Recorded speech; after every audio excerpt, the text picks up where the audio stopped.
I know it sounds like a big number, but I'm not going to view myself any different if I win 299 or 305. I mean, to me, I'm going to still look in the mirror and see the same person. So, you know, let's just take it for what it is and realize that it's not about winning 300 this year. It's about going to postseason and getting another crack. You know, maybe we'll get a chance to face the Braves. Who knows? You know?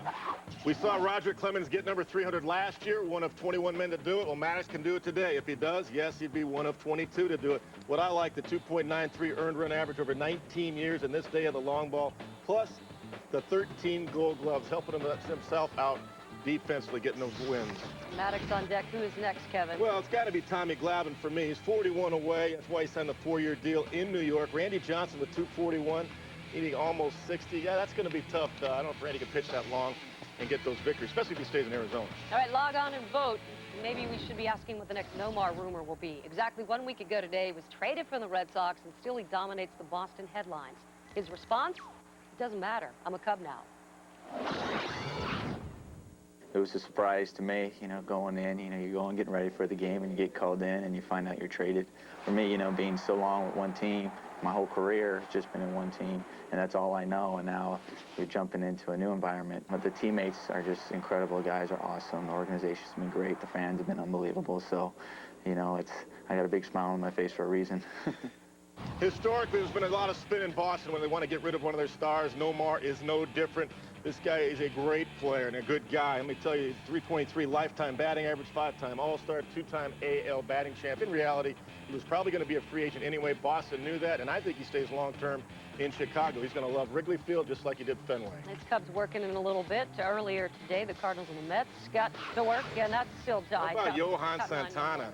9-2, 1.69, 122 strikeouts over his last 12 starts. This guy's got great stuff.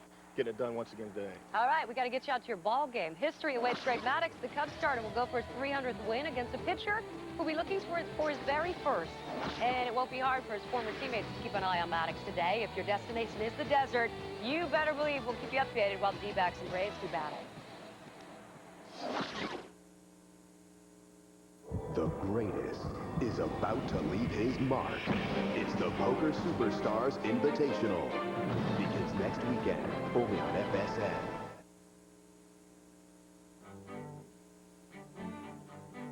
Small business owners love the start of the day, when thoughts have no ceilings, goals are clear, and possibilities have no limits. We want to keep the limits away with SBC Business Unlimited and a low flat rate that just got lower. $48.95 for unlimited local, toll, and nationwide long distance for your first line. Seeing small business differently. SBC. We have American Family Life Insurance. We have one newborn. She's 8 months old, Marissa. I'm the enforcer. My husband's favorite line with Marissa, and everybody knows it in the family, he says, give the baby whatever she wants. Whatever the baby wants, give it to her. She probably could get anything she wants from me. I'm sure she will. American Family Insurance. What makes someone crave a Wendy's bacon mushroom melt? Is it the quarter pound of beef that's served fresh and hot from the grill? Is it the warm cheddar sauce so loaded with succulent mushrooms that your mouth waters? Or is it how it's combined with strips of hickory smoked bacon that makes it irresistible? Well, as long as it's back, who cares? Get a bacon mushroom melt made just for you today, only at Wendy's. It's better here. And our pickup window's open till 1 a.m. or later. So, you'd be able to send any package anywhere overnight. What you think, Professor? You want in? Son, if you could wait a year for a birthday, I think you can wait a week for a package. You never know what a golden opportunity will come your way, like the Lexus Golden Opportunity Sales Event. Get your favorite Lexus vehicle at an incredible price. And besides, people love the post office. Yeah. See your Lexus dealer. I'm Corey McFerrin. Ozzie Guillen in studio Sunday at 10 on The Final Word.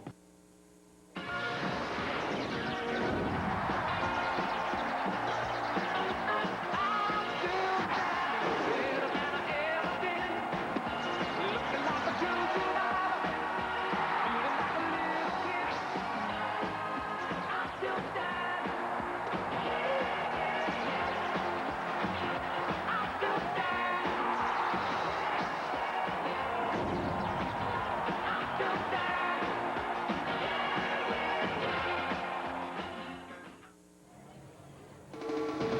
Gorgeous Saturday in San Francisco. Fox Saturday Baseball presents the Chicago Cubs and the San Francisco Giants. Two teams who reached the postseason a year ago, and both have plans on getting back there this year. The Cubs lead the Giants in the wild card by 2 games beginning play here today.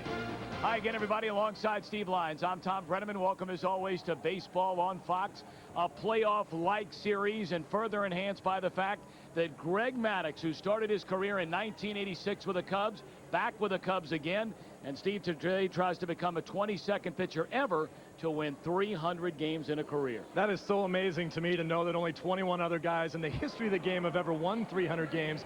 But let's put it in further perspective. Last night, Jason Schmidt won his 100th game for the Giants last night, and I think everybody will agree that Jason Schmidt is one of the more dominating pitchers in the game today. But in order for him to win 300 games at the same age that Maddux could win 300, he would have to win 29 games a year every year until he's 38. Awfully difficult.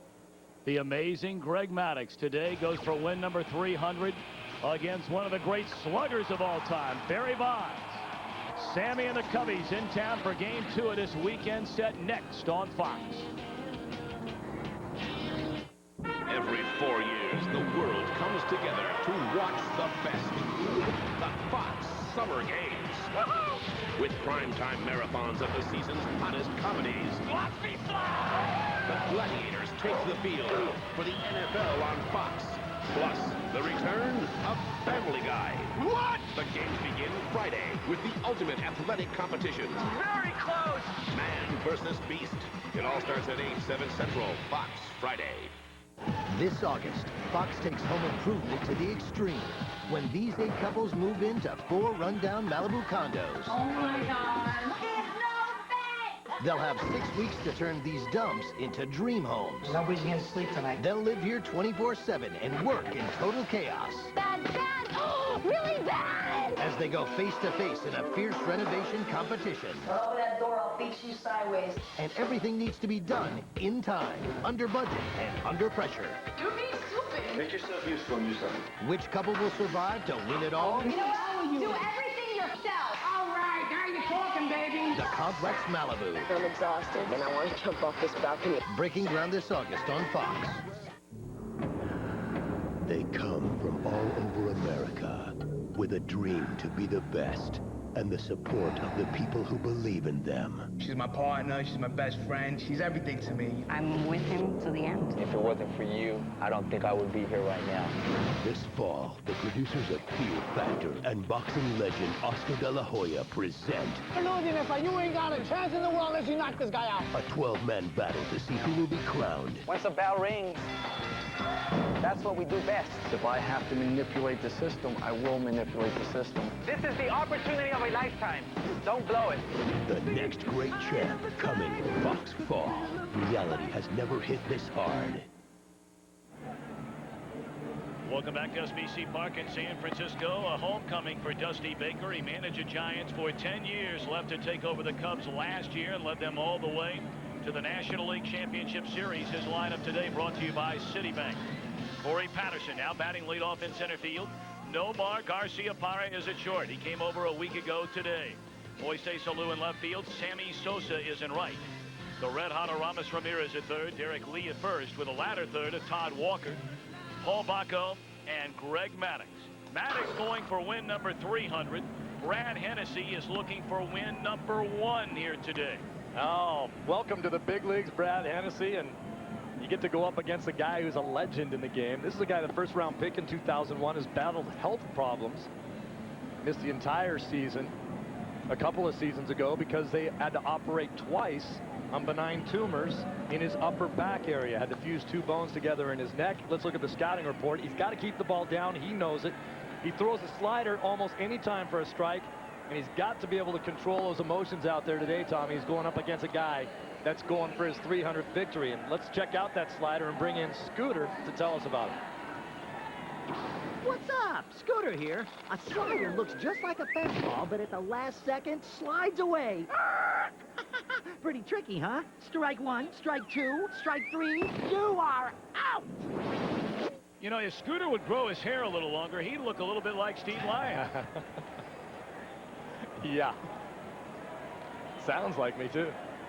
Corey Patterson to lead things off, just moved into that leadoff spot earlier in the week by Dusty Baker, who made comparisons between Patterson and Lou Brock, of all people. Strike one on the first pitch in the big leagues from Hennessy, and we are underway. Hennessy, 24 years young, hails from Toledo, Ohio. So the native Buckeye delivers 0-1, rolled foul, and it's 0-2. Patterson, a .272 batter, good power, 12 home runs, good speed, 17 home runs. Thus, the comparison, as I mentioned, made by Dusty Baker between Patterson and the Hall of Famer Lou Brock. Well, Baker loves this guy, and he said you got to give him a chance to prove himself at the major league level. Everybody wanted a little bit too much out of Patterson when he first came up. He does strike out way too much to be a leadoff hitter. 103 strikeouts already this season. 0-2 delivery, and it sails high and away. A ball and 2 strikes on Patterson. No comparison to Lou Brock in that area. No.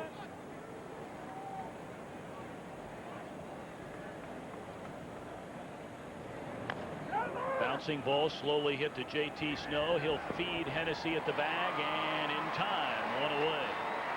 Take a look at the Giants defensively. They rank 9th in fielding percentage among 16 clubs in the National League, led by J.T. Snow over at first.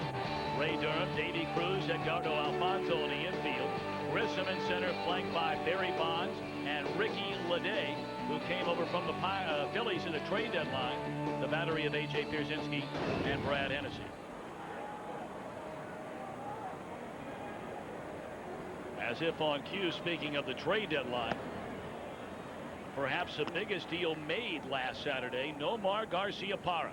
After spending his entire career in Boston, two-time American League batting champion, dealt away under intrigue and controversy from Boston to the Cubs. Our broadcast also available in Spanish by utilizing the SAP button on your television. 2-1 to Garciaparra, 7 hits and 22 at bat, including a game winner a couple of days ago in Colorado.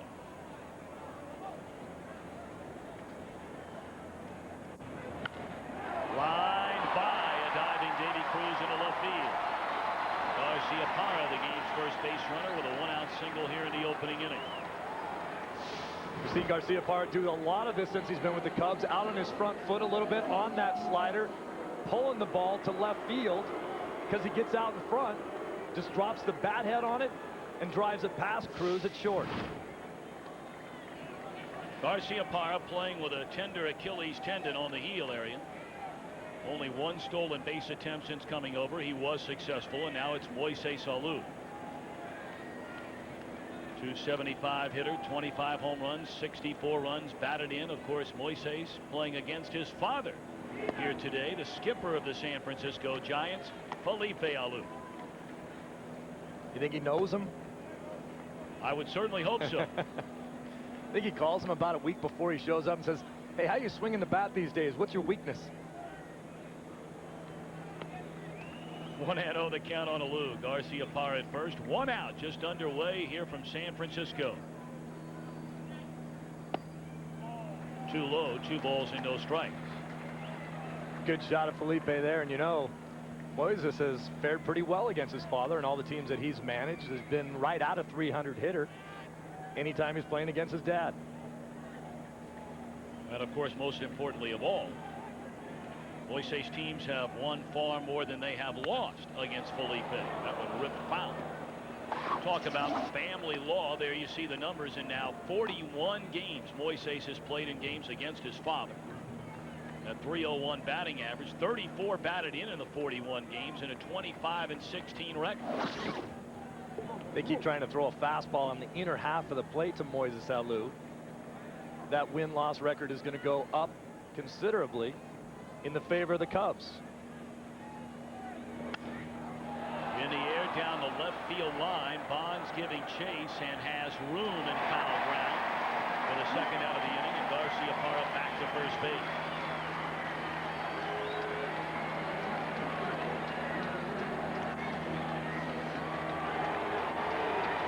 Well, here comes Sammy Sosa. 269 batter, 25 home runs, 64 batted in. There have been a lot of whispers around Chicago that Sosa, since coming back off the disabled list, coupled with getting hit in the head by Solomon Torres, has moved so far away from the plate that maybe he's a little gun-shy up there right now, Steve. I don't know if he's gun-shy, but he is a mile off the plate. And I think what Hennessy's going to try to do to Sammy is show him hard in and then use that slider and go away, away, away from Sammy, because I don't think anyone right now thinks Sammy can hit a slider on the outer half of the plate because he's so far away from it. Tell you what, he appears to be a little bit closer to it today than when we saw him, Steve, a couple of weeks ago in Philadelphia. I mean, that right foot was almost at the outside edge of the batter's box. Doesn't look as far, you think? A little bit, and he's closed down a little bit more than when we saw him as well. Sosa, a tough night here last night. And there's that pitch down and away that he can't get. When Sammy became a dominating hitter in the game is when he learned how to go the other way. What we've seen over the last couple of weeks from Sammy Sosa is that he's standing further off the plate and trying to pull balls a lot more. Trying to pull the pitch away from him, you can't do it, and he can't even reach it, as we just saw on that last pitch. Setting up away again is A.J. Pierzynski, the catcher. And just off the outside corner with a fastball.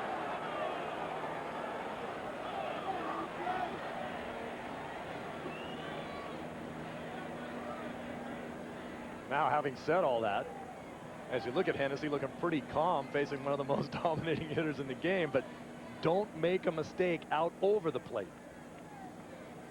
Down and away from him, swung and missed, and out of the inning. One hit, one left. Good start for Hennessy. Now Greg Maddux in search of win 300. Singular's having a huge back-to-school sale on camera phones. We're all getting Motorola's with Bluetooth technology. The Samsung with Zoom. Wait, I thought we agreed on the LG. It downloads games. The Zoom. You know what, guys? We don't always have to do everything alike. Celebrate back to school with up to $150 off a super wide selection of the coolest new camera phones available. We call it our Now You Can Tell Us Apart plan. Great savings on camera phones. Another reason Singular fits you best. If you want it, you can have it. There's only one rule. If it feels good, do it. I'm Dr. Angus. Way to go! The Angus diet isn't about losing anything. It's about finding joy, finding pleasure. It's the newest diet out there. I know, I just invented it. You have the right to a burger made with 100% Angus beef.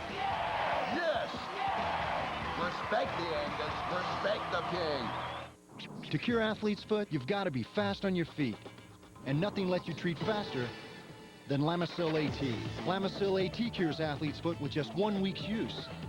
Not even a prescription can beat that. If you use Tinactin or Lotrimin AF, you'll be treating for 4 long weeks. Who's going to do that?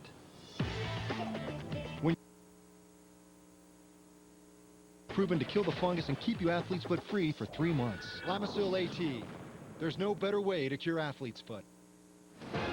Major League Baseball on Fox is brought to you by Singular, the wireless company that fits you best, and by Thank You from Citi, a new kind of rewards program from a card you can count on.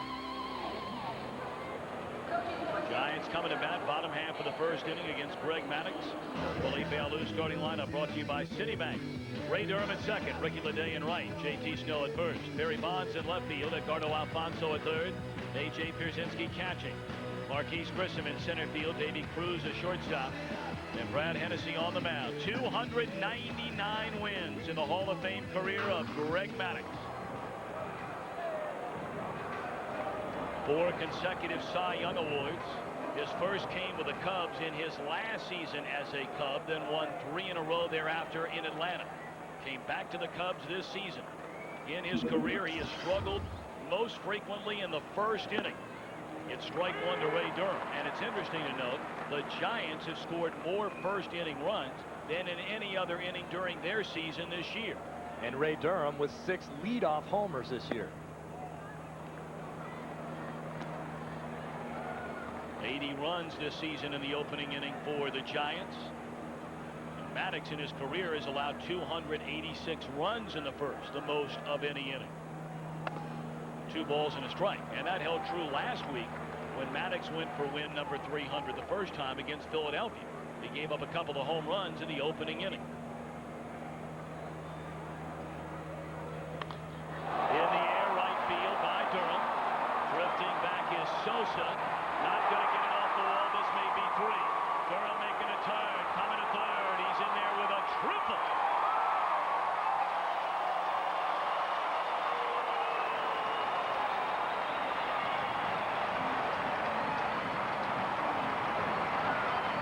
Ray Durham has the kind of power that could be a number 3 or maybe a number 5 hitter. Felipe Alou has messed around with the idea of that, but his speed at the top of the order is something that he relishes and wants to have him at the top of that order. Look at the swing. That ball out over the middle of the plate. Durham thought he had a chance, and then off the bricks out there, he says this is going to be an easy triple with the kind of speed that Durham has.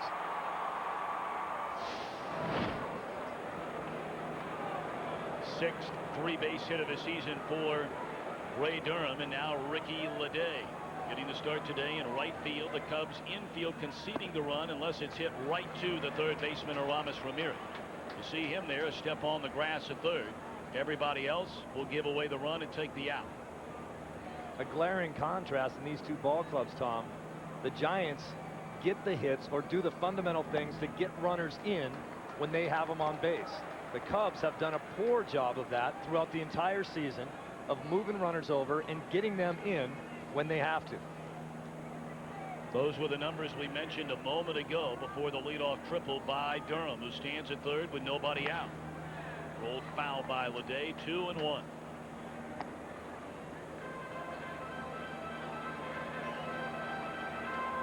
Told you Maddux trying to become the 22nd pitcher in Major League history to record 300 wins.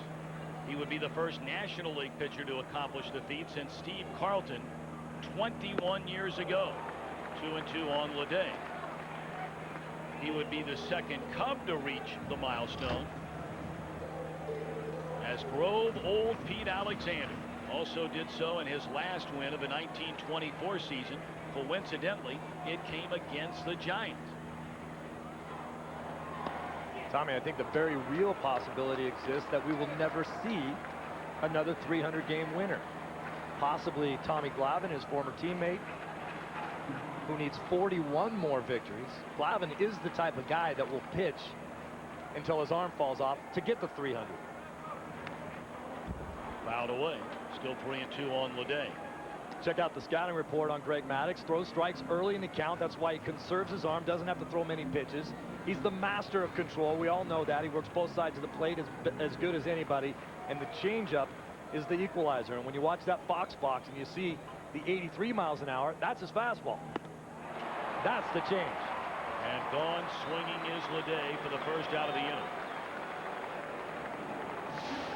Watch the movement of the changeup down and away from the left-handed hitter. So difficult to pick up. The hand motion. Circle change, letting it roll off the outer fingers, the pinky fingers, as you pronate the arm and get the ball to spin the other direction. Tall challenge now for Maddux. It's J.T. Snow. One of the hottest hitters in all of baseball since coming off the DL June the 25th. He's hit .365, and he looks at strike one.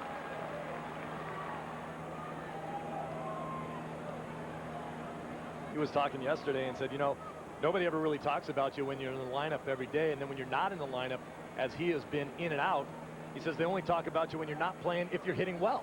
He said that's the way it's been right now, and I still haven't been able to get in that lineup consistently. Fastball in, 1-1. Barry Bonds waiting in the on-deck circle.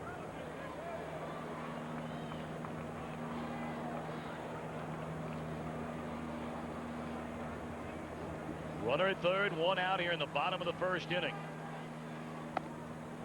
On the outside corner, and Snow having words with Ted Barrett last night. JT continued his hot hitting.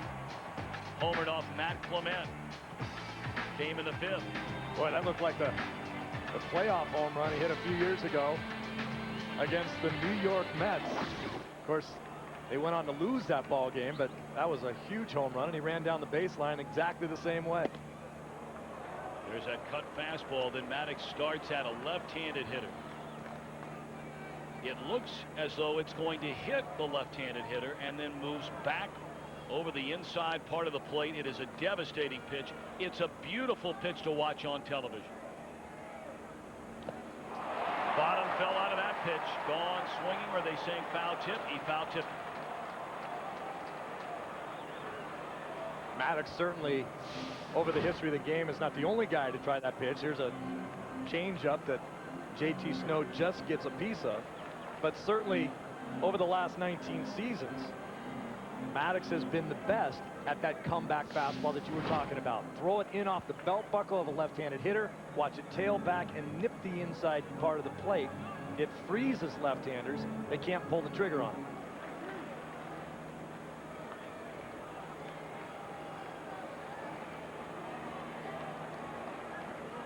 Big pitch here from Maddux. Runner at third, one out in the inning, and the 2-2 coming to JT Snow. Full count.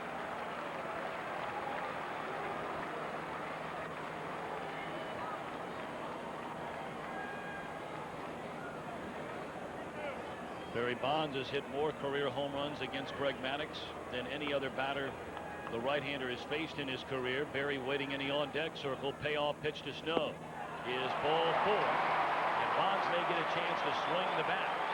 Let's go all the way back to June 20th of 1987. Bonds with the Pirates. Maddux his first go-round with the Cubs. And here's Harry Carey. The Cubs. There's a pitch swung on a long drive, left center field, way back near the fence. Jerry leaps high in the air and it's gone. A home run into the back. I don't want to start any rumors here, Tom, but did you see how skinny Greg Maddux was there? You kidding me? So what are you saying? I'm not saying anything. He was thin way back then. The amazing Barry Bonds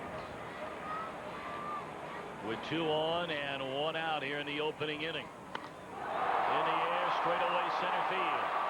It'll stay in the park, but bring a run in. Patterson shy of the track. Tagging and scoring, Ray Durham. Give Bonds his 67th run batted in. Giants lead 1-0. This is what we talked about a moment ago, the fundamental baseball that the Giants play. If they get a guy on base, they find a way to get him in. They get the clutch hits. They get the clutch sacrifice flies. As you watch Bonds, as that ball tails away from him, gets it out off the end of the bat a little bit, but does the job and gets the run home.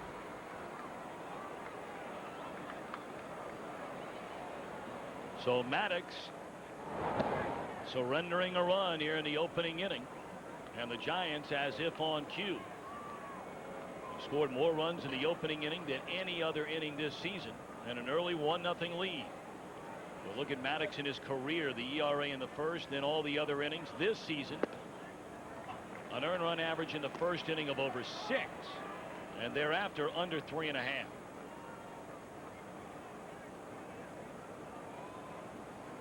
It's an old adage in baseball: if you're going to get the great ones, you better get them early. 1-0 the count on Edgardo Alfonzo. Low and away, but called a strike on the outside corner.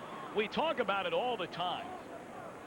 The pitcher's mound is the only place in professional sports where a person that is going to work on the field or on the court in any other game, the pitcher never gets the chance to go out at that exact position on the field and get warmed up for a game, to prepare for a game. The shortstops, they take ground balls. In basketball, they'll shoot at both ends of the courts. Tennis, golf, you'll have practice rounds. A pitcher warms up in the bullpen and gets maybe 8 throws from the pitching mound. And pitchers will tell you that those mounds vary from ballpark to ballpark without question. 1-2. And now the count even on Edgardo Alfonzo. Incidentally, this season, when Greg Maddux has allowed at least a run in the first inning, his record is 1-5 in those starts.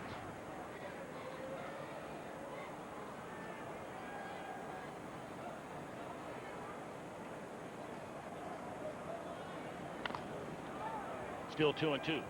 Got away with a mistake right there. That ball out over the plate for Alfonzo. Maddux so far in this inning struggling with that control. We talked about look at where it's set up. and that ball is right down Broadway.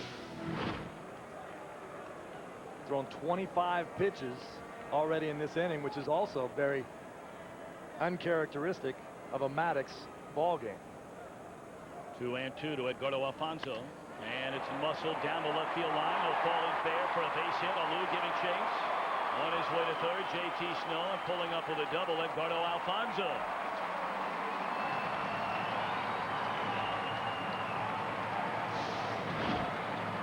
Maddux trying to get in on Alfonso. This ball's going to tail in on the hands, but watch Alfonso just pull the hands quicker and closer to his body. Watch the adjustment in the swing and just muscle that ball into left field.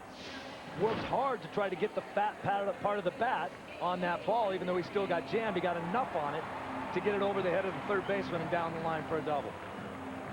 Maddux had to leave his last start pitching against the Phillies on a brutally hot and humid day. At the end of 6 innings, he was just gassed. He said maybe I could have gone out there and hoped they hit the ball at somebody, but he was more concerned about his team winning the game, which the Cubs wound up doing. But a pile of pitches here in the opening inning today on a much more pleasant weather day. Strike one to A.J. Pierzynski. In that same ball game, Sammy Sosa came out of the ball game late with dizziness. You don't see Sammy Sosa coming out of too many ball games. A.J. a .371 batter with runners in scoring position, 4th best in the National League. And that one just missed him.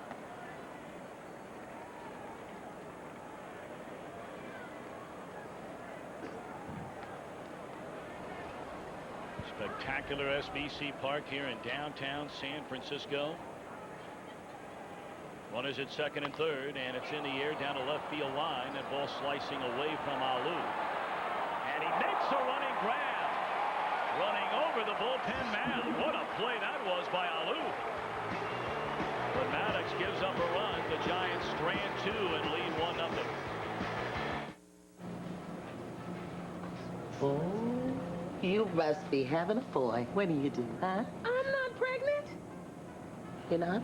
No. Why? Thank you?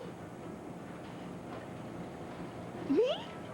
Yes, thank you. Girl, come on. Amazing what a simple thank you can do. Introducing Thank You from Citi, a new kind of rewards program. Easy to earn, easy to redeem. That's a card you can count on.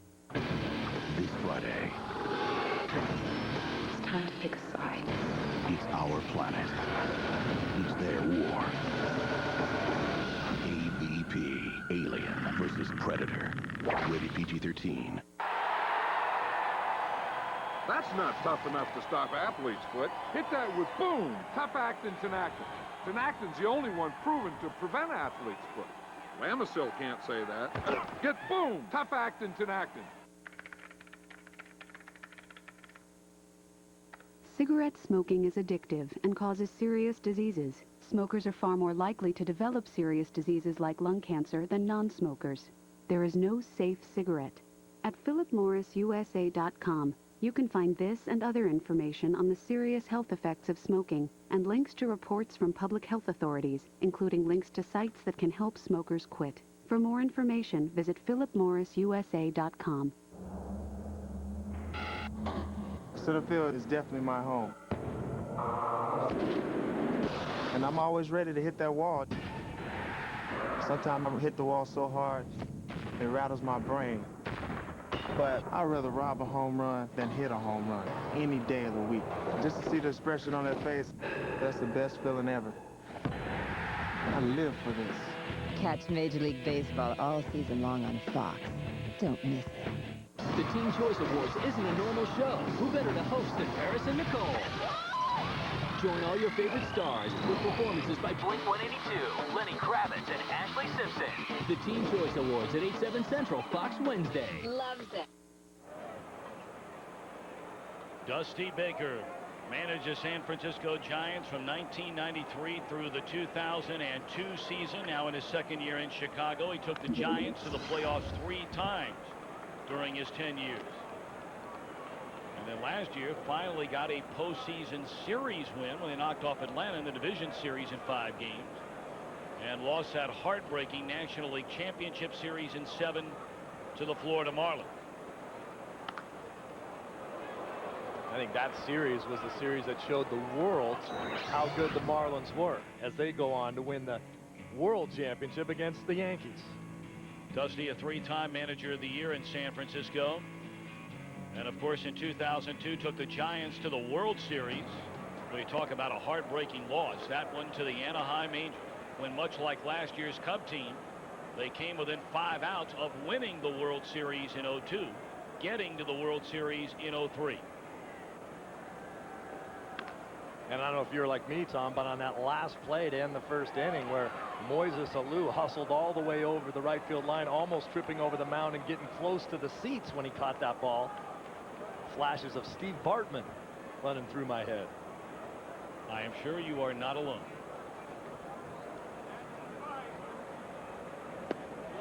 Swing and a miss by Aramis Ramirez. And Brad Hennessy making his major league debut. Has allowed just 1 hit, gotten strikeouts on Sosa, now Ramirez. Watch the spin of the slider. You can see the dot that the hitters try to pick up. From center field now, the late movement. That's the pitch that's his bread and butter. He can throw that slider for a strike almost at will. And he's had pinpoint control of it so far today. Derrek Lee looks at ball 1. Lee having an outstanding year, coming over from the defending world champion Florida Marlins. 298 batter, 22 home runs, 66 batted in. 1-1. A rough night last night for Big Derrek, up against Jason Schmidt, who struck him out 4 times. High hopper to third. Alfonso throws high, and it's into the stands. Lee will be awarded second base.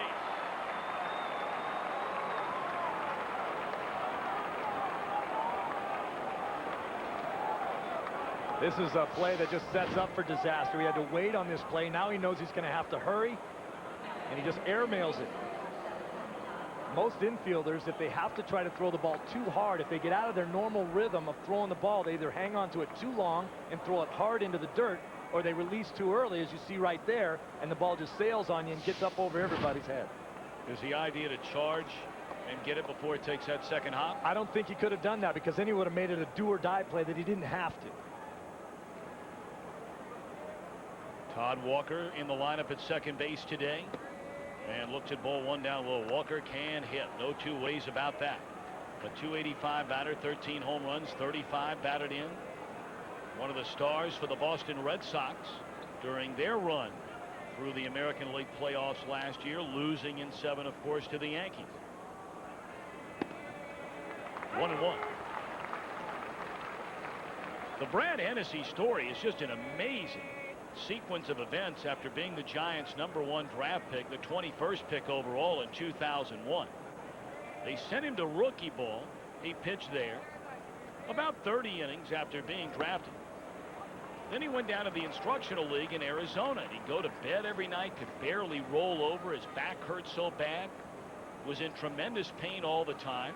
Doctors looked him over and thought maybe he had pulled a muscle, whatever the case may be, and let it ride out and didn't pitch him anymore during the instructional league. When he came back to spring training the following year, it still hurt.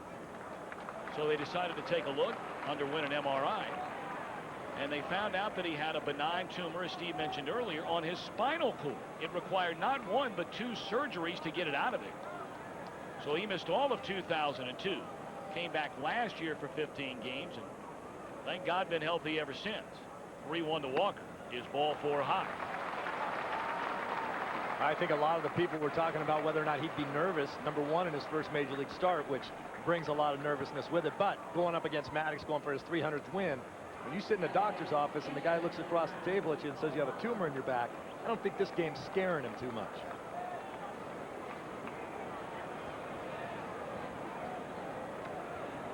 Lee the runner at second, Todd Walker on at first, and now Paul Bacco. A 198 batter, only 6 runs batted in.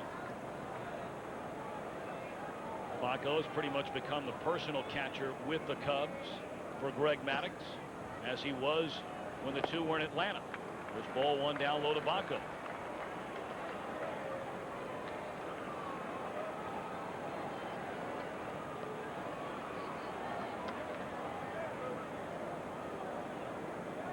Talking to Chip Carey, the broadcaster of the Cubs, and he was talking about Baco and Barrett, the job that they have done, and everyone assumes because the pitching staff is so good that they're easy to catch. He says they're not easy to catch. You either have a bunch of hard throwers that are a little unpredictable and sometimes wild, like Wood can be. Pryor has probably the most poise and control. Zambrano's tough to catch. Maddux with the late movement on all his pitches. These guys are tough to catch. Not an easy staff to handle. Throw in Matt Clement as well. You got that. 1-1 to Baco. Foul out play, a ball and 2 strikes. 2 on, 1 out. 1-0 the Giants lead. Play Hit the Pros presented by the all-new GMC Canyon. And face real pitches from today's best hurlers. Log on to foxsports.com, keyword games. GMC, we are professional grade.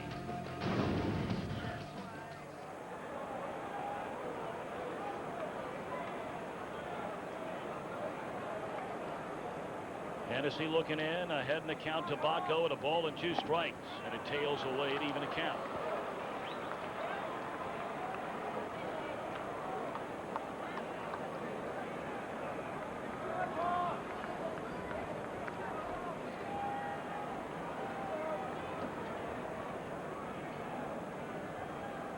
Two and 2 to Baco. 2 on, 1 out. Pulled to Snow. There's one. And a soft throw down to second. Didn't have a lot on. And easily sliding in safely on what was a tag play after tapping the bag at first is Todd Walker. I mean, this is just a great play by a Gold Glove first baseman. Watch him get the out first and then lob the ball over the runner. He doesn't want to hit the runner in the back. Still possible to have a chance to make a play down there. If the ball bounces off the bat, Lee scores from third base and you're in trouble. That's like putting a little air under a football when you have to make a touch pass just over a middle linebacker. An outstanding play, even though he didn't get the out down there at second. Now Greg Maddux has always been not only a great pitcher, he has been a great defender and has been a pretty darn good hitter. I mean, if you could clone a pitcher, most people would want that guy who throws 95, 97 miles per hour, i.e. Randy Johnson, Jason Schmidt, and the like. I'm not so sure if you had to clone a pitcher that this wouldn't be the guy that you would clone. Everything you want. 13-time Gold Glove winner, swings the bat, great stuff, and maybe most importantly of all, a phenomenal competitor. I would think that that's what he would say is his greatest attribute, is being a student of the game and the tenacity behind it. They call him the professor. Weighs about 185 pounds, wears glasses when he's not on the field, looks very unintimidating, and then just beats you up. 1 and 2 the count on Maddux. Runners at second and third. And it's away at even a count.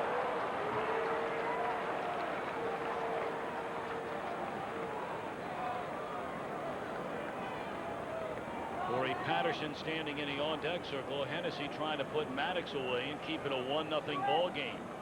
2-2 pitch. Strike 3 called on a breaking ball to end the inning. An error, 2 left. 3 strikeouts for the kid. 1-0 Giants.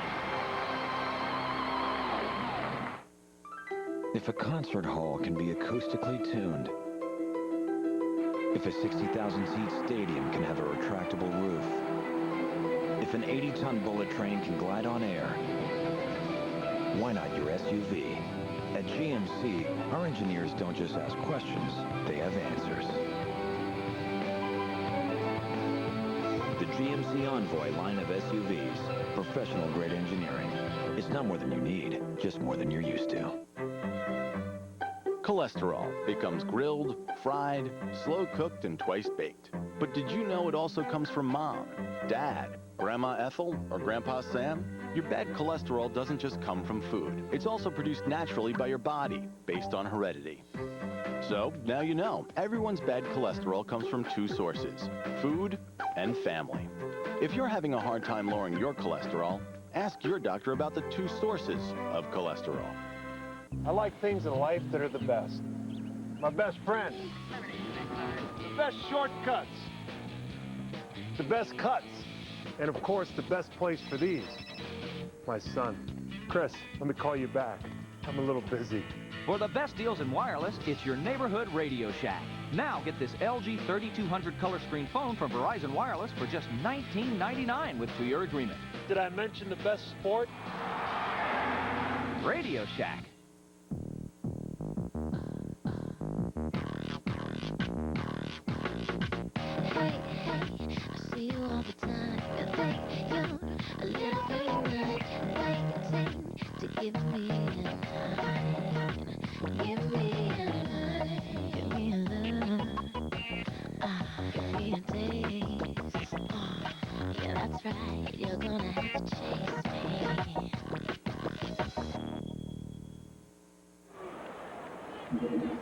Giants come to bat bottom half of the second inning against Greg Maddux, leading 1-0, and it's ball 1 to Marquise Grissom.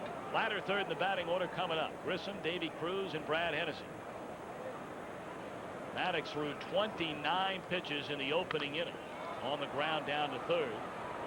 Ramirez throws high, but Lee makes a tag for the first out of the inning. Major League Baseball on Fox is brought to you by Michelob Ultra. Lose the carbs, not the taste.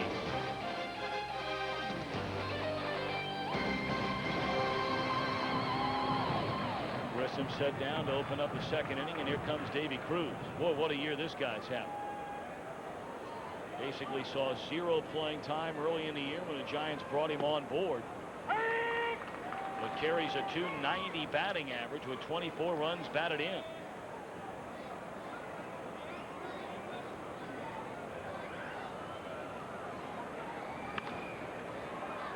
Garcia Parra throws in time for out number 2. And one of the reasons why Greg Maddux has been such an outstanding pitcher over his 19 seasons is the great changeup, and Scooter's going to tell you about what a changeup's all about.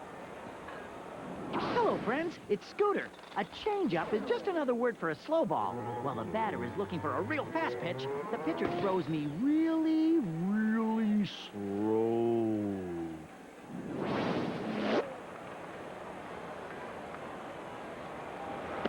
Brad Hennessy looks at a fastball, strike 1. We were talking earlier about checking out the Fox box at the top of your screen and the miles per hour on that. A lot of times Maddox's fastball will look like everyone else's changeup. 83 miles an hour. In the playoffs last season, when we had Josh Beckett throwing a 97 mile an hour fastball and a 90 mile an hour change.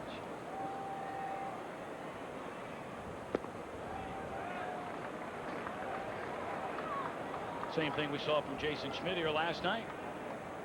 And Schmidt has become basically a 2-pitch pitcher, and that's what he uses. 2-1 delivery is high. 3 balls and a strike to Hennessy. Well, Maddux cruising along here. Getting Grissom on a ground ball to third. Cruz on a grounder to short, and only thrown 4 pitches to get the first 2 outs of the inning. And now has gone 3-1 on his counterpart, Brad Hennessy. Boy, how about being Brad Hennessy? Maybe not later today, but right now. Bottom of the second inning, you're beating Greg Maddux, you face him at the plate, and you're on base. On September 7, 1986, look at Greg Maddux, old Riverfront Stadium. His first win, a complete game against the Cincinnati Reds. He allowed 11 hits and 3 runs. Sal Butera ending that game on a double play ball. Sean Dunston, Ryan Sandberg and company coming over to say attaboy. 298 wins ago. Maybe it's possible that in 19 seasons from now we'll be rolling back this game, talking about Hennessy's very first victory. You never know. You never know. I'll tell you what, Tom, Maddux so far in the early going is really struggling with location. We talked about that in his scouting report. He owns both sides of the plate, has had trouble hitting the corners today. 2-1 to Ray Durham.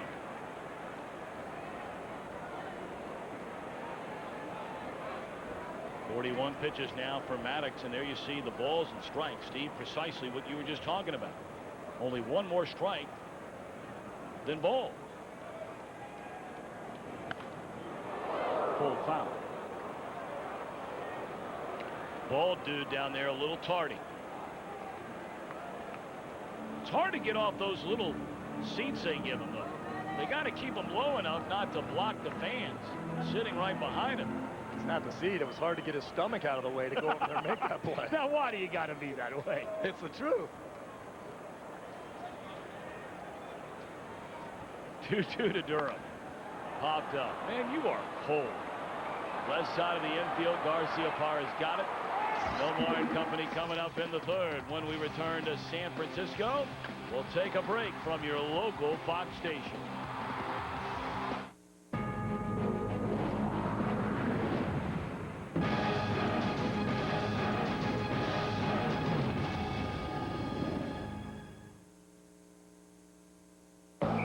What? What? Hold on. Got a weak signal? Try GSM America from AT&T Wireless. What? Hello? Hello? With double the coverage and improved signal strength, it's our best network ever. Dude, you're gonna hurt yourself. Here, try mine. Sign up now for 2 lines and a qualified plan to get 900 anytime minutes to share. Hey, there you are. GSM America from AT&T Wireless. How many bars do you have?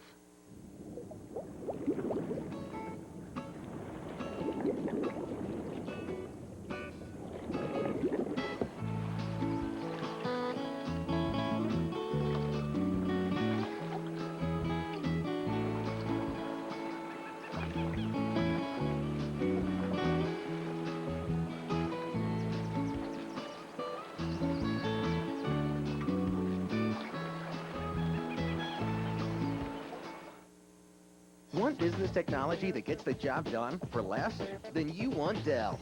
Customized Dell systems feature the latest reliable technology, so everyone can do more today and in the future. Call or go online now and get select Dell desktops with Intel Celeron processors starting at just $349. Dell notebooks start at just $720. Hurry, save up to 20% off and get free shipping. Order now. These are limited time offers. Easy as Dell. Dell systems use Intel Celeron processors. I believe in winning the right way and being honest on the field. Chevy and I have the same philosophy. Chevy's got new models on the road right now, and I can't wait to see what they come up with next. The word is out. Get big cash back or low APR financing for qualified buyers on Chevy, America's biggest lineup of SUVs. You know, you think about the American way, you think about baseball, apple pie, and Chevrolet. I'm Corey McFerrin. Ozzie Guillen in studio Sunday at 10 on The Final Word. Top of the order coming up for Chicago here in the third inning. Giants leading 1-0. Brad Hennessy began the year at Double-A, moved up to Triple-A, and now in his big league debut squaring off with Greg Maddux, who's looking for his 300th career win. So far, so good for the 24-year-old native of Toledo, Ohio. Pitched at Youngstown State University. There's a strike to Patterson, 0-2. The Youngstown State Penguins. Strike some fear in your heart when you're playing them. I'm telling you. 1-2 to Patterson. Patterson has worked very hard lately on bunting as you look at Hennessy's numbers right there. Which we would have to do to get to 300 wins. We're going to put that back up there. I mean, just try to think about this for a minute. To get to 300 wins, this young man is only 24. Would have to average 21 wins per season the next 14 years. From now until 2018 to reach 300 wins by his 38th birthday.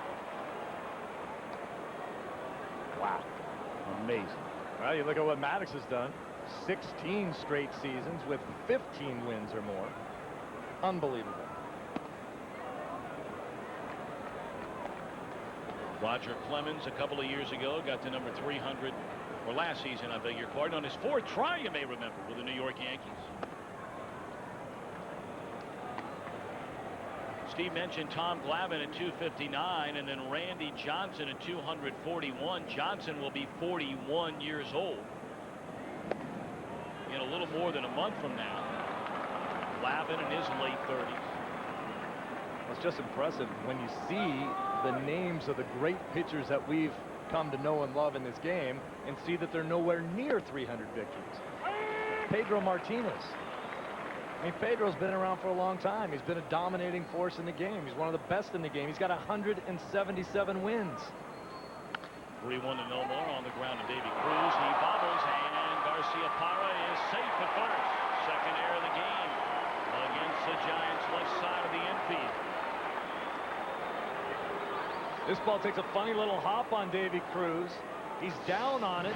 Watch the ball pop up to his glove. It looks like he's right there. Pops up, hits him off the heel of the glove. And now he's unable to regroup and throw out Garcia Parra, who's hustling down the line as he always does.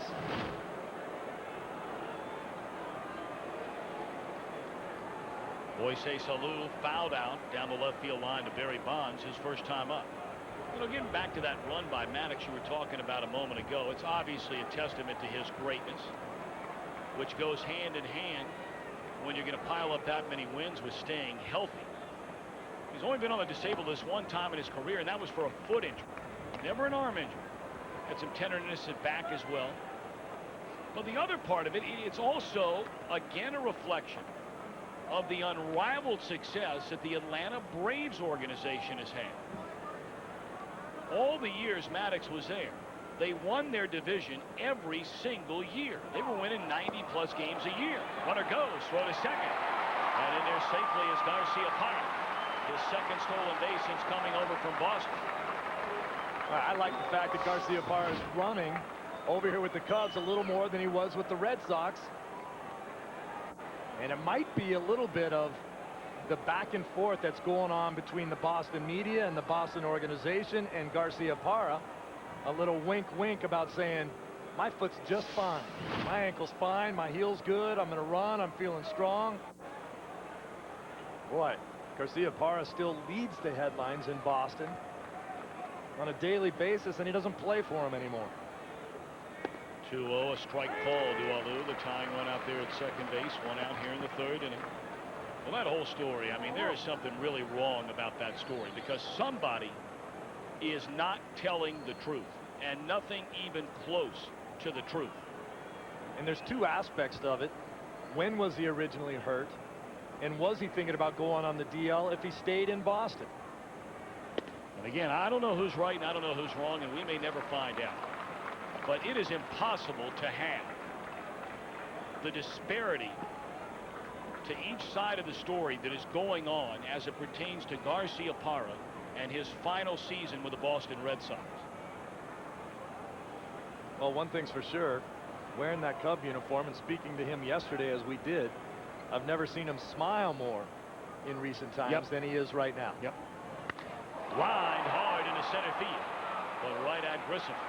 He's got it for the second out. Garcia Parra stays at second right now. A game break.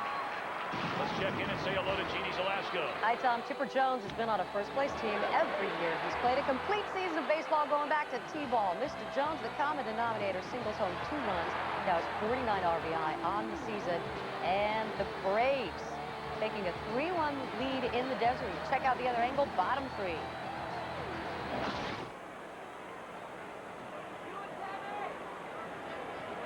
Well, the Atlanta Braves are at it again, trying for their 13th consecutive divisional championship. Sammy Sosa, the batter, with a runner at second base and 2 away. Cubs trailing here in the third against Brad Hennessy, 1-0. Well, if you'd have seen the Atlanta Braves play at the end of April, at the beginning of May, you would have bet the ranch that that string of divisional championships would come to an end. Pulled foul by Sosa. 1 ball, 1 strike. Here's what we talked about Sammy Sosa. Look at the location of this pitch, right out over the middle. That's an aggressive swing from Sammy Sosa, but out front too far and just pulls it foul. That's a ball that Sammy knows that he should have hit hard and hit it in the field of play somewhere. Hennessy's been very sharp thus far. Half the base runners against him have come on defensive miscues, one by Alfonso in the second, and Davy Cruz here in the third. He should be out of this inning right now. Instead, he's facing Sosa, representing the go-ahead run. He's got options right here. He can throw a fastball up and into Sammy and get him off the plate, go fastball away or the slider away and get him out right here on this pitch. Slider away, got him out on that pitch. Bonds and the Giants coming up in the third, leading Greg Maddux 1-0.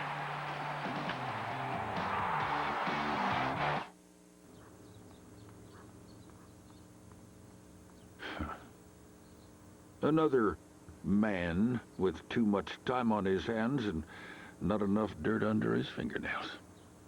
Save the tracksuit for a day at the track and adhere to the following fitness program. 1 household chore, 1 Miller High Life Light, and repeat. Wouldn't it be great if you could pay off all those high-interest credit cards and get extra cash for you? Call AmeriQuest now. We help homeowners do just that by refinancing their mortgage. You'll get your own personal loan specialist who knows you're more than your credit score. Call 1-800-AmeriQuest now or go to AmeriQuest.com. AmeriQuest, the company that knows you are more. On DVD this Tuesday. She is coming. She hasn't forgiven. She hasn't forgotten. And she isn't finished yet. Quentin Tarantino takes us over the edge. Uma Thurman. You and I have unfinished business. Baby, you ain't kidding. Kill Bill Volume 2. Only this Tuesday on DVD. Will my car be ready this afternoon like you promised? Yes. Will you try to sell me something I really don't need? No. Come to Midas for great value and service every day. Lifetime guaranteed brake pads or shoes are just $89.95 installed. Guaranteed for as long as you own your car. Trust the Midas touch. That's not tough enough to stop Athlete's foot. Hit that with boom, tough actin Tinactin.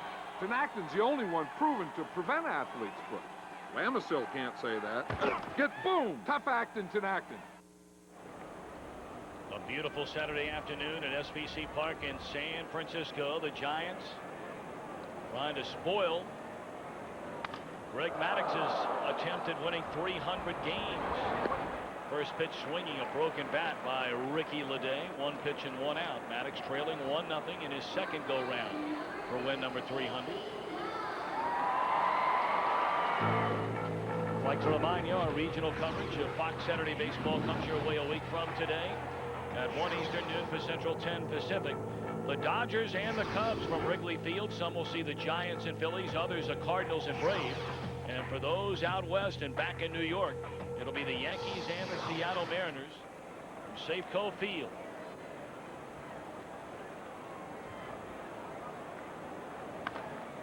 Boy, Tommy, we talk about the great reactions and the gold glove of Greg Maddux. I don't think he saw this bat come back at him. Look at the reaction. I don't think he picked that bat up until the very last second. Imagine if you don't see it, you don't pick it up, and it just comes straight back at you. Wow. J.T. Snow lifts a fly ball down the left field line, and it is fair. Alou over to pick it up. And Snow a big turn, but will stop at first base with a 1-out single.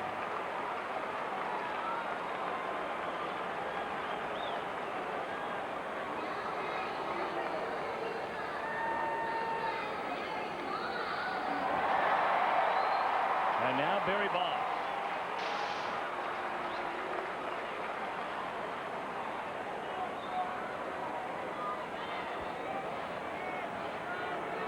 Maddux has surrendered the most home runs to Bonds than any other batter he's faced through the years, 8 of them. Walked him 22 times. Only Tony Gwynn more base hits against Maddux than Barry Bonds. Blown away for ball 1. Now those numbers are a little bit deceptive, in that the first 7 years Bonds was in the league against Maddux, Bonds wore him out. It has been a dramatically different story since then. Bonds has not even hit 200 against him since 1994. And just 2 home runs in those 10 years as well. There you get a look. 204 from 94 to now 04.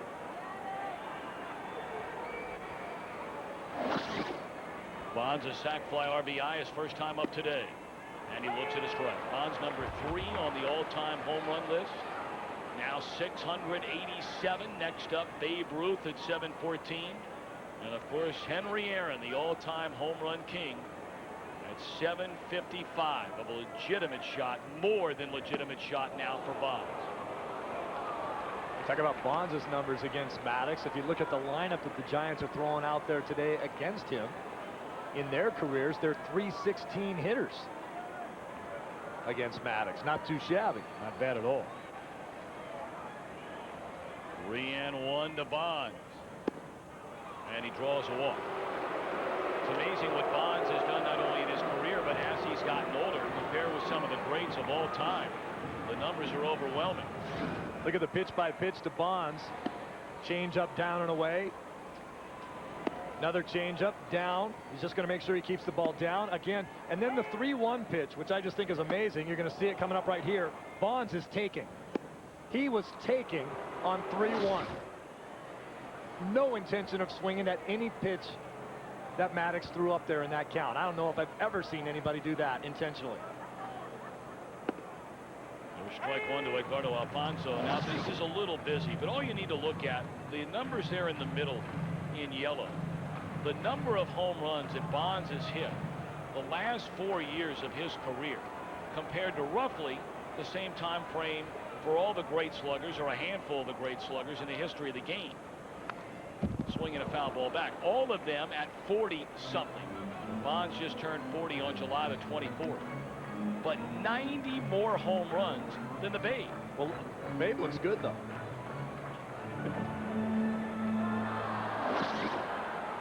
Doesn't he? He always looked good. 0-2 to Edgardo Alfonso with 2 on and 1 out. Fouled out of play. Talking to Don Sutton last night. Sutton, of course, a 300-game winner in his career, a Hall of Famer, and had a chance to broadcast just about every game Greg Maddux pitched during his tenure with the Atlanta Braves. Don Sutton was always thought of as a professor-like out there on the mound during his career. Very smart, very heady, knew what was going on at all times around him. And he had a great line talking about Maddux last night. He said, I thought that I knew what I was doing out there on the mound during my career. He said, compared to Maddux, I got an honors degree at a junior college. He said, Maddux got a doctorate degree from an Ivy League school. Sutton said he's never seen or been around anyone like Greg Maddux out there on that mound. Full foul. I was talking to Kent Merker earlier today about Maddux's changeup, and he says he really believes he throws 2 of them. With the position of his pinky finger on the ball, he says most of his changeups go down and away to a left-handed hitter. He said he's seen him cut that ball and make it act almost like a slider down and into a lefty by the way he places that last finger on it. And we watch the release point of this pitch right here out of the hand of Greg Maddux. You see the ball rotate in the opposite direction and go down and into a righty. Maddux says when that happens, if it goes down and into a lefty, it's by accident. Merker says no way. Base hit in the right field by Alfonso. They're going to wave around J.T. Snow. Sosa's throw coming to the plate. Not going to be in time. Throw to third, and he's out there.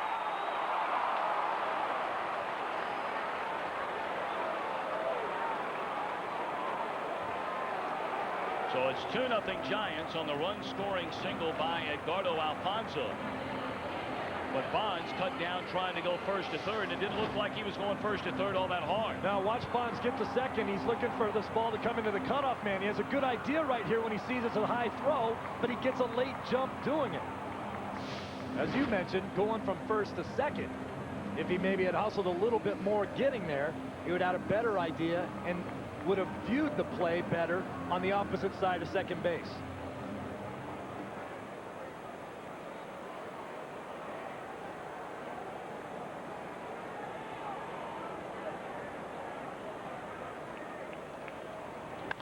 A.J. Przinsky hammers one into right center field, and Sosa's not going to get it. On his way to third, Alfonso, they're going to wave him around. Here comes the throw to the plate. It gets by the cutoff man, and on to third goes Przinsky. 3-0 Giants.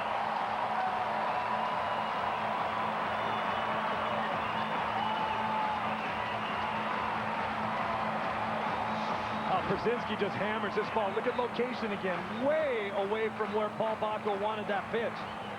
Sammy got no chance to catch this ball. It's hit way too hard. But if the fundamentals are there for the Cubs, they would get Przinsky at third. This ball gets past the cutoff man. You look at where Przinsky is.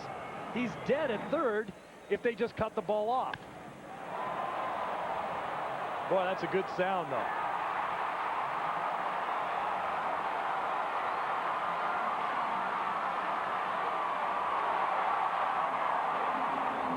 Przinsky at that point may have been thinking, I'll trade the out, which will be me, for the run scored. Meaning he would let them cut the ball off and get him out at third, but the run would score before he would be out.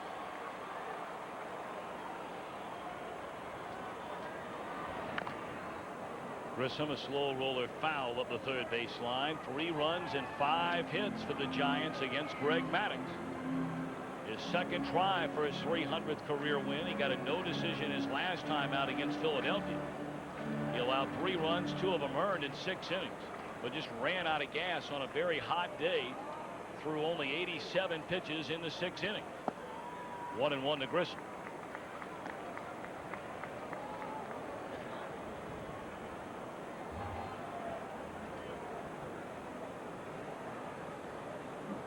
It's a big series for the Giants. They moved Jason Schmidt up a day and got him to start here last night, trying to set the tone for this series, which he did with less than his best.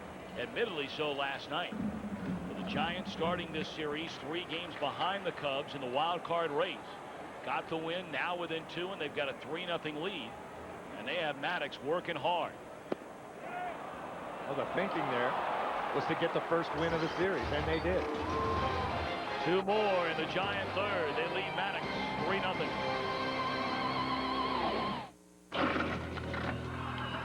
On August 20th. Is there someone inside you? Yes. Go back before the story you know. Father Merrin. How do you know my name? And witness He will seek to poison your mind. a new chapter of evil. In the name of the Father, and of the Son, and of the Holy Ghost. Oh, please, Spirit, I cast you out! Exorcist, The Beginning. Rated R. Starts August 20th. There's a power so awesome, so irresistible, you'll do anything to get your hands on it. Introducing Gillette M3 Power. Turn on the first micro power shaving system from Gillette and turn on the amazing new Power Glide blades. Micro pulses raise the hair so you shave closer in one power stroke. Feel the power of the world's best shave. New M3 Power, a Mach 3 innovation from Gillette. The best a man can get. If a concert hall can be acoustically tuned, if a 60,000-seat stadium can have a retractable roof, if an 80-ton bullet train can glide on air, why not your SUV? At GMC, our engineers don't just ask questions, they have answers. The GMC Envoy line of SUVs, professional-grade engineering. It's not more than you need, just more than you're used to. Excuse me. Hi, can I see that laptop? Sure. You can access the internet all around your house. It's wireless networking. Did you say wireless? I'm free, I'm free. Not just a puppet on a string, no ties to... Find your freedom. Get a $150 rebate with select laptops at Best Buy. Thousands of possibilities. Get yours. Major League Baseball on Fox is brought to you by Miller High Life to live simply, proudly, boldly, manly. This is a highlight by GMC. We are professional grade, and by Pepsi Edge, a new full flavor cola with 50% less sugar and carbs. A look at McCovey Cove. here at SBC Park in San Francisco, where Brad Hennessy looking for his first big league win here today, besting Greg Maddux through the front three in a 3-0 lead.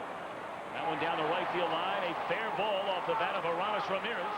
Throw in his second base offline, and Ramirez with a hustling double. And a broken back hustling double. This is a scary play for a player running the bases. Ramirez sees the ball going down the right field line, so he's watching it, not really taking a turn. He's hustling. Now he has to make a quick turn and try to get to second base. That's how you roll your ankle over, hustling all the way into second for that double. You're running down the line begging for it to drop. You momentarily forget to take your little turn out so that you make a good turn going into second. You know, Cub fans hold their breath because Ramirez missed nearly 2 weeks with a strained left groin and has been rather tender running around the bases ever since. Now big Derrek Lee. First pitch fastball in the outside corner, strike one. And Ramirez was probably the best number 4 hitter in the game when he went down with that injury. Look at the starting pitchers and their numbers so far.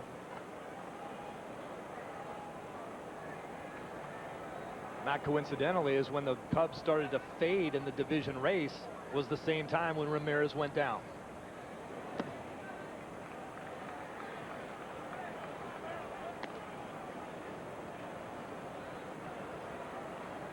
One and one to Derrek Lee, reached on an error by Edgardo Alfonso his first time up. Runner at second, nobody out. Cubs trying to get back in it, trailing here in the 4th inning, 3-0.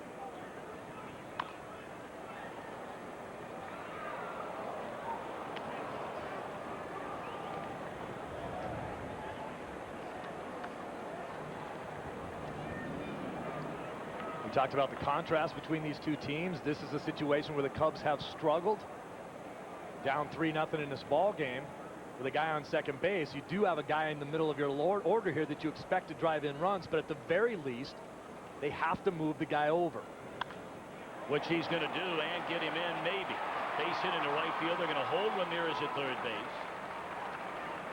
So Lee had the right idea and gets a base hit out of it. Runners on the corners and nobody out. Excellent, excellent job. You can see by the way the inside-out swing. Watch him pull his hands in, drag the bat head through to try to make sure he gets the ball to the right side. Not only does he move the runner over, but he gets a base hit for himself. You keep the inning going, and now you got a chance to get something going. This is the type of baseball right there that the Cubs have not done very well this season. Cubs have gone 13-9 since the All-Star break. They've been hot lately, winning 7 of their last 10. They were a 500 club during the month of July when they went from 1 game back to double digits back in the National League Central behind St. Louis, who incidentally won again today, beating the New York Mets 10-1. How good is that club? And they just added Larry Walker. Yeah, because they needed him. That's what Mark Pryor was saying in the Cubs clubhouse today. He goes, yeah, they needed more sock in the lineup. Pitch to Walker. Outside, ball one. Todd walked his first time up. As we all know, first test now for Hennessy here. We all know it gets awfully, awfully hot in August in St. Louis. Same in Texas. You may see some of those races closing up a little bit. The dog days are upon us. Runner goes, and it's pulled down the right field line, and it is a fair ball. It'll go to the wall. Ramirez scores. Lee being waved around. He'll score. Walker on his way to third. A 2-run triple, and it's a 1-run game.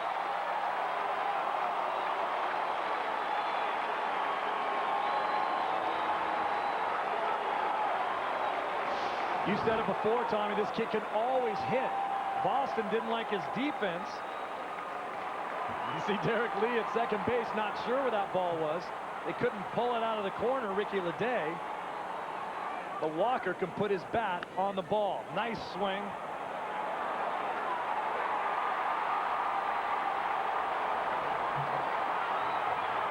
You see Walker hustling to second base, looking behind him as Leday could not pick the ball up in the corner, and he made his decision to move on to third.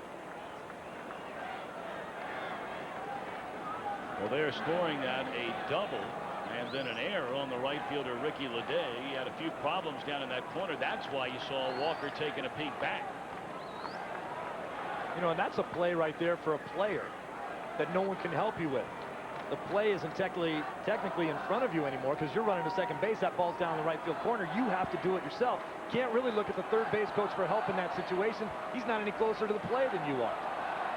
Now runner at third, nobody out. Paco trying to tie this game. And looks at ball one. Look at what Leday is doing down there. The ball bounces off the sign. He can't pick it up. Now he's thinking about following it around just to see what it eats.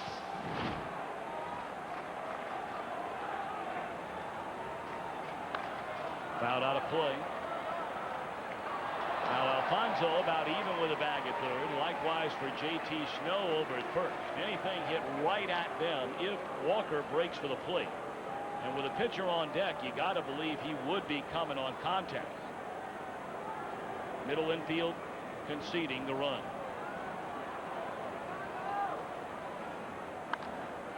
Fly ball short left field. Bonds coming in to get it. And Walker not going to take the chance. Big out right there for Hennessy with a pitcher coming up.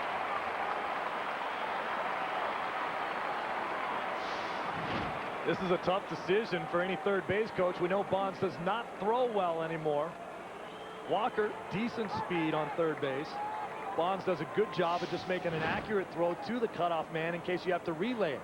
Wendell Kim has come under a lot of fire in Chicago with his decisions at third base.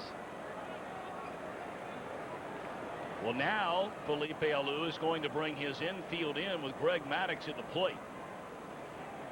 Tying run at third, one away here in the top of the fourth inning.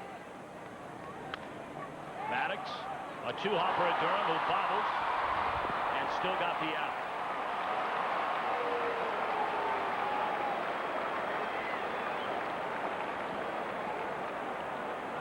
Walker still standing there at third, two away in the inning. A lot of people might be wondering why are you not running on this play, but you don't. This is not a contact play. When the infield is in, the design is to make sure that you cut the run down at home plate. So as a runner on third base, the rule is you have to make sure the ball gets through the infield. If it does, you'll walk home. If it doesn't, you're dead at home plate. Now Corey Patterson twice has bounced out to J.T. Snow. Big swing and a miss.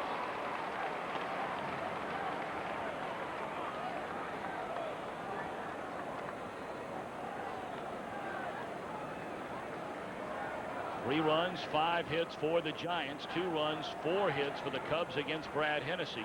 Pitch number 71 on the way. And it's too low to even the count of a ball and a strike. What do we talk about? The same type of fundamentals. We saw Derrek Lee do an outstanding job of getting the runner to third base, and now unable to get him in. Leaning on a 2-out hit. And Hennessy ahead of Patterson and a ball and 2 strikes. Whoa, look out down there. Better go back, get that lid. Watch this. This guy's auditioning to be the next bald dude. He spilled his beer, ripped his pants, lost his lid. I think his body even took a bad hop. Look at this. That's not quite the way you do it. Look at the ball dude backing up the play. He was there.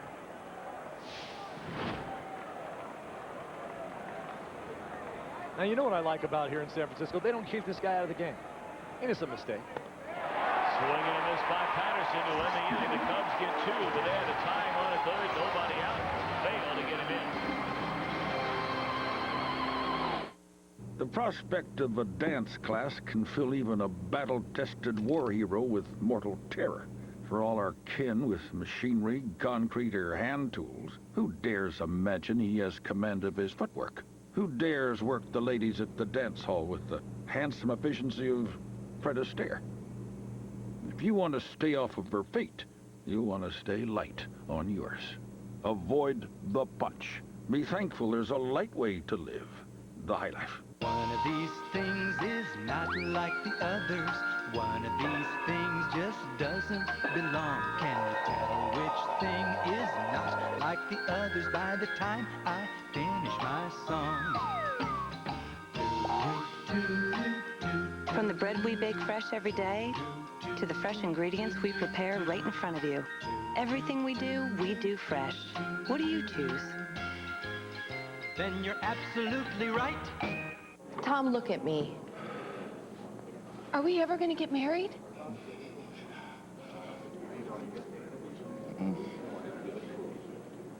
Thank you. Well, you've never said that to me before. I mean it. Thank you. Amazing what a simple thank you can do.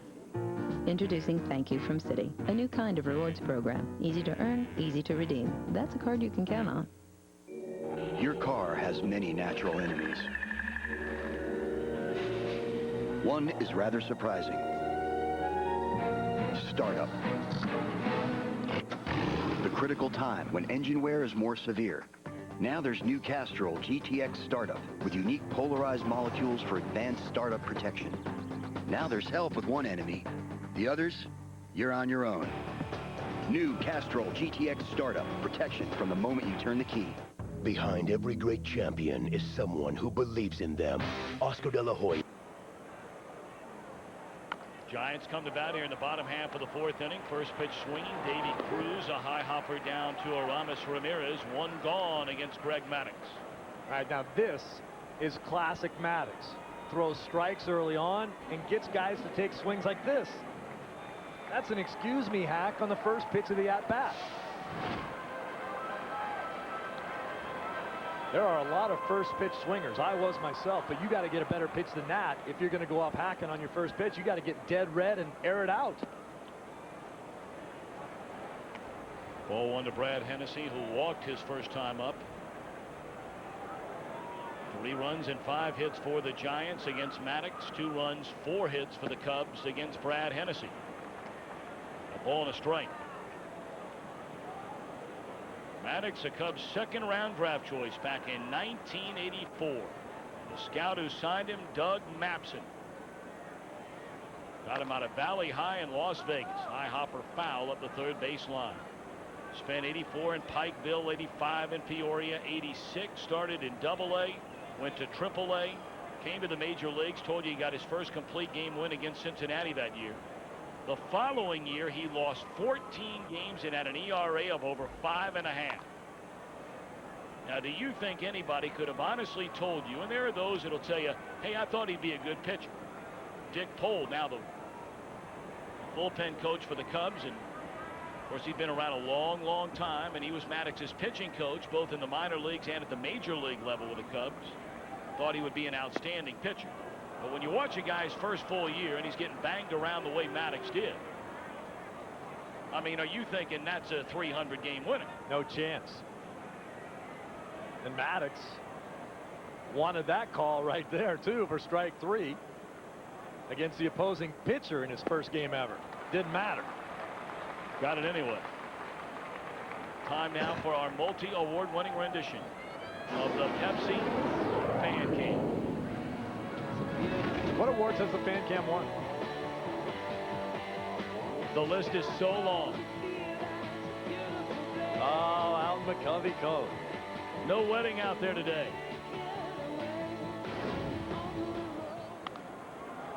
It's when you misidentified the groom a couple of years ago. In the air, Sammy coming on, couldn't find it initially. Now he does so. And somebody's got to pick up his lid. The bride was kissing everybody. What would you do?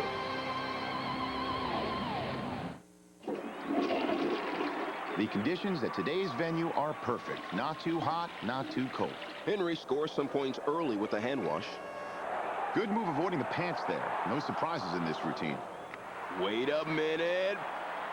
Booyah! What a finish! This moment deserves a Pepsi Edge. Reward yourself with new Pepsi Edge. It has full-on flavor, but 50% less sugar and carbs. So feel free to celebrate any little achievement. Years of conditioning really paid off there. State third, Taco Bell's chicken quesadilla. Now? It's a bit more portable than your average lunch.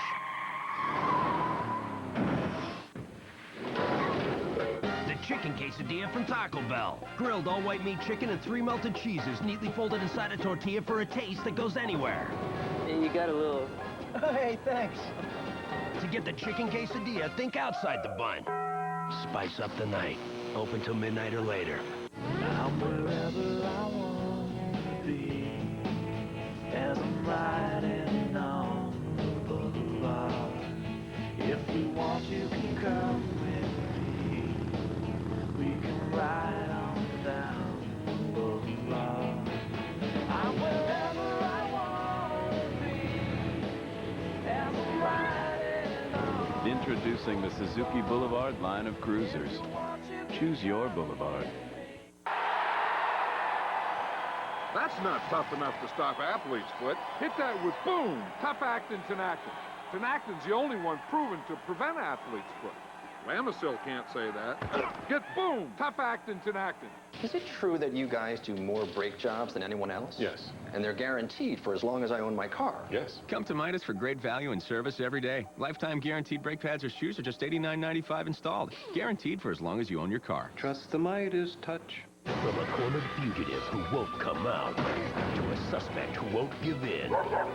Cops' greatest takedowns. A full hour starts at 8 tonight on Fox.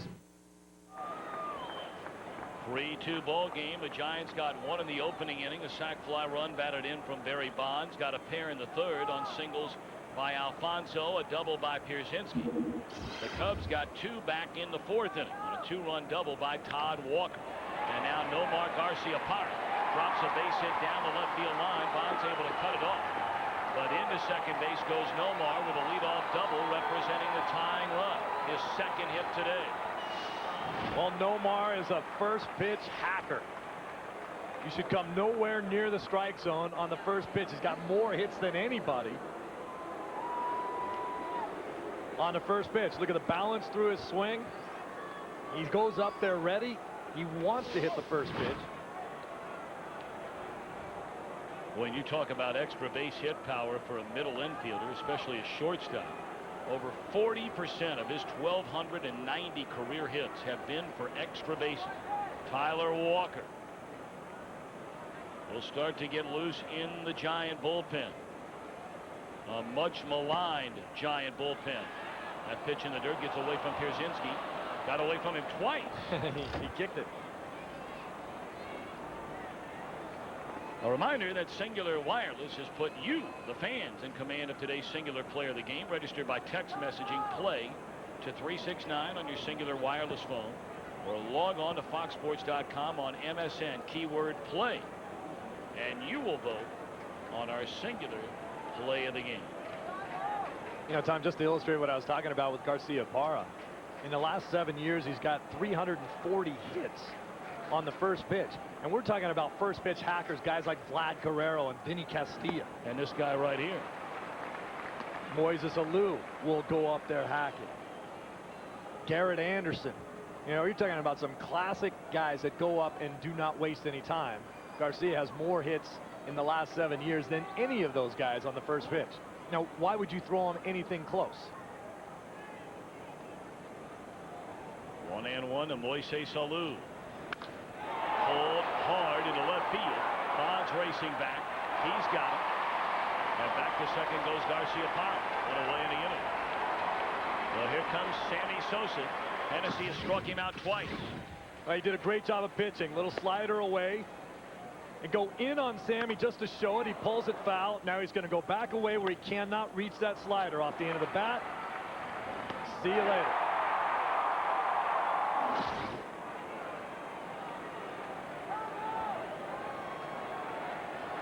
Hennessy has been in control of his emotions and has been in control of his pitches. He's done a nice job today pitching. And I would assume he'd approach Sammy in much the same way as he did before. Again, Pierzynski set up away and a bluff throw back to second base, where Garciaparra represents a tying run here in the top of the fifth. Well, for the first time since Sosa became a Chicago Cub, he has heard some boos this season at Wrigley Field. The expectations so high for this Cub team coming into the year after getting to the NLCS last season. Swung on and fouled away. Now, they have been hurt badly this year by injuries. There's no debate about that. But even the most hardcore Cub fan will tell you, with 2 months left to go and this team almost completely healthy now, it would be inexcusable, or put it this way, it would be a major disappointment if the Cubs do not reach the playoffs. They have a favorable schedule, they have everybody back, and they lead in the wild card. And Sosa grounds it to third. 2 away in the inning. Garciaparra led off the inning with a double, and he's still stuck there at second base. I have not seen Sammy Sosa be this pull happy in the last 7 or 8 years of his career, standing that far off the plate and trying to pull everything. The little toe tap that he uses to set up his swing, but just a little bit too much spinning on that back leg. As we talked in his earlier at bat, he is best and became a complete hitter when he learned how to go the other way, and he's gone away from that this season. Now Aramis Ramirez, who doubled down the right field line, broke his bat his last time up, scored the first Cub run. Looks at ball 1 low and away. Well, Hennessy trying to pitch out of major trouble when you consider the people that he had to face after a leadoff double by Garciaparra. He got a Lou on a liner to left, Sosa on a grounder to third. 1-0-2 Ramirez is ball 2.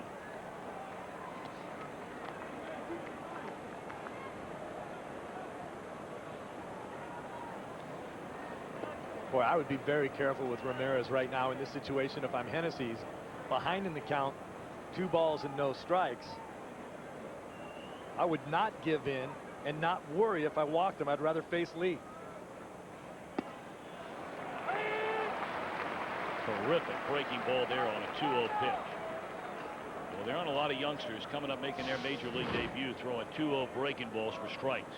That's big league pitch. That was the scouting report. Can throw that slider for a strike anytime he wants.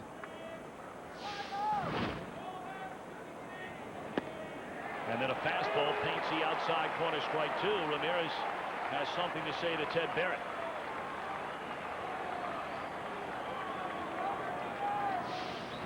Painting the corner. Look at Brzezinski setting up, framing it. Good pitch.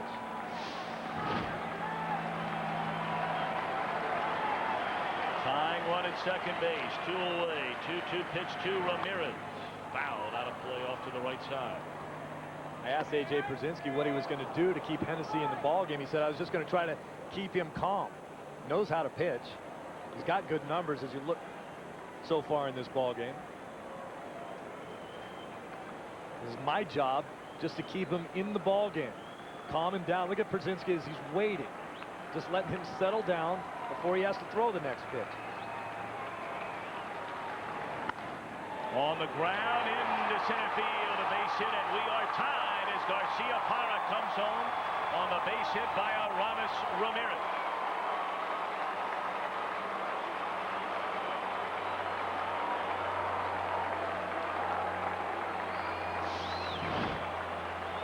Setting up for the slider away. Look at the location there, though. He just hung it, left it out over the plate. Well, it is amazing. And when you play the game, you don't really realize. You come up here and sit and do games like I'm doing now after playing for 13 years. It is amazing the difference that it takes for a good pitch, a slider that hits the outside part of the plate, and you get guys out. And if you miss by 3 or 4 inches and leave it out over the middle of the plate, it gets hit and hit hard. Now Greg Maddux, who fell behind 3-0, has watched his team come back to tie it. His second try today for his 300th career win up against Tennessee, making his big league debut.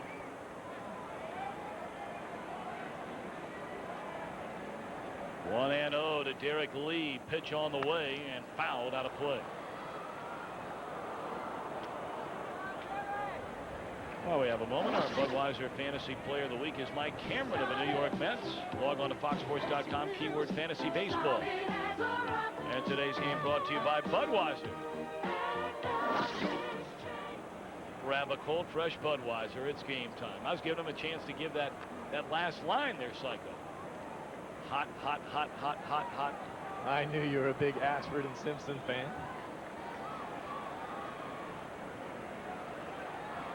That is hot, too. That ball hammered into Deep right center field, back to the wall and off against the bricks. Ricochets to Grissom. On his way to third is Ramirez, and he will score, and the Cubs have given Greg Maddux a 4-3 lead here in the 5th inning.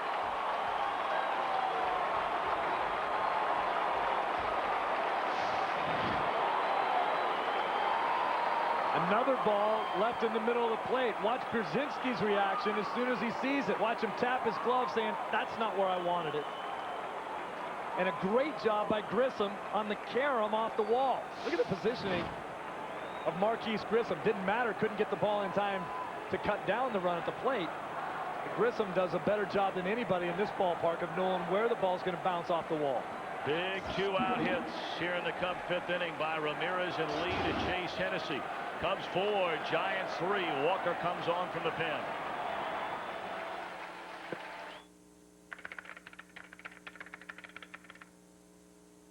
Cigarette smoking is addictive and causes serious diseases. Smokers are far more likely to develop serious diseases like lung cancer than non-smokers. There is no safe cigarette.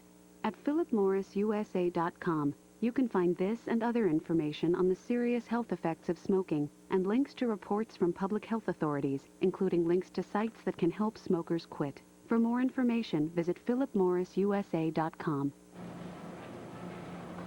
Oh, you must be having a boy. What do you do, huh? I'm not pregnant. You're not? No. Why? Thank you? Me? Yes, thank you. Girl, come on. Amazing what a simple thank you can do.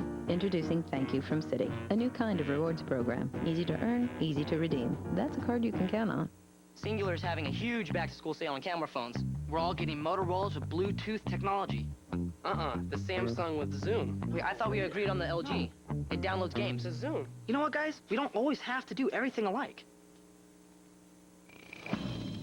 Celebrate back to school with up to $150 off a super wide selection of the coolest new camera phones available. We call it our Now You Can Tell Us Apart plan.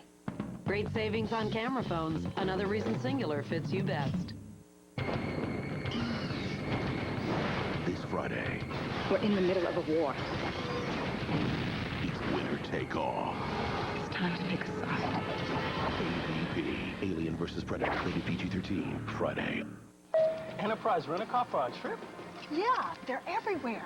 Even airports. See? Airports, too. Hello, welcome to Enterprise. Let me help you with that. Wow, the friendly service of Enterprise is everywhere. Pick Enterprise. We'll pick you up. Tommy Hennessy did a great job, but look at Pierzynski. That's Ramirez's base hit and positioning again of the pitch. Wants it down and away to Lee. Doesn't happen. Both balls get hit hard. And now Felipe Alou turns it over to his bullpen. And boy, this has been a bunch. It has been knocked around on a regular basis over the last month. Tyler Walker, the rookie right-hander, comes on. His 36th game. They've got a handful of pitchers that are on pace to pitch in 75 or more games, including Jim Brower, who's on pace to pitch over 90 games. Hey, look at the final numbers from Brad Hennessy, who did a nice job. We saw as he started to tire in this inning of the ball starting to sail out over the middle of the plate and was unable to keep location with them. He did a good job. Yes, he did. I mean, he handled himself well. His major league debut. I mean, just think of all the butterflies and how nervous you are just on that alone. And then you're going up against a guy that Hennessy told us yesterday watched all the time as a kid. I mean, the Cubs played on a superstation. The Braves played on a superstation. So watch Maddux just about every single start. 2-2 to Walker. Sure as heck is talking to the right guy after his start next to Jason Schmidt there. No, Lowry on the other side of Schmidt. Schmidt, leading candidate probably at this point in the season for the Cy Young Award. 2-2 to Todd Walker. Runner at second. Cubs leading by a run. And a pitch check swing. They appeal down to third. And Ed Rapuano said he didn't go around. Full count.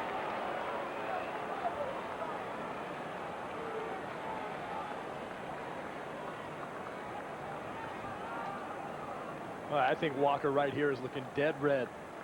And if he doesn't get it, he might spin himself right into the ground trying to swing at it. swung at it. It wasn't a fastball. Barry Bonds and the Giants have fallen behind for the first time. 4-3. Bonds due up 30 in the fifth.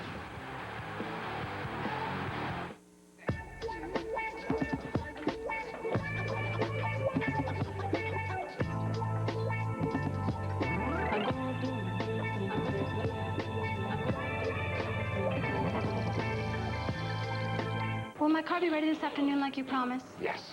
Will you try to sell me something I really don't need? No.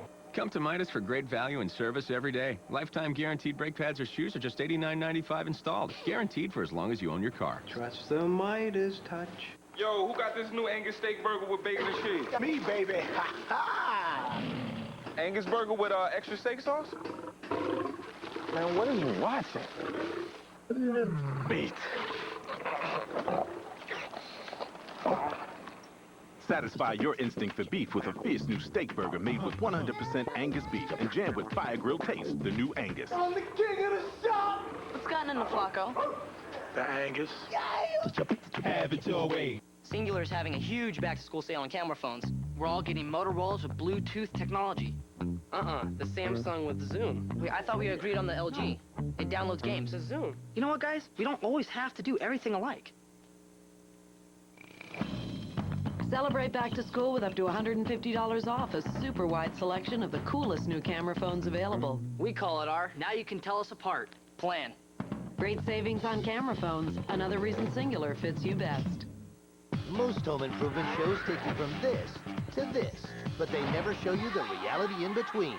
This August, 8 couples will move into 4 rundown condos. Oh my God. And compete against each other in the ultimate remodel competition. Open that door, I'll beat you sideways. The Complex Malibu, breaking ground this August on Fox. Major League Baseball on Fox is brought to you by Budweiser. Grab a cold, fresh Budweiser. It's game time. By Burger King, who remind you to have it your way. By Pepsi Edge, a new full flavor cola with 50% less sugar and carbs. And by Midas. Trust the Midas touch. Greg Maddux hoping for the Midas touch over the final 5 innings here today, and looking to pick up win number 300 in his marvelous major league career. You talked about it earlier, Tom, not letting Maddux settle in. He has not had his best stuff today. Fly ball in the right center by Ricky Leday, and Patterson is there to corral it. 1 gone here in the 5th. But you sure as heck don't win 300 games in the big leagues by being a guy who can't win without his best stuff and being a guy who doesn't smell blood when you get the chance. With your team now leading this game 4-3, you may see Maddux settle down and throw 2 of his best innings to finish up.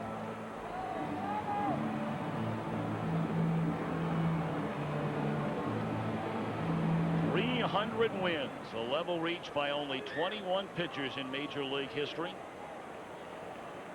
This season, of course, Maddux returning to the Cubs, the club that originally drafted him after signing as a free agent very late on February the 18th. Steve mentioned earlier, Maddux the first pitcher ever to win 15 or more games in 16 consecutive years. And during that 16-year span, he has led the major leagues in wins and innings pitched, and second only to Pedro Martinez in earned run average. To think that over 16 years, Maddux an earned run average in a hitter-friendly era of 2.76. And 13 gold gloves. Ho-hum.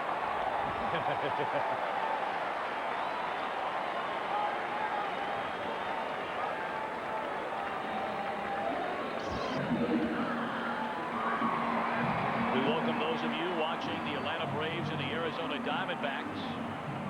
Tom Brenneman, Steve Lyons, our entire Fox crew here at SBC Park in San Francisco, where the story today is Greg Maddux looking for his 300th career win. Fell behind 3-0. The Cubs have come back to give him a 4-3 lead.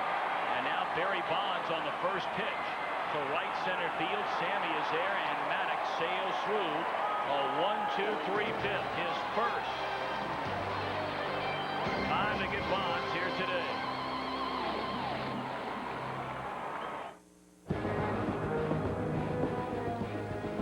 Assurance in rain means Goodyear's deeply carved aqua chutes propel water away from your tread.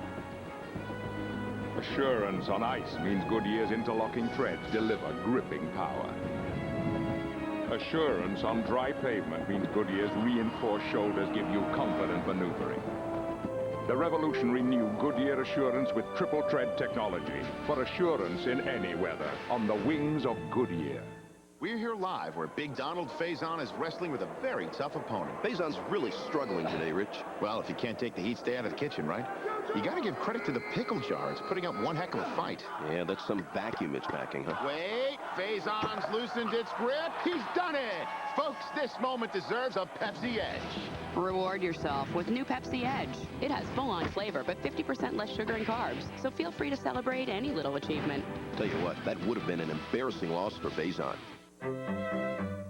Cholesterol. It comes grilled, fried, slow-cooked, and twice-baked. But did you know it also comes from Mom, Dad, Grandma Ethel, or Grandpa Sam? Your bad cholesterol doesn't just come from food. It's also produced naturally by your body, based on heredity. So, now you know, everyone's bad cholesterol comes from two sources, food and family. If you're having a hard time lowering your cholesterol, ask your doctor about the two sources of cholesterol. If a lunar rover can get out of a ditch on the moon, if a tugboat can tow an enormous freighter, if an M1 tank can have a heavy-duty Allison transmission, then why can't your truck? At GMC, our engineers don't just ask questions, they have answers. The GMC Sierra line of pickups. Professional-grade engineering. It's not more than you need, just more than you're used to. Never go to bed mad, unless it's Saturday night with Mad TV. Fran is either dressed for a sexy night, or she's a big fat beanie baby. Look at you. You're no Miss America. Mad TV, guest starring Vanessa Williams. Late night tonight on Fox.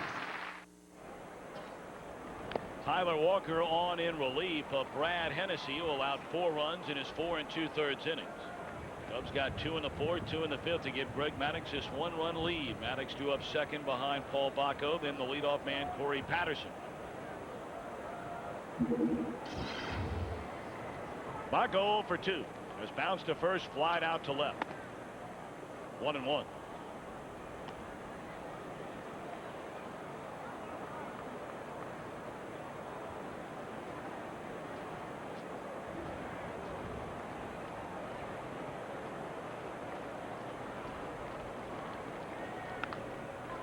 And that's a fair ball. Little cue shot down to left field line. It'll be extra bases for Bacco as a fan leans out and taps it.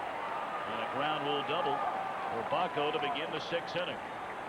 Well, a moment ago, Steve had a chance to catch up with Giants manager Felipe Alou. Felipe, obviously, as a father, you got to be very proud to have your son playing in the big leagues, but how tough is it playing against him? Well, I'm proud that he's a tough man, number one, and I'm proud that he's a good ball player, too.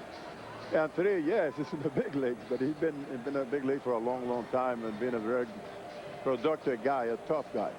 Felipe, what one area of your ball club has to improve for you to win this wild card or catch the Dodgers in the National League West? Well, we have 2 kids now in the rotation. We need to get more innings. Worry about this, more innings from the starting pitch. So that's why the reason our bullpen went off a little tired and then disarray a couple of times. Felipe, thank you for your time. You're welcome. Greg Maddux steps up there and drops down his 8th sacrifice of the year. It was bunted so hard, Alfonso turned around to look to third. Bacco does not run well, but Davy Cruz doesn't run well either. Watch the replay and where Davy Cruz at shortstop is and how he has to get over there. You see both of them matched up at the same time. On a little bit of a wheel play defensively for the Giants, Cruz has to get over there about 5 steps earlier than he did. Well, you got to wonder if Maddux is okay over there talking to the Cub trainer in the dugout. Maddux left after 6 innings. We talked about his last start. This ball hammered off the bat of Corey Patterson, and it is long gone into McCovey Cove.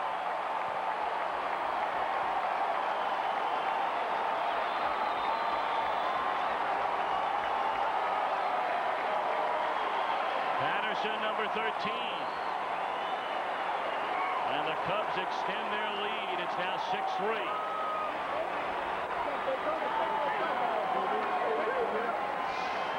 Patterson jumping all over a first pitch fastball, knows it's gone, so does Tyler.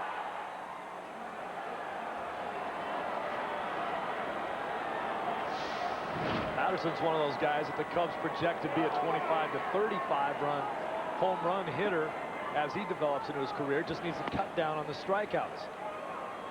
Got him hitting leadoff right now, mostly out of necessity, but they see him as a middle of the order guy, maybe a little bit longer. How do you like Maddux's chances now? He's only 136 games over 500 when he gets 5 runs or more behind him. That's pretty good. Well, as we said before, too, when you start to smell blood, when you're a guy that's been there 300 times before, he went out and had a 6-pitch inning last inning. 1-1 to Garcia Parra.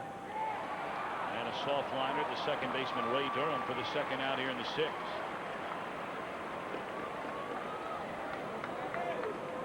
Take a look at some of the other numbers around baseball, brought to you by Burger King. Oakland leapfrogged Texas in that American League West last night. Rangers got beat up by Baltimore. They trailed today. Atlanta in Phoenix, a 3-1 lead over the Diamondbacks. And we told you, the Cardinals, 2-1 winners earlier today at home over the Mets. Johan Santana on the mound in that one today for Minnesota. What a year he's had. Every day he goes out there, he throws 7 or 8 innings, gives up 3 hits, 1 run, no runs. It's been amazing.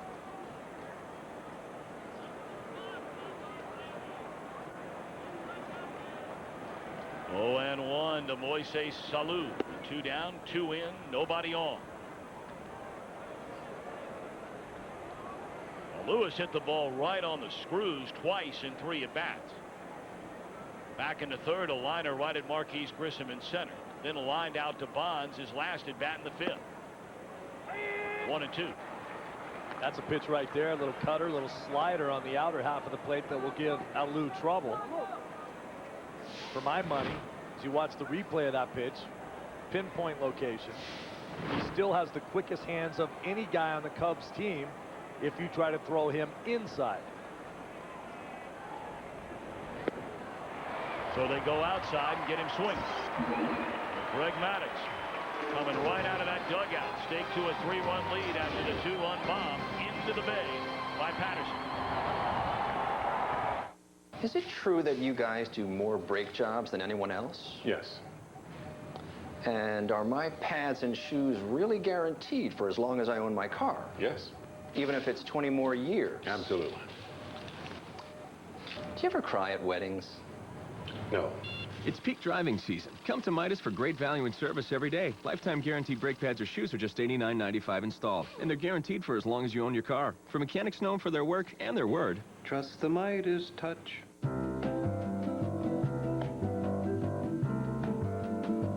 There's only one most reliable wireless network in America. Why? Works fine. Good. We won't let anything stop us. Can you hear me now? Verizon Wireless. We never stop working for you. That's not tough enough to stop athlete's foot. Hit that with boom, tough actin Tinactin. Tinactin's the only one proven to prevent athlete's foot. Lamisil can't say that. Get boom, tough actin Tinactin.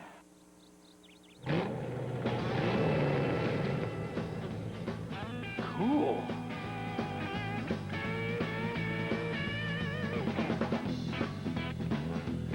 What's the coolest way for people on the move to pay for gas and convenience items? Speed Pass.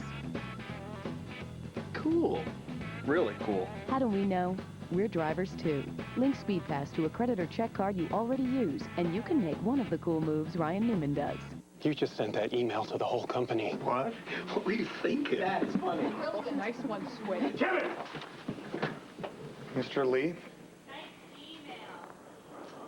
Well, thank you.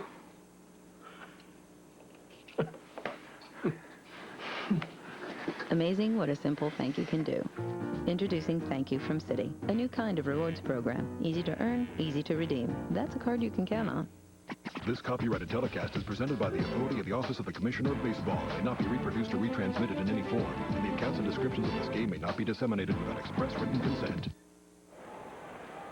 Greg Maddux climbs the hill, takes the ball, turns it loose to begin the bottom of the 6th inning now with a 6-3 lead.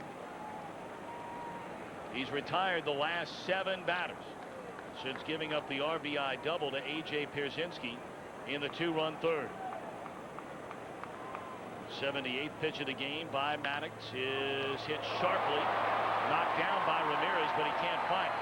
That'll be an infield hit undoubtedly for Edgardo Alfonzo, his 3rd hit today. Ramirez mad at himself only because he couldn't find the ball. This is a bullet, 1 hopper hit on him, eats him up. Great view of it here. Great effort to make the play, and now he just can't find it. I think that's why they call it the hot corner.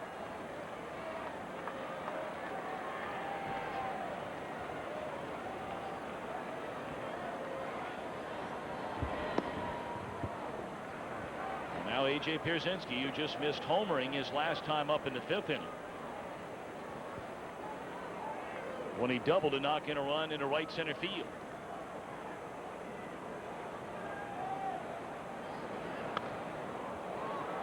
A ball and a strike.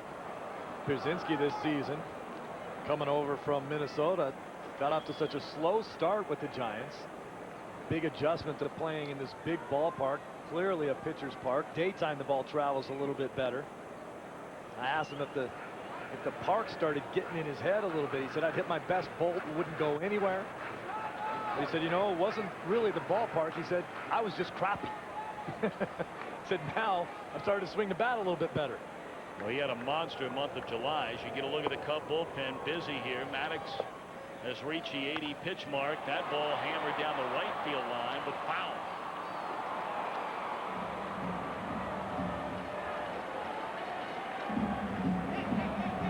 So the left-hander Kent Merker, the right-hander John Lester getting warmed up. Maddux had back-to-back complete games in the middle of July. 9 innings, a 6-hit shutout against Milwaukee. Then went 9 innings, allowed 4 hits, 2 runs to beat Cincinnati. His last 2 starts, 6 innings. Base hit center field, and here come the Giants. Runners at first and second, and nobody out. While we have a free moment, let's take a game break and send it back to Los Angeles and Jeannie Zelasco. And it's El Duque back in the Bronx in more ways than one, shutting down the Blue Jays through 6+ innings and getting support from the bat of Bernie Williams. A 2-run single. He now has 1,100 career RBI in pinstripes, passing Don Mattingly, 8th all-time in New York. 4-0 Yankees, bottom 6. Larry Walkschild, the pitching coach for the Cubs, going to come out and visit with Maddux and Paul Bacco. Back-to-back base hits by Alfonzo and Pierzynski to start this 6th inning. And that's going to be it for Greg Maddux. He's gone 5 innings, which would qualify him to get his 300th win. But the bullpen going to have to nail it down over the final 4 innings.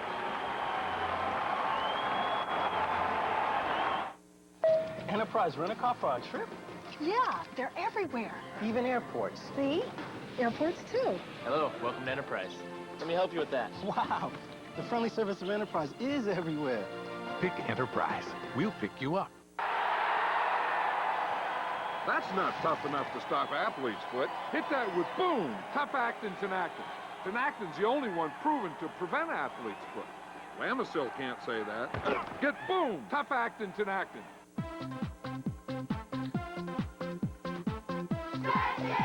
If you're going to play this game, you have to stay in shape, especially you older guys.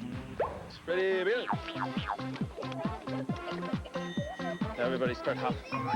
Oh, shake those butts. It's a very important stretch. Faster. Feel it? Oh, yeah. Does that one feel good? Woo! Boys and Girls Clubs of America is the official charity of Major League Baseball. Together, they create a positive place for kids. Next week on an all-new episode of Rescue Me. Looks like they're pulling a kid out of that car. A firefighter's worst nightmare. Oh, my God. She's hurt bad, but she's alive. See why critics are giving Rescue Me 4 stars. God takes my little girl tonight. I'm going to want to know why.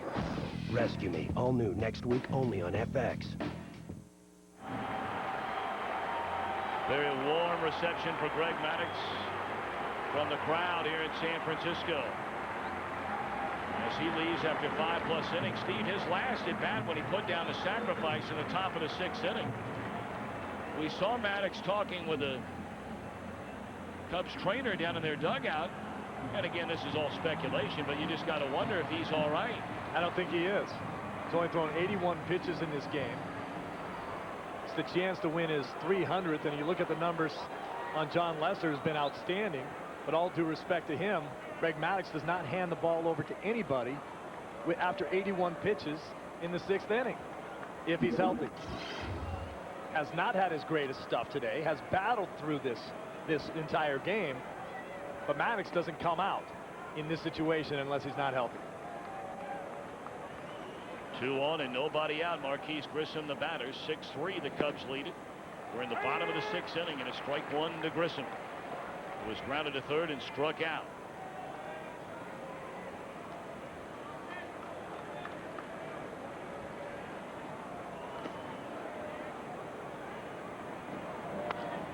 Fouled out of play, 0-2. Well, here's what we were talking about after Maddux put down the bunt. Reaching over and feeling the forearm or the wrist. I don't know, maybe just wiping it off. Talking about something with a trainer. Trainers aren't guys you really like to talk to that much. No. They say Grissom went around, and that's strike 3. On the appeal down to Lance Barksdale, the first base umpire. Grissom making the offering at the pitch. Definitely a strike.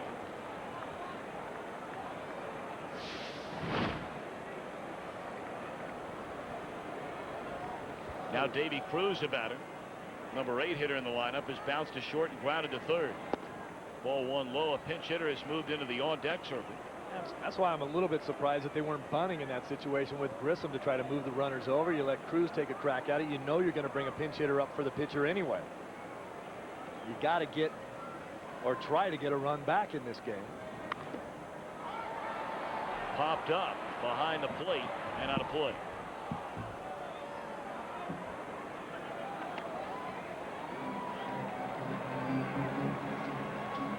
Lester throwing the ball so well for the Cubs right now. They had a decision to make when they activated Ryan Dempster, who pitched in the game here last night. Less than a year after coming back from reconstructive elbow surgery, Todd Wellemeyer was having a fabulous year for the Cubs, but Lester just a little bit better. So he stayed and Wellemeyer left. 2-1 to Cruz. Told you a pinch hitter has come out into the on-deck circle. That would be Michael Tucker for the time being.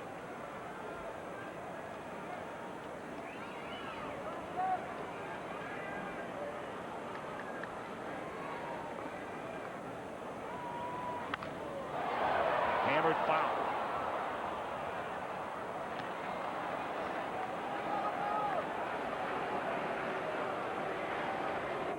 The Boys and Girls Club of America is the official charity of Major League Baseball. Together they create a positive place for kids. What's more important than that? 2 on, nobody out, 1 out. And the 2-2 pitch is outside. Full count to Davy Cruz. That was a good location for that pitch. Lester trying to get a double play ball out of Davy Cruz. Most ironic thing about the Cub defense is that they're 2nd overall in defense and have turned the fewest double plays of anybody in the league. That's an ironic stat to go together. Bouncer off the glove of Ramirez, making the turn and coming home is Alfonso. And now it's a 2-run ball game as Davy Cruz knocks in his 25th run of the season.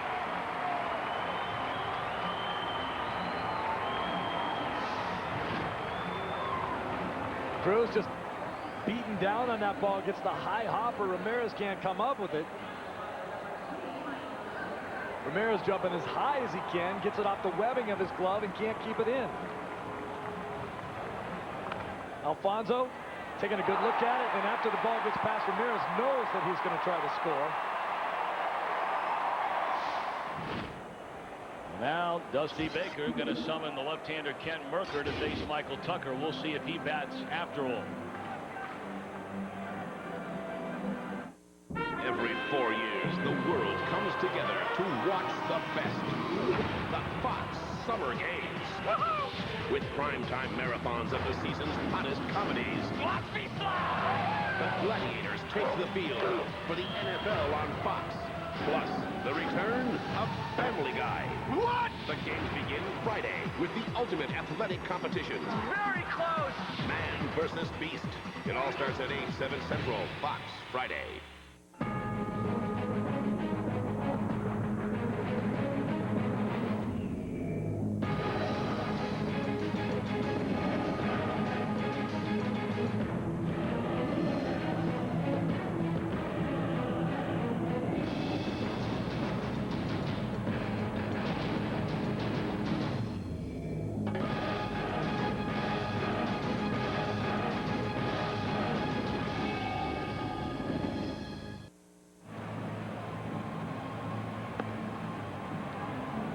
Two on, one in.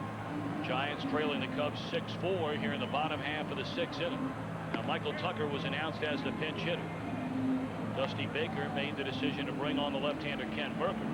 And now Felipe Alou will counter with Pedro Feliz to bat for Tucker. Interesting that Tucker would be taken down in his career against Merker.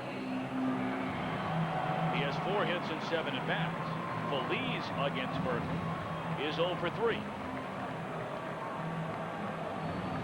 But Feliz, the kind of guy that can give the Giants a 1-run lead with one swing of the bat. Feliz playing time has pretty much dwindled down to nothing. And yet he has the second most home runs on the team and ranks in the top 4 in runs batted in. Led this team in RBIs at one point in the season.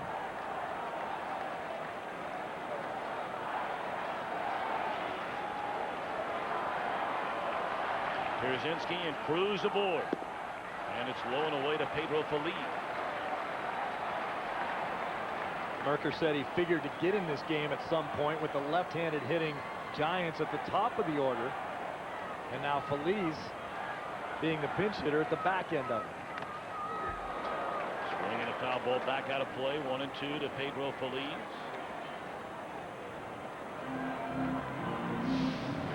Want to be a big league catcher? Hello. That hurts a lot worse when you're the guy with the mask on.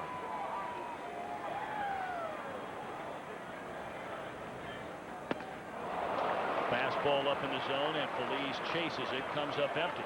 So now 1-2 on Feliz. This guy is almost impossible to walk. Is that pitch coming right into your living room? Well, now Merker, he's been around a long time. He'll expand that strike zone. Only 14 walks all year for Feliz. He wouldn't chase that one again. And it's 2-2. Felipe Alou making the comment that Feliz is going to have to be a corner infielder the rest of his career. That one hooked foul. He's a versatile player. He's playing the outfield. He got a number of starts at shortstop early in the year when they were juggling some people due to injuries to Ray Durham and JT Snow. But they're locked into a big contract for 2 more years with Edgardo Alfonso down at third, and they brought JT Snow back again to play first. So Feliz, a guy who, to be quite honest about it, when playing does far more offensive damage than either one of those players, Snow or Alfonso. Doesn't get the starts. He's always been the guy that the Giants think they're going to give a chance to play every day and then doesn't get that opportunity. Odd man out always. Fly ball center field. Patterson's got it. And the runners stay at first and second. 2 gone in the inning.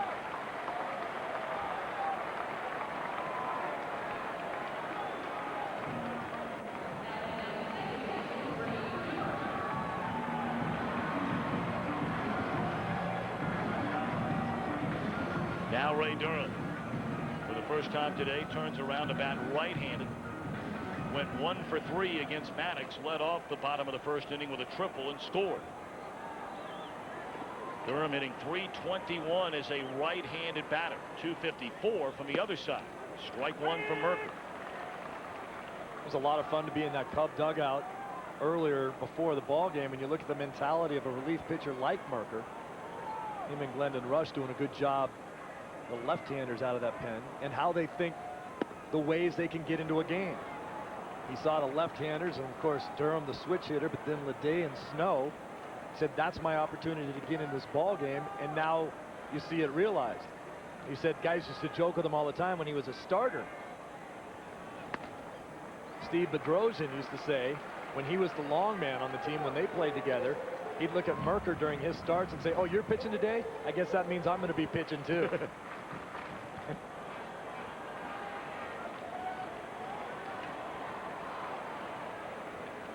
2-1 to Durham. And popped up. Playable for Walker, and that'll do it. Giants get one back. Trail by 2. Sammy and the Cubs coming up after a break from your local Fox station. The New York Dodgers battle Nomar and the Cubs. Fox Saturday Baseball next week.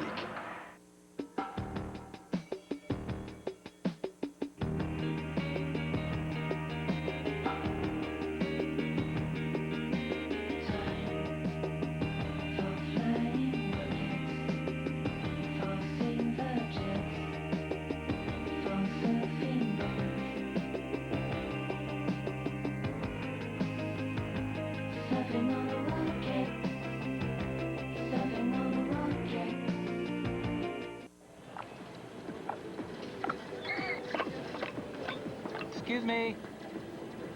Hi, can I see that laptop? Sure. You can access the internet all around your house. It's wireless networking. Did you say wireless? I'm free.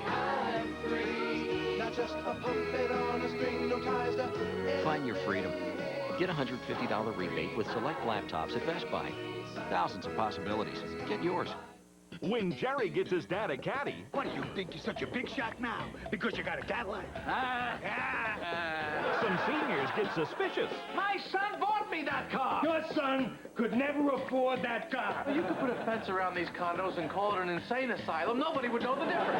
And Kramer gets even with his cable guy. I'm not going to put up with it much longer. I'm loving this. On the net, Seinfeld.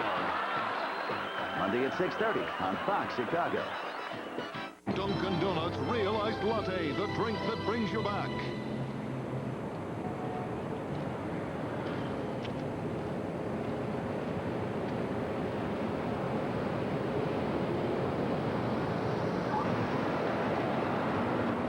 Sorry. Dunkin' Donuts Iced Latte, made with real espresso. It's the refreshing way to bring you back to life. Wednesdays are cool at Dunkin' Donuts. Get a small iced latte or culotta for only $1.79. I'm Corey McFerrin. Ozzie Guillen in studio Sunday at 10 on The Final Word. Top half of the 7th inning we go. A 6-4 Cubs lead over the Giants. Sammy Sosa to start things against a new pitcher, Matt Hergis. Hergis began the year as a Giants closer, something he had never done before. And you see he got 23 of them. But an ERA of up over 5.5. Dustin Hermanson came on to close out the ball game here last night. And the Giants looking for any combination of pitchers just to get outs. His bullpen has struggled mightily over the last month. It's like a double-edged sword for the bullpen because the starters on this team have not gone deep into games, so the bullpen has been overworked. You get overworked, you get a little bit tired, and you're not going to admit that you're tired. You don't get guys out, you're not as sharp. You get up in the pen and don't get into ball games. You get up a couple times in a game and don't get in. Your arm's hanging halfway through the season.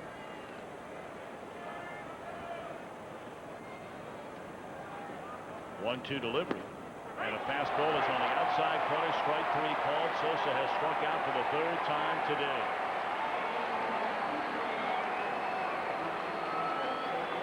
And clearly for the Cubs, this is one of the things that they wanted to do was get into this Giants pen, knowing how poor they've been over the last few weeks.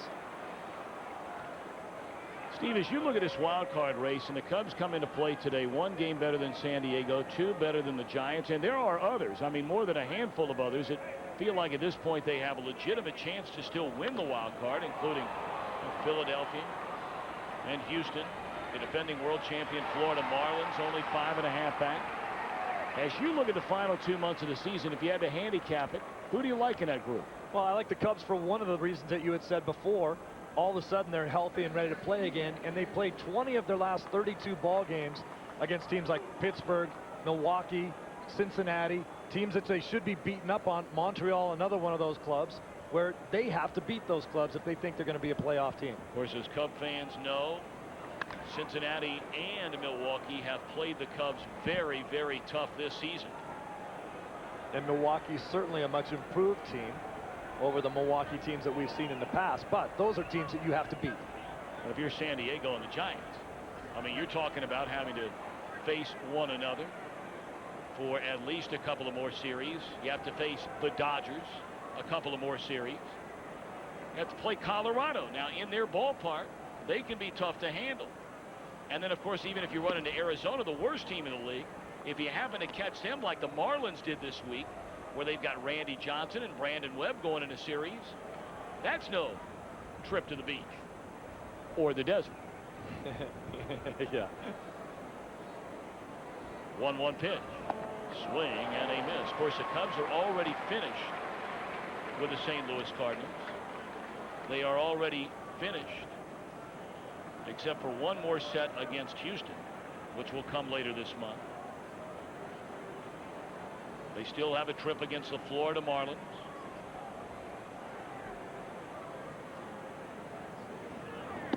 Big swing and a miss by Derrek Lee, and that'll end the inning. So a good, solid 7 for Burgess. Bonds and company down 2 as they stand and stretch at SBC Park. Why is the Angus diet the best diet? It's the newest. Diet doesn't have to be a 4-letter word. I'm Dr. Angus, and I know the Burger King. If you eat, you're on a diet. On the Angus diet, you eat the Angus. Is Angus beef good? Who wants one of these with bacon and cheese? Yes! Respect the Angus, respect the beef. Fill the void within. Go to Burger King. I like things in life that are the best. My best friend. The best shortcuts. The best cuts. And of course, the best place for these. My son. Chris, let me call you back. I'm a little busy. For the best deals in wireless, it's Radio Shack. Like the Sprint PCS Vision Phone VI660 by Samsung, just $19.99 after $160 instant savings with 2-year agreement. Did I mention the best sport? Radio Shack. Boy, oh boy, you think no one sees. But if a gal's minivan came home with as many dings as are in your golf shoe, there'd be unpleasant words. Don't bring soccer into a man's game. Gentlemen, be forewarned. In the treacherous ethical waters ahead, you'll meet 2 kinds. Men who live the high life, and those who need to. Assurance in rain means Goodyear's deeply carved aqua chutes propel water away from your tread. Assurance on ice means Goodyear's interlocking threads deliver gripping power. Assurance on dry pavement means Goodyear's reinforced shoulders give you confident maneuvering. The revolutionary new Goodyear Assurance with triple tread technology for assurance in any weather on the wings of Goodyear. Today's game on Fox is brought to you by Radio Shack. You've got questions, we've got answers, and by Miller High Life. To live simply, proudly, boldly, manly. This is the High Life. Now, how about that High Life right there, Steve? That is big league. A floating house. Merker. Apparently not doing well either. We wondered about Greg Maddux, who was talking to the training staff in the dugout. And now Merker goes out there to warm up in the bottom half of the 7th inning, and off he goes. The Cubs have certainly had more than their fair share of injuries this season, but really outside of Joe Borowski, their closer when the year began, who is expected back maybe in about 3 weeks. They are as close to full strength as they have been all season long.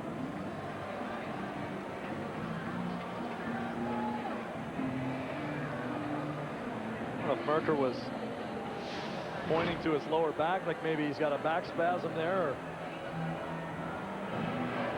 what was wrong with him. At any rate, now Remlinger will come in to face the left-handers. Hey, Jim Belushi at the game. Now, wait a minute. Belushi's always been a hardcore Chicago guy. Yeah, and he's got an orange shirt on. And a black cap. I can't tell what it says on that cap. Gotta think that he came to see Maddux win his 300th game. Many in attendance came to see Greg Maddux today, who broke in with the Cubs after being a second-round pick. 19 years in the major leagues. We told you the all-time record of winning 15 or more in 16 consecutive seasons. Back-to-back 20-win seasons. His last year with the Cubs, his first year with Atlanta. He's won 4 Cy Young Awards. And now Belushi's being told he's on the tube. He's always on the tube. According to Jim, is his show. And his friend right now is telling him that we were burying him for his orange shirt. Not we, you. August 18th, 98. Against the Giants. 7 innings, 5 hits, 1 earned run. Rudy Cianez and Norm Charlton pitching the final 2 innings to give Maddux his 200th career victory. It's interesting to know that Rover Alexander, who got his 300th win as a Cub against the Giants, also got his 200th career win against the Giants. That was a classy move from the fans here at the ballpark today. A lot of Cub fans, but the San Francisco fans all stood and cheered when Maddux left the game as well, recognizing the effort for 300 victories. All right, now Mike Remlinger takes over and faces a pinch hitter, Dustin Moore, who hits his first pitch down the line into the corner. And now the tying run will come to the plate here in the bottom half of the 7th inning.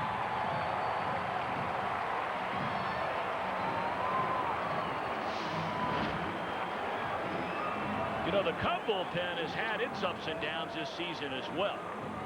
Borowski began the year as a closer. They tried LaTroy Hawkins out there. They've been waiting on Kyle Farnsworth to blossom into a closer for a number of years now. That hasn't happened. They have some great arms out there. And when healthy, you like the names and you like the stuff. But it has been a very, very inconsistent group. As you mentioned, some guys pitching out of the role that they want to be in. Borowski been down with an injury. JT Snow pops it up, and Baco having to battle the bright sunshine behind him for the first out of the inning.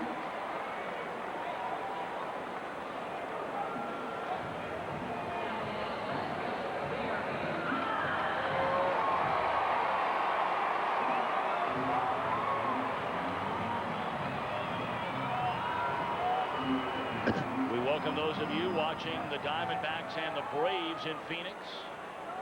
Braves leading that one 3-2 as they go to the 9th. Those chickens symbolic of the opposing pitchers being chicken to pitch to Barry Bonds. They hang one of those up every time he's intentionally walked. And it appears as though he will not be intentionally walked right now. First pitch swinging is Bonds and fouls it out of play.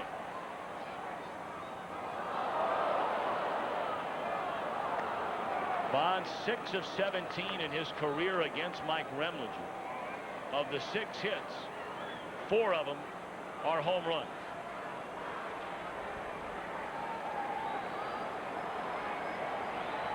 Bonds 0 for 1 today, a sac fly RBI in the first. He was walked in the 3rd. Outside, a ball and a strike. Bonds representing the tying run here in the Giants' 7th inning. They trail 6-4. Remlinger is going to try to come in on the hands of Bonds off the plate and try to get him out on balls away from him. Oh, he got a pitch to hit right there and fouled it straight back. It is rare that Bonds will get a pitch like this and not do major damage. Look at the concentration, the eyes of Barry Bonds. That ball up in the zone and out over the plate. coming straight at you here, and you're right about that, Tommy. If Bonds gets this ball, it's still going. 1-2 the count on Bonds. Breaking ball down and away. Bonds 29 home runs this season. With his next home run, it will mark his 14th year, 13th consecutively, that he's reached the 30-homer level.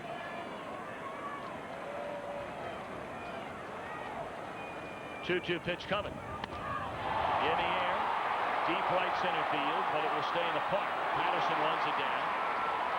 And on his way to third, and stopping right there is Dustin Moore, 2 away in the inning. Bonds 0 for 2. That's another classic example right there of Bonds hitting that deep fly ball as he did in his first at-bat. He got the sacrifice fly with a man on third. But both ball clubs today have done a poor job of moving runners over. There's the ball that Bonds hits. If J.T. Snow was able to get Moore to third base with the out that he used up, this is a sacrifice fly. And you're looking at another run for the Giants.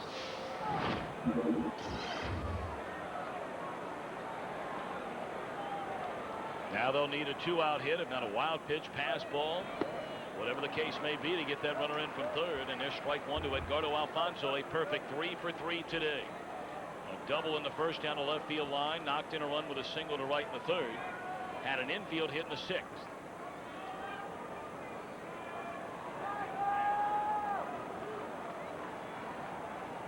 Alfonso only 2 of 13 in his career against Remlinger. 0-1. Down and away.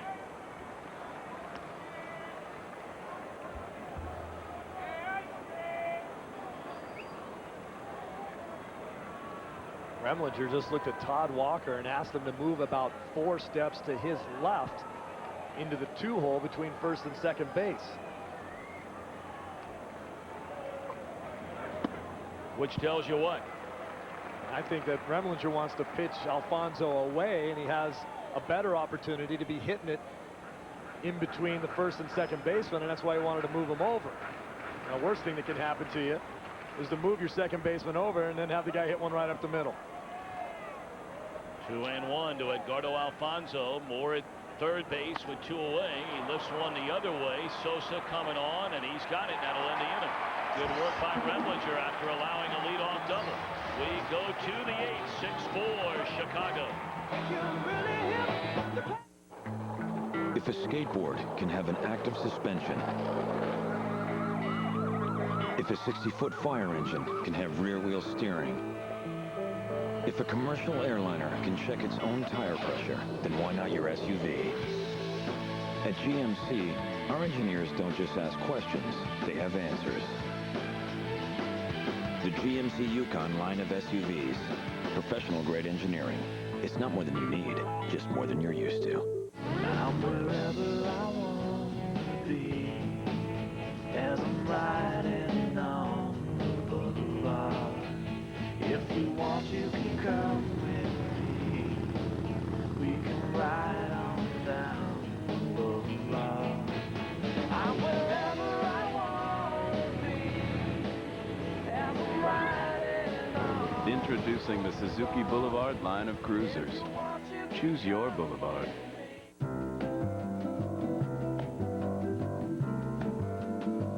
There's only one most reliable wireless network in America. Why? Works fine. Good. We won't let anything stop us. Can you hear me now? Verizon Wireless. We never stop working for you. The thing about fresh beer is this. It just tastes better. The clean, crisp taste of Budweiser and Bud Light. Fresh beer tastes better. Ooh, look. Dear Prilosec OTC guys, what's so different about Prilosec OTC? Signed, the frequent heartburn guy next to you. Whoa, big difference. Look here. It's the only OTC that directly shuts down lots of those acid-producing pumps in your stomach. That's why it's the only OTC that can work for 24 hours with 1 pill a day. Awesome. One pill a day, 24 hours, zero heartburn. Two moms have traded families. Now they take control. This is off limits. And the switch hits the fan. I don't like her either. I felt so unwelcome. Trading spouses. Meet your new mommy. All new at 8/7 Central, Fox Tuesday. Top of the 8th inning, and Matt Hergis starting his 2nd inning of work. He had a 1-2-3 7th inning. Third pitcher used today by Felipe Alou. Dustin Moore remains in the game to play right field for Ricky Leday. Todd Walker, Paul Bacco, and then we'll see. Pitcher spot due up 3rd in the inning. And the Cubs have Kyle Farnsworth throwing in their bullpen.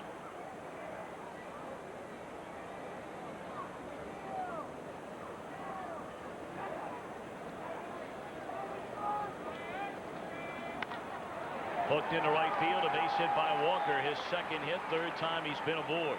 And he can swing that bat. Well, this fall, America's #1 pregame show returns. Our guys take you on the road. From opening kick all the way to Super Bowl 39 in Jacksonville. Along the way, they'll be live at some of the year's best games, bringing you the biggest stories around the NFL. Fox NFL Sunday. The journey begins September the 12th. Right here on Fox. Jimmy Johnson, Terry Bradshaw, Howie Long, and our main man, James Brown.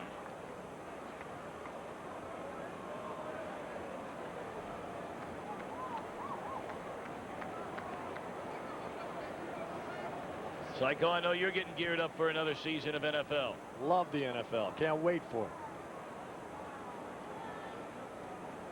Paul Bacco, the batter, and lays down the bunt beautifully. Picked up by Pierzynski, and he'll throw out Bacco, give him a sacrifice. And Walker on to 2nd base. All right, you at home are currently voting among these outstanding plays from today's game to select as the singular play of the game. And you have a choice: the Lee double, the Corey Patterson home run, or the bad hop by that guy. Yeah, I mean, I don't know how that guy is not the play. He's trying to hide behind. Looks like Bob Brenly sitting there. Now here's a play we're talking about. Not only that, springs to his feet, forgetting all about his hat, which stayed out there on that warning track. Someone got it back to him. Pulled to the right side by the pinch hitter Jose Macias. And on to 3rd base goes Walker, 2 away in the inning. How is that not the singular play of the game? Well, we'll see. But you can't vote on that one. I thought it was either the Lee double or the Patterson home run. They had 3 of them. Okay, I looked over a little late. It was the flip play. Okay, so I beg your pardon. Well, here comes Corey Patterson, one of your choices. Back in his 6th inning with a man aboard.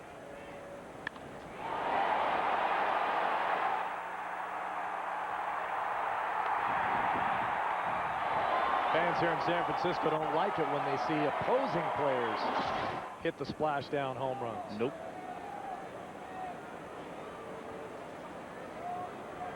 Runner at 3rd with 2 men out, and Patterson waits. Cubs leading 6-4 here in the 8th inning, and a first pitch fastball from Hergis in there, a strike.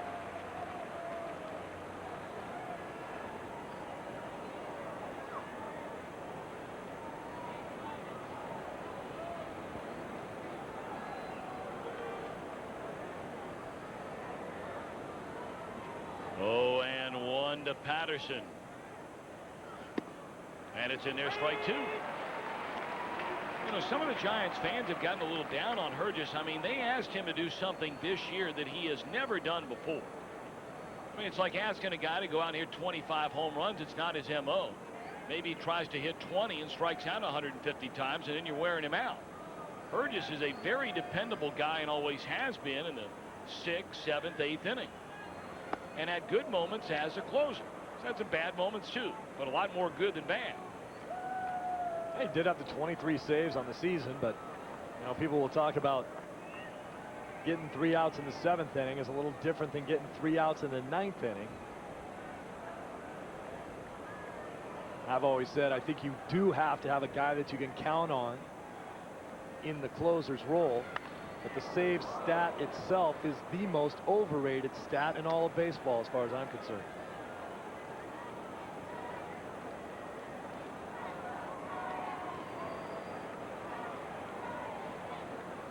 One and two the count on Patterson. The Cubs coming in with a one-game lead in the National League wild card race over the San Diego Padres, who will play at Petco Park later on tonight against the Pittsburgh Pirates. Got a strong outing from Jake Peavy in the 13 win last night. Swing and a miss by Patterson. That'll end the inning. So here come the Giants. Bottom of the 8th inning. Pierzynski, Grissom, Cruz down 2. How many inches is it to rock bottom when men change their oil not with the wrench but with the credit card? That dipstick also plumbs the level of one's manhood.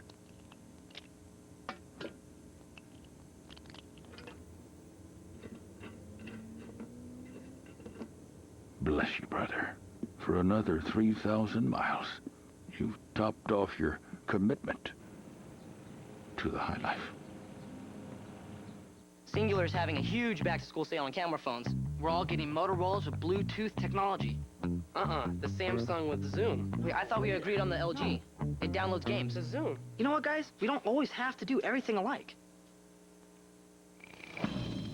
Celebrate back to school with up to $150 off a super wide selection of the coolest new camera phones available. We call it our Now You Can Tell Us Apart plan.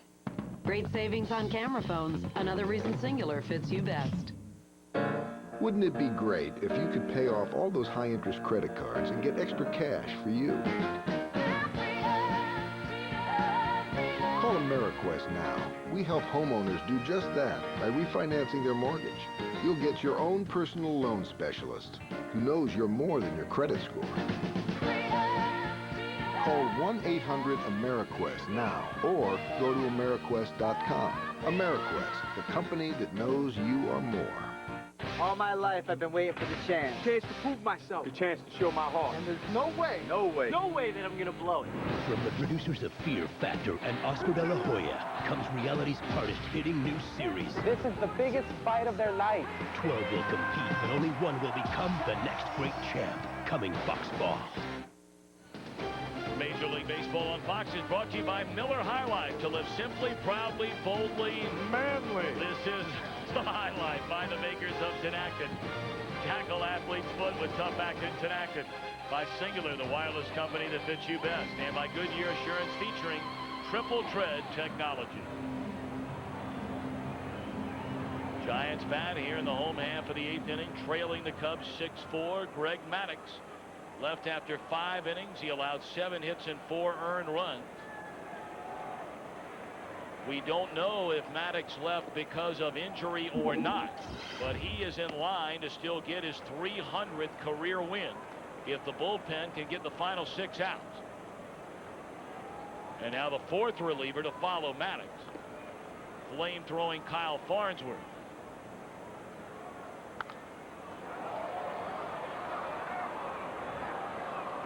We're being told now that we've gotten word from the Cubs clubhouse that there is nothing wrong with Greg Maddux. That surprises me a little bit, saying that it maybe ran out of juice. It was a hot day today. Going through 81 pitches. He was struggling with his control a little bit, and he left with 2 guys on. You don't see Maddux leave games like that very often. 2-1 the count on A.J. Pierzynski. Kerry Wood coming off a sensational start in Colorado, along with Mark Pryor, as they get healthier and healthier as this season moves on. But the story today, the veteran of that staff, Greg Maddux.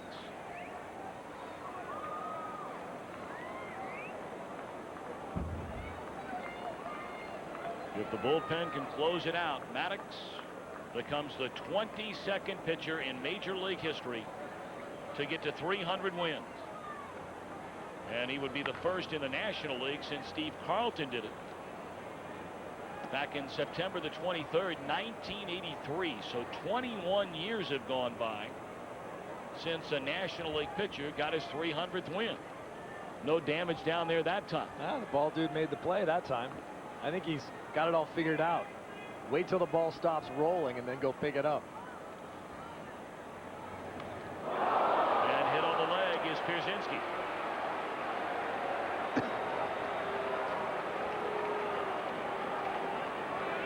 Who better to ask than Dave Righetti about the great career of Greg Maddux? We had a chance to do that earlier today. It's a ball game, but to maintain it all through the pressure of whatever situation comes up, because the only way to win is to walk off the field with your team ahead somehow. And this guy is not only a competitor, but he's smart. And on top of that, he's got a lot of guts. And you mix them all together and you end up with great Maddux.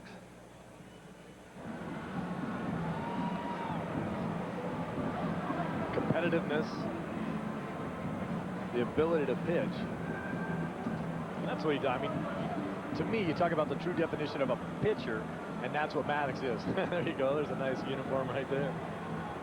Steve, I thought you made a great point earlier, though, and it's something you and I have been talking about for a number of years now. But I mean, Maddux is, and along with Roger Clemens, guys who win and win and win consistently forever outside of having good health.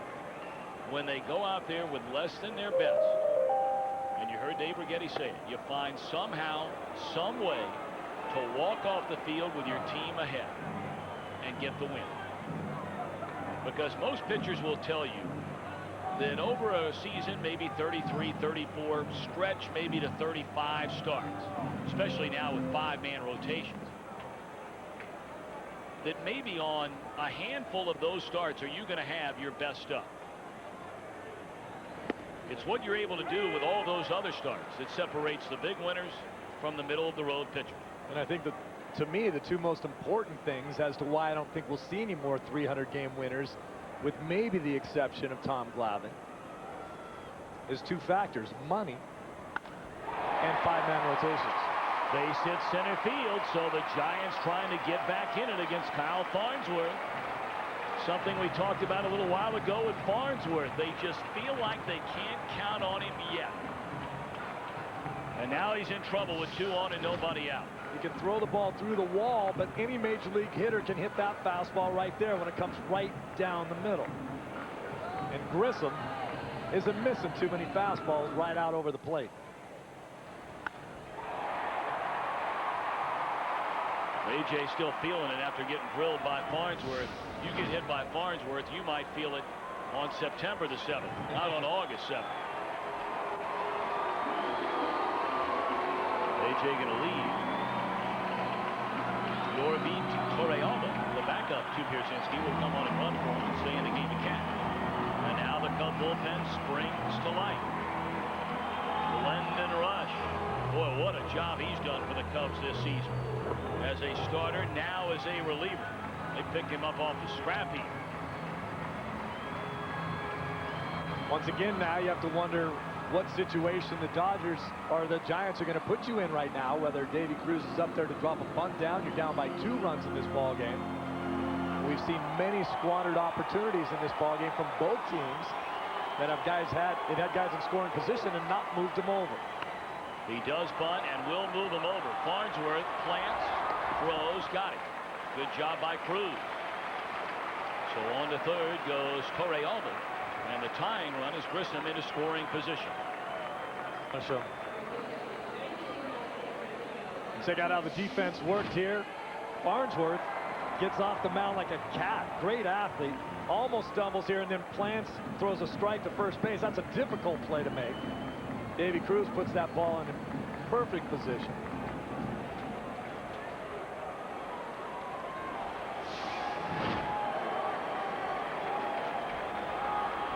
Remember a play like that during the LCS last year where he slipped and fell and made a poor throw in a game against the Marlins. Now Neifi Perez to bat.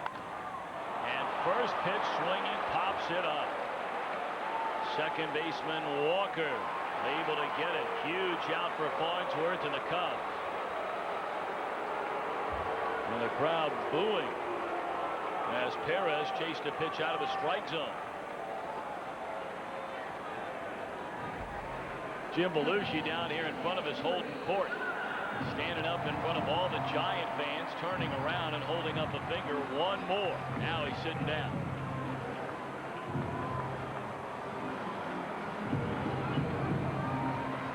That's a brave man. I was going to say, one of these Giants fans might take a shot at knocking that grin right off his face. Now Ray Durham tying run at second. Ball one sails away. Common theme in this ball game today is the fact that guys have not gotten runners over and gotten them in as consistently as they should have in today's ball game on both sides. But the one thing the Giants have done in the past better than a lot of clubs, especially in the National League West, is come up with the huge hits when they need them. Breaking ball in there, a strike to Durham.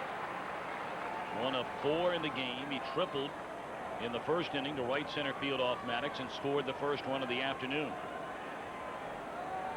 Torrealba third, Grissom the tying run at second. 2 away here in the Giant 8th inning. Farnsworth, the pause and the pitch. Slider down and in. Good pick up there by Baco. It's a great job, and nobody cares about it except for the backup catcher on a team. Look at the nasty break on that slider. Baco getting over there, trying to make sure he stayed in front of it, because if you don't stay in front of that ball, it means a run scored.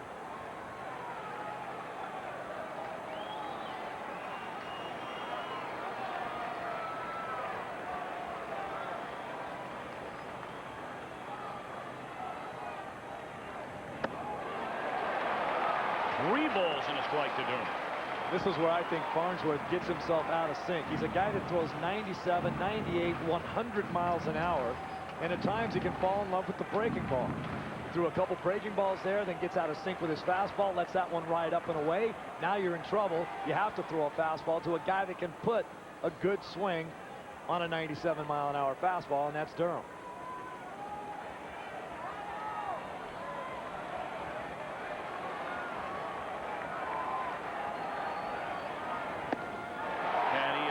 Durham again on the breaking ball. Wow. And I mean, here comes Larry Rothschild, and I think that's exactly what he's going to tell Farnsworth right here and say, hey, you got a great fastball. Use it.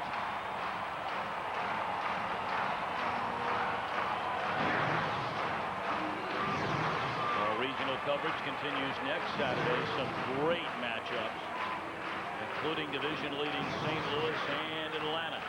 The Giants will be in Philadelphia, while the Yankees and Seattle, along with the Cubs and the Dodgers from Wrigley Field.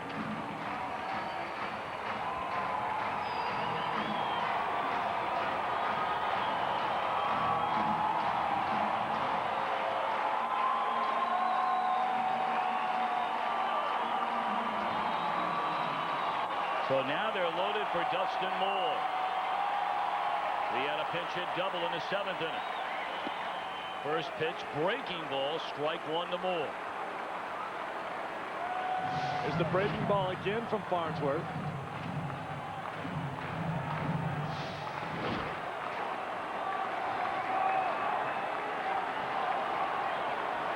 If you're a pitcher, it's not like you can just sit there and live on one pitch. He throws that a lot. Came with another breaking ball and a bouncer to Garcia Parra for the first play to end the inning. The Giants leave them loaded. They've stranded 10. Sammy and the Cubs coming up in the 9th, leading by 2.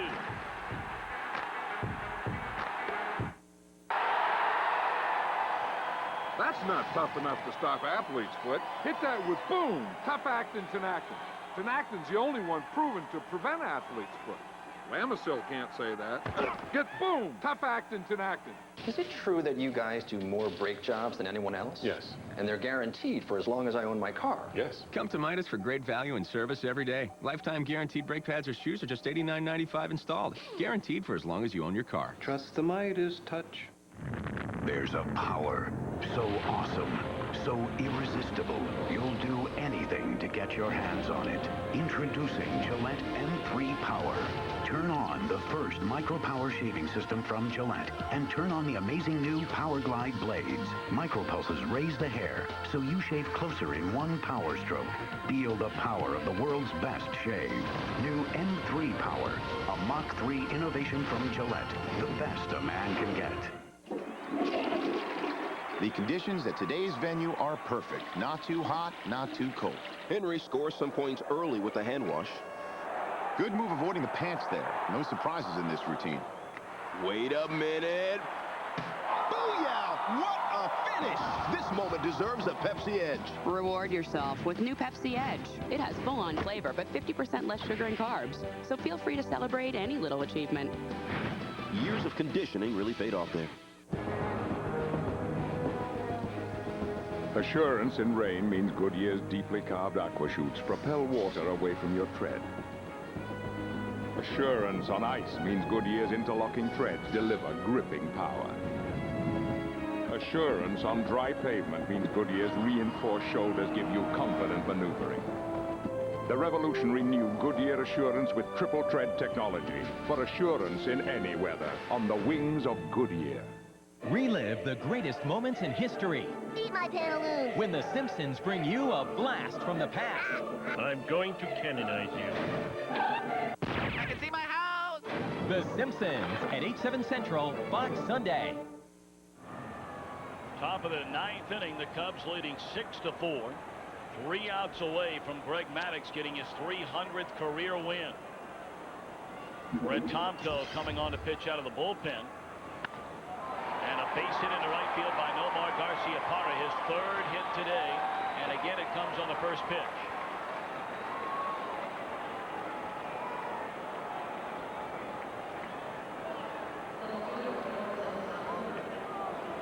Tomko this season is pitched exclusively as a member of the Giants rotation. See the numbers. His last outing out of the bullpen came June 14th of last season with the Cardinals against the New York Yankees during interleague play. Moises Alou is 0 for 4.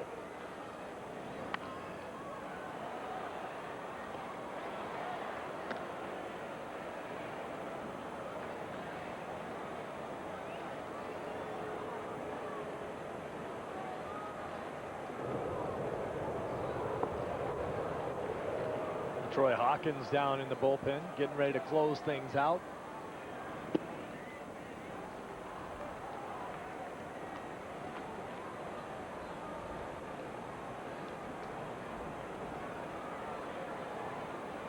Greg Maddux today made his 594th career start, his 231st as a Chicago Cub.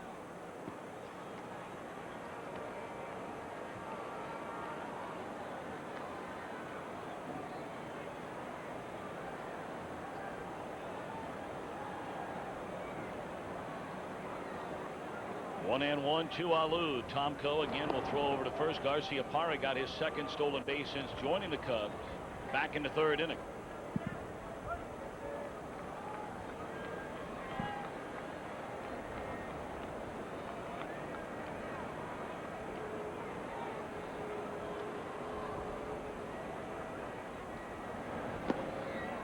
Breaking ball down and away. 2-1 on Alou. That's the same pitch. Tyler Walker struck out Alou back in the 6th inning.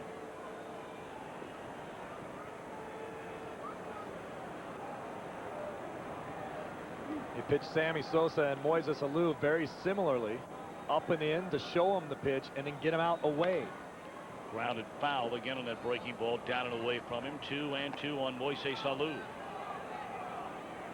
I think it speaks to the fact of Greg Maddux and the way he pitches. He's lived on movement and location, and how hard it is for pitchers to throw the ball where they want all the time. You're talking about 2 very, very good hitters in Alou and Sosa, but everyone knows the basic formula of how to try to get them out.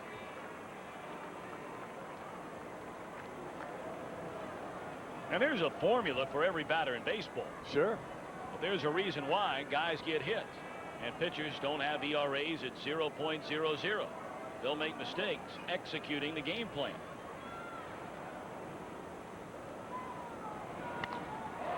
Hit hard down the left field line, but foul.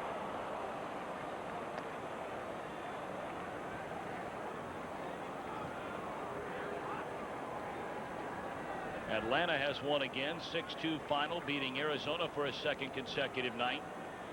Braves now 62-47. Well, they've picked up a half game on second place Philadelphia, now 5 behind the Braves in the National League East. 2-2. In the air, well hit, deep left field, and Bonds will watch it fly.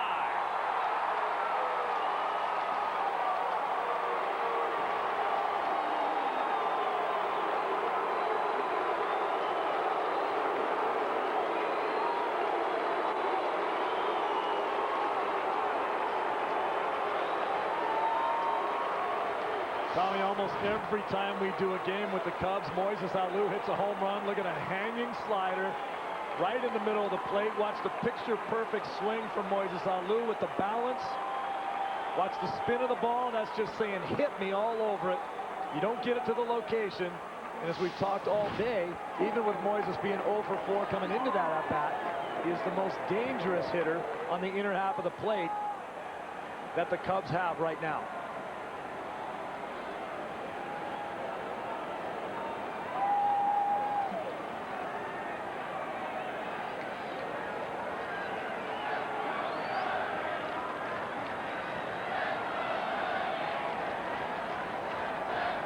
This giant bullpen. Matt Hergis gave him 2 outstanding innings today, allowing only 1 hit, striking out 3. But you heard a lot of the crowd here at SBC Park booing. Yes, some Cub fans were chanting Alou, which made it sound like more boo. But if the Giants are going to seriously contend in this wild card over the final 2 months of the season, I know all their fans don't need me to tell them. That bullpen had better regroup and regroup in a hurry.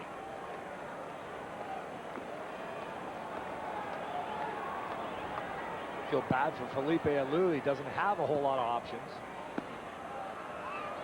Said the other day that if it wasn't for Jason Schmidt, every guy in my bullpen would be in the hospital. Schmidt goes out there and gives you complete games, goes deep into the ball games, but the rest of his starters do not. And that's where the genesis of it all is. Yes. I mean, you know, talk about the bullpen and how bad this guy is or how much this guy's struggling or whatever the case may be. When you got to patch together 12 outs just about every night, unless Schmidt's going, to get out of your bullpen, that is tough duty. And now with Jerome Williams out for quite some time, maybe the rest of the year, they're leaning on 2 rookies in their rotation. You saw Hennessy today along with Noah Lowry. To go with Kirk Reeder, Jason Schmidt. As there's ball 4 to Sammy Sosa. Time for our Tanacton great feat of the game. Greg Maddux took the mound today, his second try at win number 300. He had to leave the game after 5 innings, allowing 7 hits and 4 runs. Struggled early, but really settled in nicely the rest of the way before having to leave this one. And now his team has a 4-run lead with 3 outs to go to hand him number 300.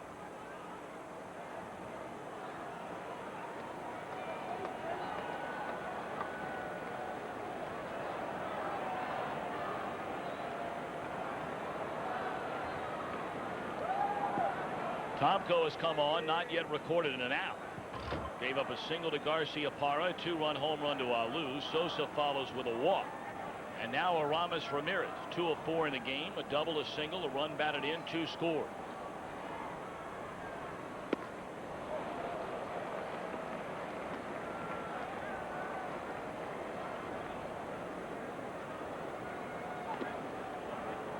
This Cub team, meanwhile, looking ahead of the final 2 months of the season, as healthy as they have been all year long.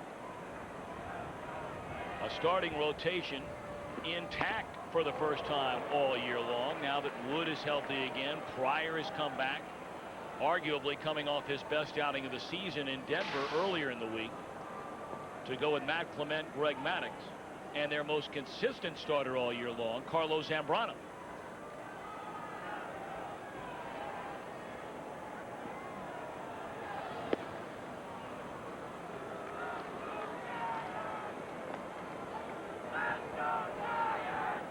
It's not a starting rotation if you're an opposing club coming into Chicago to play, or even then when they come to see you, that you're real happy about facing those guys. There's a lot of pressure on every manager. There's a lot of pressure on every team to win. But many of you aware, certainly those watching back in the state of Illinois, the expectation's so high for this Cub team this season, and it's been a rather testy bunch. I mean, there have been stories in the paper where Moises Alou went back and forth with a couple of the team's broadcasters, specifically Steve Stone. There was word that some of the players didn't want the Cub broadcasters traveling on the team charter. That's been in the newspaper. There was a poll taken about that very issue. Should the Cub players worry about that or just worrying about playing? And 92% of them said they ought to be worrying about playing and winning games. That the broadcasters had nothing to do with the team going from 1 back to 14 back. So there is a lot of pressure being felt down in that Cub clubhouse. I mean, it's the first time in a long time this team has been picked not just to win or maybe get in the playoffs. This team picked by many when the season began to win the whole thing. Something an organization has not done since 1908. Now they've done everything they can to try and quiet and dispel all of those stories that are kind of leaking here and leaking there. But when you look at their team now getting healthy again, as this one is on the ground is short. They may turn 2. They will turn 2. Bases right, clean, 2 away in the inning. Steve, we brought it up earlier. They think they felt pressure now. How about the final 2 months of this season with a favorable schedule? And I think it's safe to say the best team among all the wild card contenders. Cubs have not won a World Series in 95 years. Their brethren on the south side of town in 86. And these Giants, you got to go all the way back to when they played in New York for their last World Series title. There's no question that this is the first time in a long time that this organization is expected to win, like you said. I mean, there were times where the Cubs organization, if they were just competitive and they had a sunny day, they would fill the stadium and everyone would be happy, and it didn't matter if the Cubs won or lost. Those days are gone.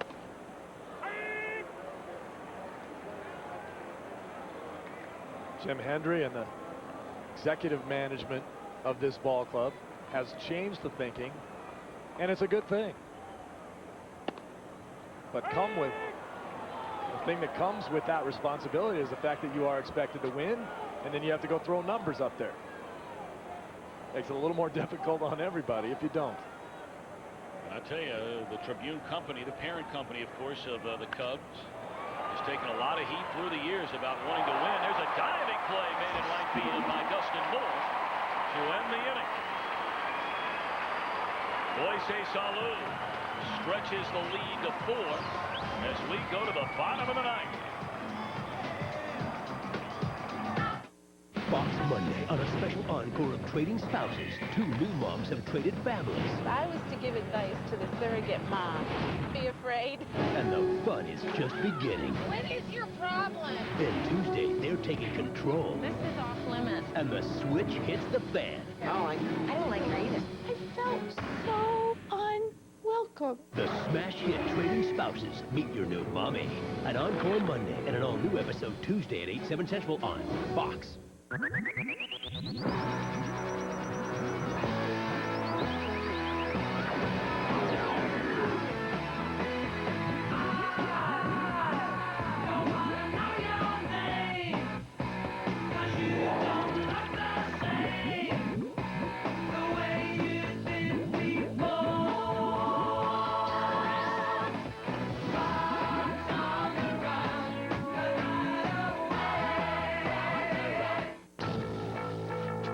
Saturday baseball. The retooled Dodgers are powering towards their first postseason in 8 years, while Chicago has pinned their hopes on Nomar to break the Cubs' curse. Fox Saturday baseball next week. Check local listings. Giants come to bat here in the bottom half of the 9th inning. Trailing the Cubs 8-4, and of course the story now. Will Greg Maddux get number 300? First things first, our singular player of the game, as voted by you at home. And what is it? None other than the one we suspected it would be, the bouncing ball and the bouncing fan. Thankfully, he's all right. Good going out there. That was indeed our singular wireless play of the game. A whopping 59% say the fan flip the winner. And he agrees. He's still explaining about it. Not a safe situation now with a 4-run lead. But LaTroy Hawkins is the Cubs closer.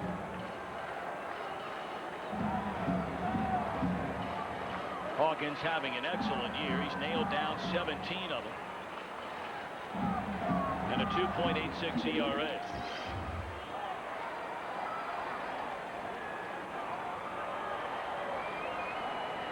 Greg Maddux undoubtedly watching from down in the Cub clubhouse. Leaving today after 5 innings. There's strike 1 to JT Snow. Maddux started the 6th inning, allowed an infield hit to Edgardo Alfonzo. Then a little flare by A.J. Brzezinski, and that was it. Dusty Baker came out and got it. He showed you Greg Maddux talking to one of the Cubs trainers after he batted in the top of that 5th inning, put down a sacrifice. But the word from the Cub clubhouse is no problem. Maddux is tired.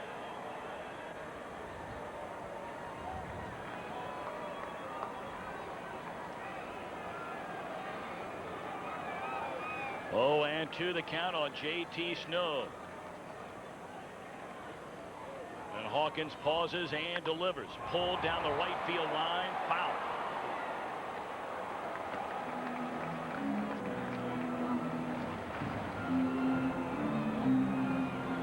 Greg Maddux has beaten 201 pitchers in his career. And with Brad Hennessy making his major league debut here today, it would be his 202nd. Technically, it's listed that Greg Maddux made his major league debut on September the 2nd, 1986 in the Cubs-Astros game at Wrigley Field. But he actually made his debut the following day. There's a swing and a miss. The following day was a completion of the previous day's suspended game. They suspended that game in the bottom of the 14th inning with a score tied at 4. That is pre-lights at Wrigley Field. Maddux entered the game in the bottom of the 17th inning as a pinch runner for Jody Davis. He remained in the game, worked 1 inning of relief. And we told you he got his first win on September the 7th, 86 in a complete game 11-3 victory in Cincinnati. Barry Bonds looks at strike 1.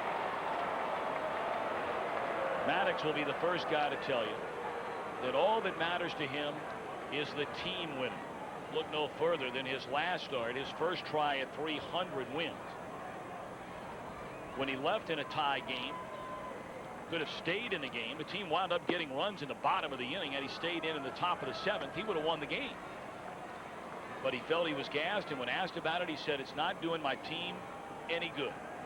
And we're in a pennant race right now trying to get in the playoffs.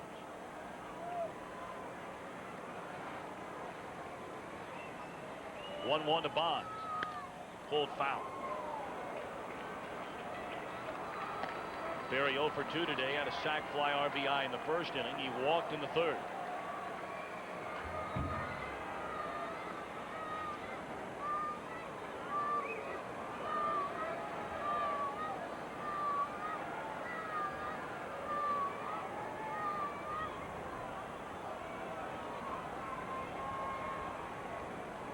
One and 2 to Bonds with 1 away here in the bottom of the 9th inning. The Cubs with an 8-4 lead.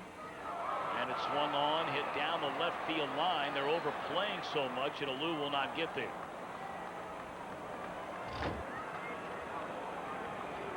Well, you look at the company that Greg Maddux is going to join. Cy Young, a record that will never be broken. 511 wins, and you start filtering down for the all-time list in most wins.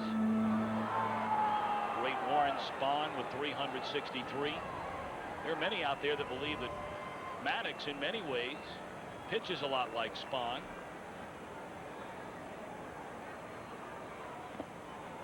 That pitch down, and it's 1-2. Goes to 2-2 now on Bonds. The great Steve Carlton at 329. Nolan Ryan, Don Sutton. Sutton got his 300th win on his second try, like Maddux is in line for here today. It took Roger Clemens his fourth try. Tom terrific. Tom Seaver, 311. And now Greg Maddux trying to become the 22nd pitcher in the history of the game to win 300. Amazing.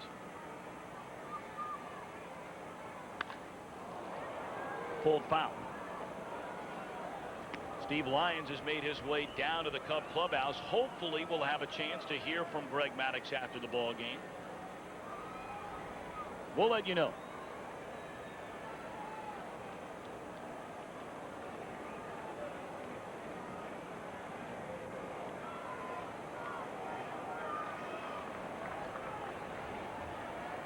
Two and two to Bonds. LaTroy Hawkins a pause in the pitch.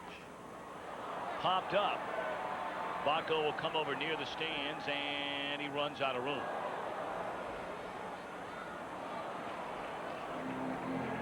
Not only has Maddux had the 16 years of winning 15 or more games, an all-time record.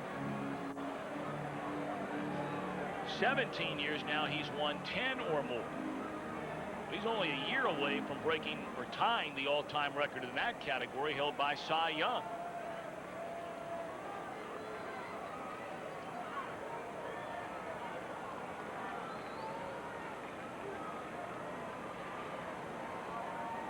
Two to Bonds.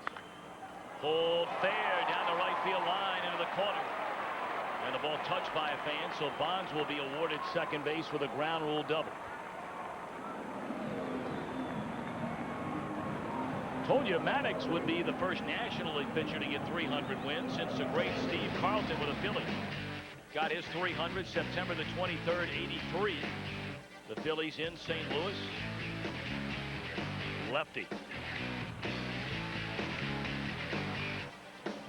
Number 2 strikeout pitcher in the history of baseball, Steve Carlton.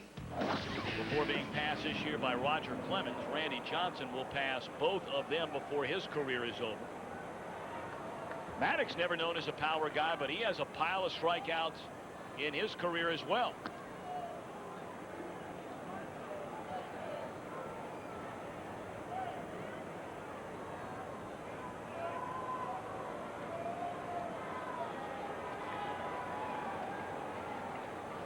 Bonds at second, one away here in the Giant ninth inning, trailing the Cubs 8-4. 8 runs, 12 hits for the Giants, or for the Cubs, I beg your pardon. 4 runs, 11 hits, and 10 men left on base for the Giants. Ball one low and away to Edgardo Alfonso.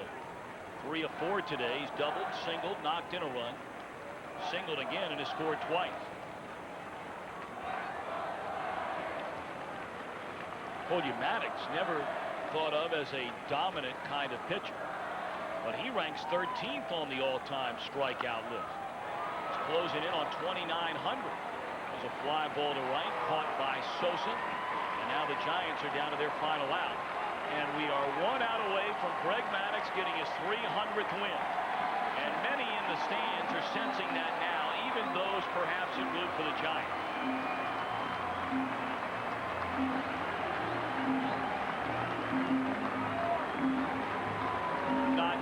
To the same extent that you'll see in ballparks where a visiting pitcher is working on a no-hitter late in the game, or earlier this season in Atlanta when Randy Johnson was twirling a perfect game.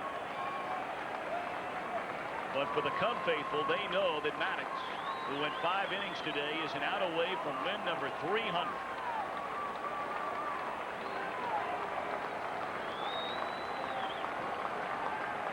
Yorvi Torrealba looks at ball one away.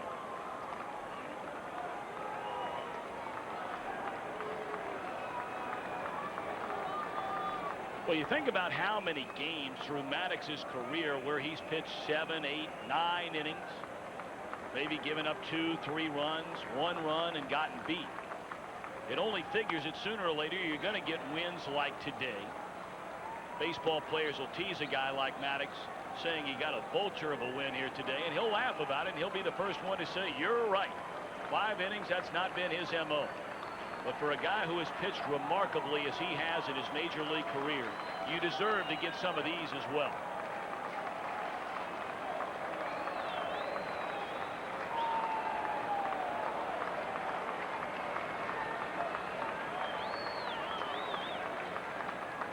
One to Torrealba. Fastball high from LaTroy Hawkins. Greg Maddux today threw 82 pitches officially, 52 of them for strikes. He allowed a run on 2 hits in the first inning. He gave up 2 runs and 3 hits in the third, then went on a run through the 4th and 5th innings where he retired 7 in a row before allowing the back-to-back hits and eventually a run in the 6th inning. Fouled back out of play.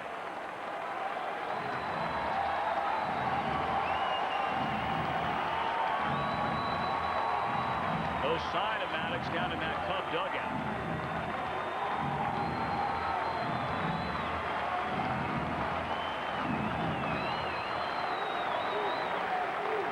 Maddux has not only been one of the great pitchers of all time, he's been one of the great teammates of all time. And every guy that has ever played for him or against him rooting for him now to get number 300. 2-2 pitch. Fouled away.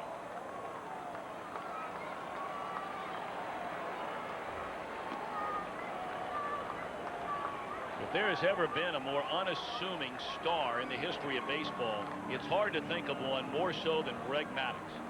I mean, he is as laid back, as down to earth, as approachable a guy as anyone who's ever put on a major league uniform. And that's why I say anybody who's ever played with him, or even those that have competed against him,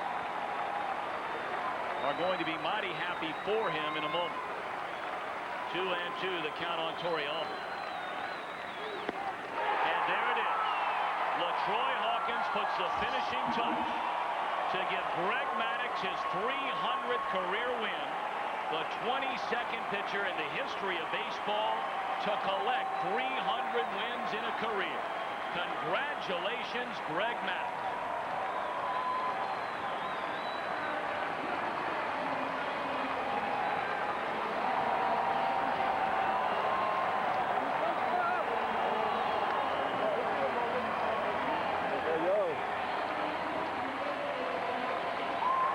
Greg Maddux, originally drafted by the Chicago Cubs, left after winning a Cy Young Award to go to Atlanta. Signed a contract to return to Chicago during the offseason. Gets his 11th win of the season and, more importantly, the 300th of his major league career.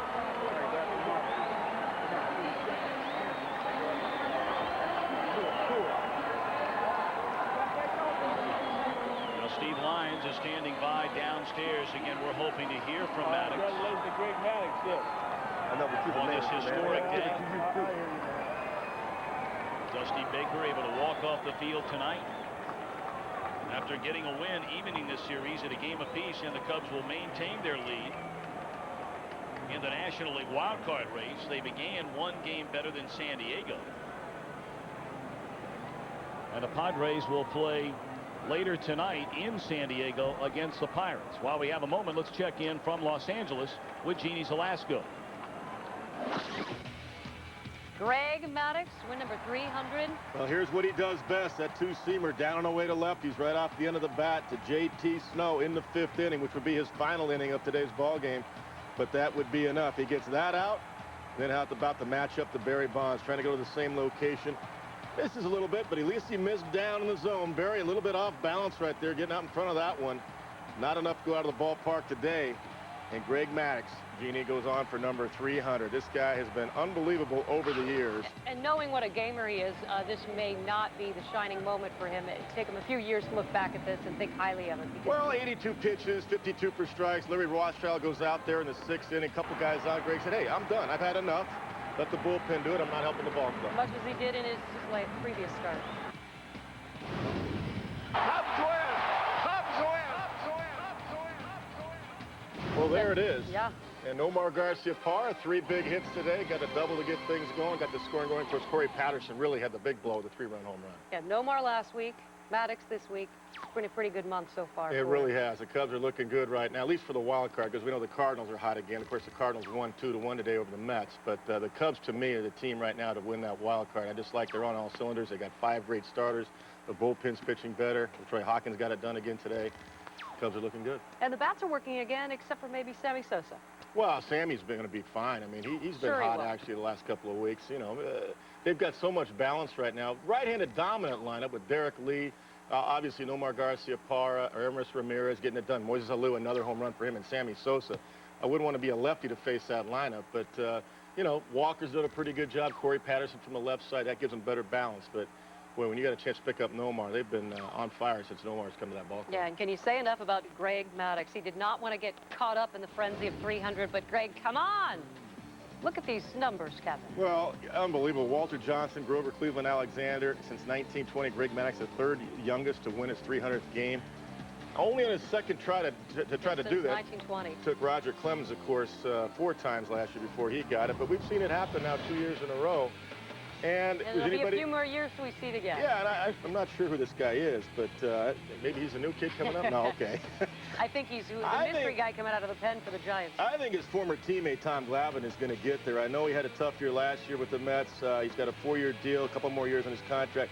I think he's going to pitch long enough. He's 41 away from that number. And Randy Johnson, it's going to be a little tougher. Randy's a little bit older, and he's got about almost 60 before he gets to 300. 60 wins. That might be tough. All right, earlier today in St. Louis, the Mets showed up, and guess what? So did Larry Walker. Didn't make too much noise with the bat, but joined a winning ball club. And a nice performance today by Woody Williams once again. He's pitched outstanding baseball. His last 10 starts, he's been unhittable for the most part. All right, more baseball today as the Braves destroyed the D-backs 6-2 the final in the desert. And Paul Byrd in the rotation now 4-3. I talked to him earlier in the week. You know, the guy's healthy. He's got that breaking ball going again. He's getting some ground ball outs. A nice guy to come back after missing all of last season with the Braves and sitting there watching everybody getting it done. Paul Byrd's helped him. J.D. Drew's had a great season so far. The Braves are surprising a lot of teams also by being in first place so far. Paul Byrd winning consecutive starts for the first time in nearly 2 years. But the story of the day, another pitcher, Greg Maddux, along with Steve Lyons, as Maddux picks up win number 3-0-0. All right, Jeannie, thank you very much. Greg, you know, you've always been such a team guy, never worried about yourself, but now with 300 wins, just the 22nd guy in the history of the game to do it. Do you have to step back and think about your standing in the game? Well, yeah, it's pretty cool. You know, today was, you know, it wasn't really that easy today. You know, my teammates really picked me up big time. I know, you know, 6 runs. Everybody in the bullpen pitched. You know, all the relievers that have been there all year got a chance to pitch today. And, you know, you got to have a lot of help along the way to kind of get something like that. Have you proved anything to the game of baseball, being a guy who's relied on pinpoint control and movement, rather than a guy that's had a 95-mile-an-hour fastball, that you can pitch and pitch with success that way? Well, you know, I've always believed that if you can locate your fastball and change speeds, you know, you can get just about anybody out. And, you know, it's kind of hard to hear, man. Yeah. Well, hey, let's cheer for you. 1987, you're 6-14. Do you ever believe at this time, at this day, you're standing here with 300 wins after that season? Oh, no, not for a second. I was just hoping I didn't have to go back to Iowa back then. I think, you know, first year was tough, and, you know, you try to learn and get a little bit better each year, and, you know, just try to do that, you know, for the last 15, 16 years. And you've done it. Hey, congratulations. Well, thank you. All right. Hey, Jeannie and Kevin, maybe the last member of the 300 Club, the 22nd member in the history of the game. Let's go back to you guys in the studio. Thank you, Steve. I'm so pulling for Tom Glavine. I'm going to hold out a few more years here. Absolutely. Hey, another next control week, guy. The Fox Saturday Baseball Game of the Week returns as the new look. Dodgers take on the Sosa and the Cubs, or the Cardinals battle the Braves. Giants take on the Phillies, plus the Yankees look to continue their winning ways as they take on Ichiro and the Mariners. Coverage begins next week, 1 p.m. Eastern, 10 a.m. Pacific, right here on Fox. September 7th, 1986, a 20-year-old Greg Maddux got his first victory. You know, location, command, movement, I mean, those are some great words. A guy that doesn't throw 95, like Steve Lyons said. And today we saw history. Congratulations to Greg Maddux. We'll see you next week. Over the past 10 years, some of the greatest moments in all of sports happened right here on Fox.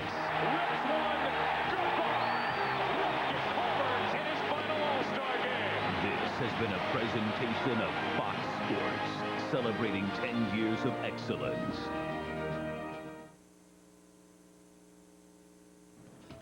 Coming up next on Fox News, history in San Francisco. Greg Maddux is now in the 300 club. He needed help from friends.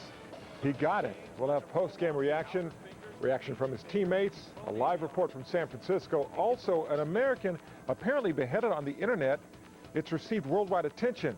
Turns out it's a hoax. Plus, the U.S. senator accused of selling secrets, the sailor selling secrets to Al-Qaeda. We'll have details. And the Cape Crusader descends on Chicago. You'll see what superheroes do when the sun goes down. Fox News is next.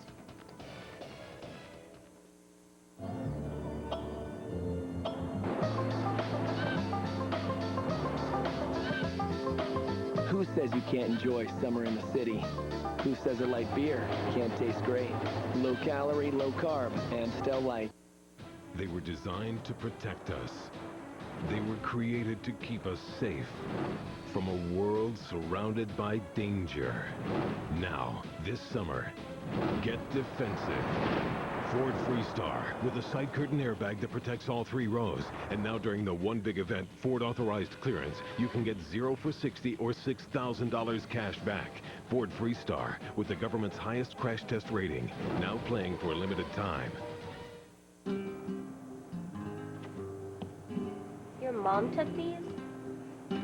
They're amazing. Yeah. I wonder how she got them.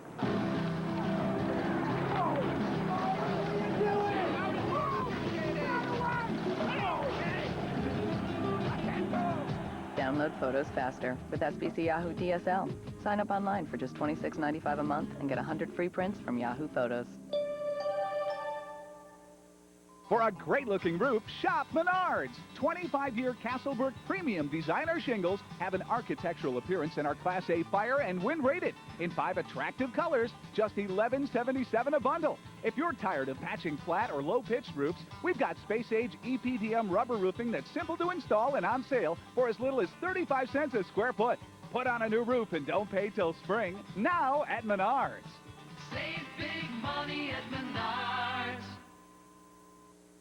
One night, some lawyers snuck into your home and made you sign a contract dictating that you have to be a mature, sedan-driving adult. The bad news, that really is your signature on the contract. The good news, there's a loophole. No one said it has to be boring. It can be gorgeous. It can be fast. That's the loophole.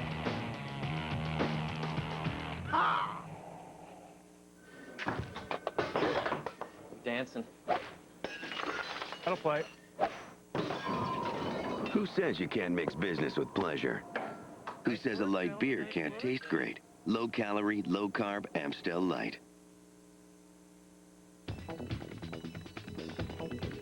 Live from Chicago, this is Fox News. 83 miles an hour, that's his fastball. History in San Francisco. For Greg Maddux, it's always been about location, location, location. Now he's hit the 300 mark. That story is first on Fox. Good evening. I'm Byron Harlan. And I'm Darlene Hill. And this evening for Nancy Pender, Jen Jiggins is here with the big baseball story of the day. Indeed, it was a big Lucky baseball number, story. huh? That's exactly right. Well, you know, going for win number 300, part 2 for Cubs pitcher Greg Maddux wasn't all that easy. This time it was against the San Francisco Giants out on the West Coast, and it was vintage Maddux. Here in the 5th, when he shows why he's won 13 gold gloves, he snags J.T. Snow's hit up the middle and threw him out at first. That's typical Maddux right there. Then later in the 6th, Corey Patterson gets on the offensive side, sends one deep to right. This one's going to land in McCovey's Cove a la Barry Bonds. The 2-run shot gave the Cubs a 6-3 lead. They're going to get Maddux his 300th career win by taking it with a final of 8-4. Now, for more on Greg Maddux and his situation out there in SBC Park, let's go out. Dusty Baker, the Cubs manager, is at the podium as we speak. Powerful. As Jason Smith last night, best sign of an outstanding pitcher. I mean, you don't win 300 games with your best stuff out there all the time.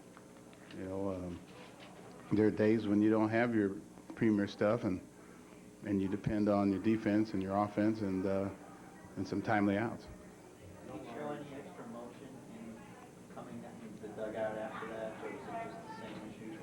No, I mean, he's the same all the time. You know, no, he didn't show any extra emotion. I know he wanted to get it over with, though. I know that. How about Nomar getting hot? He seems to have gotten hot. Glavine is the Well, type of I mean, guy Nomar can hit. I mean, he can hit good pitches, bad pitches. This guy can hit. And, you know, sooner or later, Nomar is going to hit. And the more at-bats he sees, the more, you know, consecutive at-bats and games he sees, the better he's going to be. Now, we will rejoin the press conference out there with the Chicago Cubs as soon as Greg Maddux comes up to the podium. But right now, we're going to throw it back to you guys for a little taste of news. All right. Thank you so much. Thank you very much, Dan. And other stories making news this evening. It was a frightening day for a group of women in suburban Glen Ellen. An out-of-control car struck them while they stood outside a hotel there, and now the driver is blaming his accelerator. John Dempsey has more. I seen bodies fly in the air and everything. It was just bad. Witnesses say it was a terrifying scene at the Holiday Inn Hotel in west suburban Glen Ellen. A 1993 Jeep Cherokee swerved out of control and struck 5 women standing on the sidewalk in front of the hotel. Tiara Highsmith says 3 of the victims were her friends. And I pulled one of my friends away so she wouldn't get hit, because it was like 7 of us here, standing here, and like 3 of us got away, but the rest of them got hit. It like seemed like it like went floored straight into the building and into the crowd of girls. The 5 victims and the driver of the Jeep were all taken to area hospitals. Their conditions are not believed to be life-threatening. The driver told authorities that his accelerator malfunctioned, causing him to swerve to avoid another vehicle. He tried to turn, he swerved, tried to go around these cars. I don't know if the steering wheel hit and like went straight over there. There was a crowd of girls over there, like everywhere, because we were waiting to go in for testing. The hotel was crowded with women waiting to take state certification tests to become cosmetologists.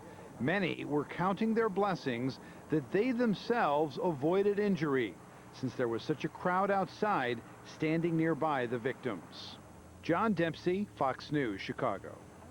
Bond is $90,000 for a Chicago man who investigators say set 3 pipe bombs in a Southwest Side home. Police found the bombs yesterday in the 7700 block of South Kenton. They say 42-year-old Yazid Mustafa made them. Authorities arrested him yesterday at a Harvey tire shop where he worked. Police also found 4 unfinished pipe bombs there. Hazardous fumes at a cooking school forced Chicago authorities to evacuate the building. It happened at the Cooking and Hospitality Institute on West Chestnut. Workers were using several chemicals to clean up, but they produced harmful vapors. It took firefighters about an hour to control the cleanup and the chemicals. A firefighter was one of the 6 people who received treatment for breathing problems. And we're going to go back out to San Francisco. Greg Maddux is at the podium now, Mr. 300.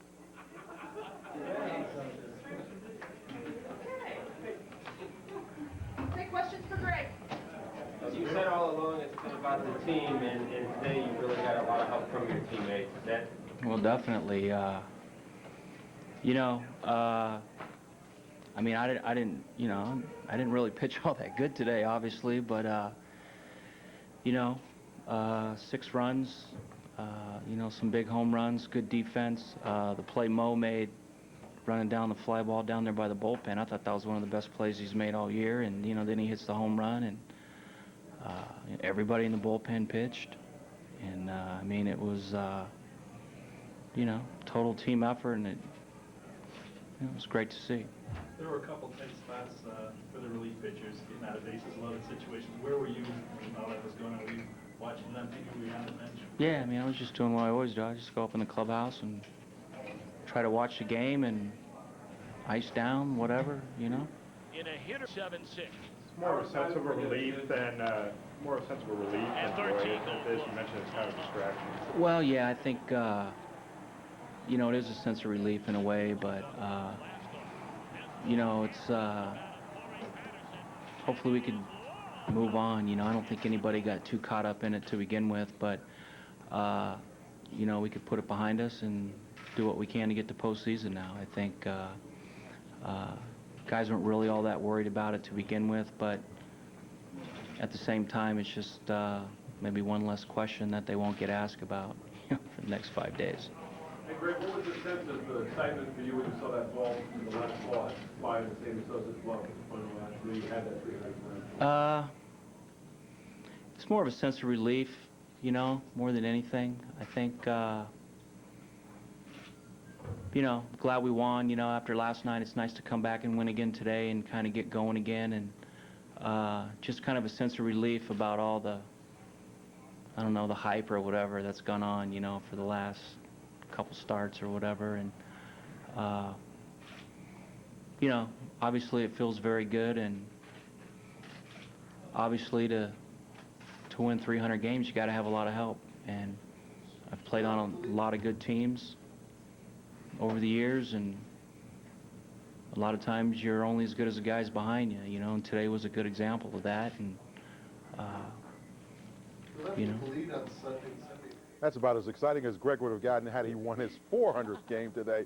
That's why they call him a professor. He's a serious pro about the, you know, the game of baseball and pitching in baseball. Dan, he kept talking about, obviously, you got to have some good players behind you, and I know it takes the fans, too, because last Sunday, I was even out at Wrigley. We were all hoping that he would do it here. Do you think it's still just as sweet? Oh, yeah, I'm sure it is. No matter where it happens. When you make Major League Baseball history, you become a part of history like that. Only 22 pitchers in the history of the game have won 300 or more games. That's really special. And we were just talking about this. He's been pitching since '87. Yeah, he's been around a while. Jeez. This is the second tour with the Cubs, too. Wow. All right. Thank you so much. Thank you, Dan. Well, the Chicago Fire Department is sharpening their skills when it comes to high-rise emergencies. Earlier this morning, dozens of emergency crews swarmed the Blue Cross Blue Shield building on East Randolph for a third in a series of training drills. The department created the drills to test firefighting tactics, communications, and rescue techniques. Fire officials say the recommendations from the Federal Building Fire Commission are always a consideration.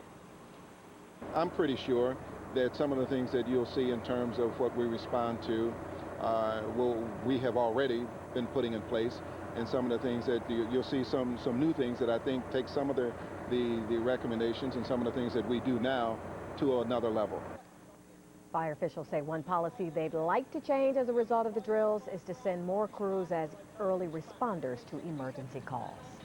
Prospective Republican candidate Alan Keyes will make news tomorrow about the U.S. Senate race.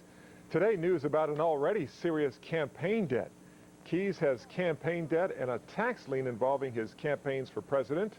Federal authorities say Keyes owes more than $500,000 from his 1996 and 2002 campaigns. State Republican leaders say Keyes will run well against Barack Obama. Barack is running against a ghost. And the real thing will win.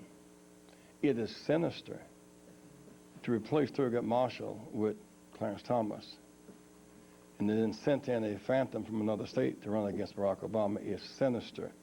And there's a ploy, but people will see through it.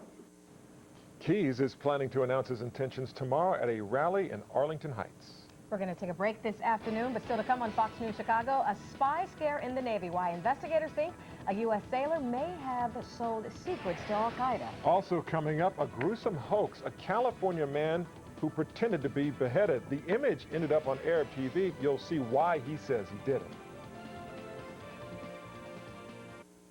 This portion of Fox News is brought to you by Menards. Clean up with big savings on Rubbermaid products from Menards. Choose from an angle broom, roller mop, or a Trapper Max electrostatic dust mop. On sale just $2.99 each after a $3 rebate. Have plenty of power for flashlights, cameras, and electronic games with Panasonic alkaline batteries. 4 double or triple A's, 2 C or D's, or single 9 volts are just 46 cents after a $1 rebate. Power up with savings from Menards. Save big money at Menards. You know, it's more about the mental, you know, than it is the physical, and, you know, what kind of heart a guy has. If he really wants to win, if you got to take the last breath out of him in order to beat him. That's the kind of players I like on my team. The word is out. Get big cash back or low APR financing for qualified buyers on Chevy, America's biggest lineup of SUVs. And I love being part of the Chevy team because I like to win, and I like to be part of winners. Iraq's interim government is hoping to knock the wind out of that country's insurgency by offering an amnesty. Prime Minister Iyad Alawi signed the amnesty into law just earlier today. It'll be offered only to the small fry, not people who carry out large-scale killings and bombings. Meantime, there's been a lull in fighting between U.S. forces and Shiite militia in the holy city of Najaf. That fighting has killed 5 U.S. troops. And here's a shocking thought. A U.S. sailor feeding information to al-Qaeda about the movements of American warships. Well, that's exactly what federal prosecutors and the Homeland Security Department allege. Fox reporter Kelly Wright has details now from Washington. Court documents allege the U.S. naval enlistee was a sailor on the USS Benfold, a ship that sails with the USS Constellation Battle Group. According to the documents, accused al-Qaeda operative Babar Ahmad received detailed planned movements of the battle group that included the San Diego-based USS Benfold, a drawing of the group's formation when it was to pass through the Strait of Hormuz in the Middle East, and detailed the ship's vulnerabilities to attacks by small boats. The intelligence documents are dated just months after the terrorist attack on the USS Cole, which killed 17 sailors. A court affidavit states in an email addressed to Babar Ahmad, the sailor expresses anti-American sentiment and praised those who attacked the USS Cole. Investigators say the information was seized during a raid last year and has been verified. Ahmad, who is now in British custody, was allegedly exchanging emails with the sailor aboard the USS Benfold. The U.S. Attorney for the state of Connecticut is seeking extradition of Ahmad. He faces several charges, among them conspiracy to provide material support to terrorists, to support the Taliban, and to kill persons in a foreign country. Retired Naval Captain Chuck Nash says the unidentified sailor could possibly face serious charges. For the ex-sailor, it could be treason. Because he was active duty at the time of these alleged involvement with this terrorist group, and also that he was passing information. So there are lots of things that could come down. The Navy would not release the former sailor's name, but said he is no longer on active duty. And since the bombing of the USS Cole, the Navy says it has beefed up its security along the shoreline and also conducts different operations to protect its ships at sea. In Washington, Kelly Wright, Fox News. A California man who faked his own beheading has lost face because authorities are considering charges. A 55-second clip appeared on the internet last May. Arab TV workers found it this week, then the Western media. It shows Benjamin Vanderford in an empty room with a knife to his neck later. All this happened in a California garage. The FBI showed up to his home this morning to confirm Vanderford was alive. He's 22 years old, a video games designer, and says he has a good reason for making the video. To see how something could be tricked, how the press basically could be tricked into believing something just real fast, because I knew they would probably assume that the video was real, even though it looks ludicrously fake. Vanderford also says he made the video to draw attention to himself. He was running for public office. A little cloudy today, but otherwise, not too bad out there. Mark Strell is coming up with the forecast in just a couple of minutes. Also ahead on Fox News, you'll see why superheroes are hanging around Chicago. When Jerry gets his dad a caddy. What do you think, you're such a big shot now? Because you got a Cadillac?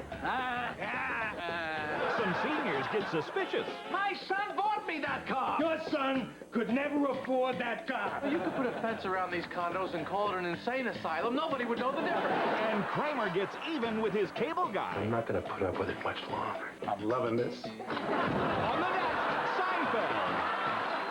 Monday at 6:30 on Fox Chicago. Think about it.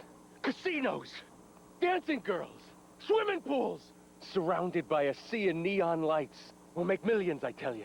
What do you think? I think you ought to stay out of the sun. You never know when a golden opportunity will come your way, like the Lexus Golden Opportunity Sales Event. Get your favorite Lexus vehicle at an incredible price. A 24-hour drive-through chapel! See your Lexus dealer. Oh, I love you. Don't forget to call, son. I got you right in here, Dad.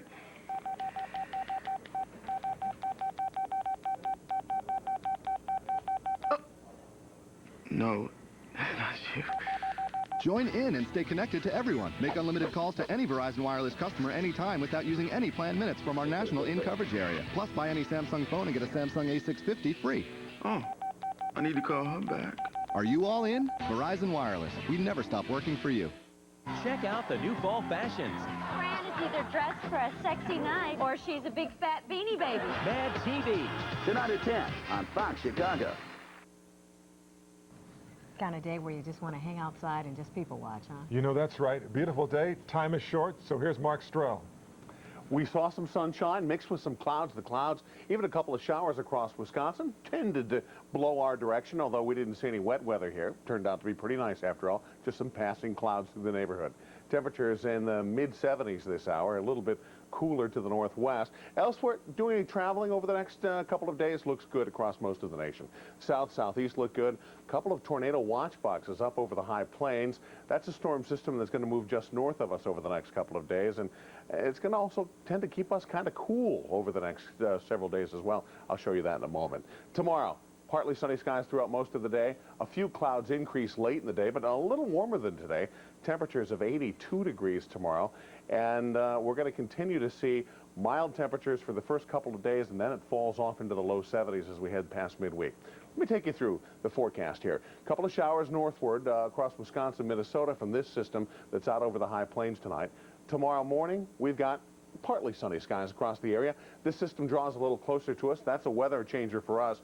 That brings some showers in as early as late tomorrow night. Here we are, 7 o'clock on your Sunday. Showers and thunderstorms lining up just to our north and to our northwest.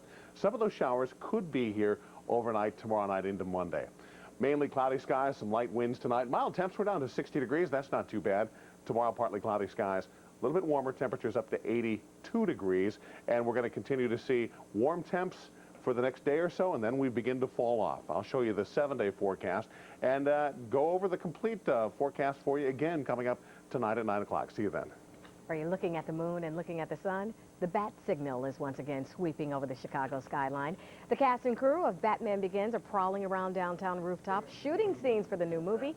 It stars Christian Bale as a young Bruce Wayne, and the new movie explains how and why he even became Batman. Well, we caught him in action last night. Batman Begins is scheduled to hit theaters sometime next summer. Greg Maddux and 300 together. We're live in San Francisco with all the highlights, and thank God no lowlights. We're live in just a couple of minutes with post-game reaction.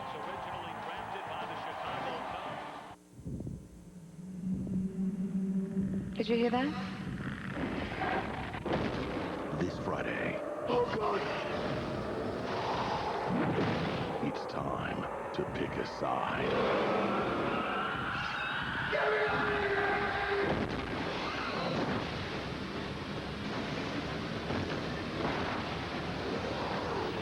Alien vs. Predator. Rated PG-13. Friday. With regular email, LOL stands for what? Lisa. Laughing out loud. Sad, isn't it? 3 letters can't capture laughter. The Comcast video mail can.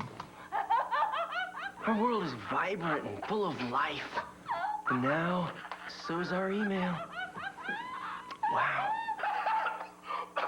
Introducing Video Mail, only on Comcast high-speed internet. Call now for this great offer.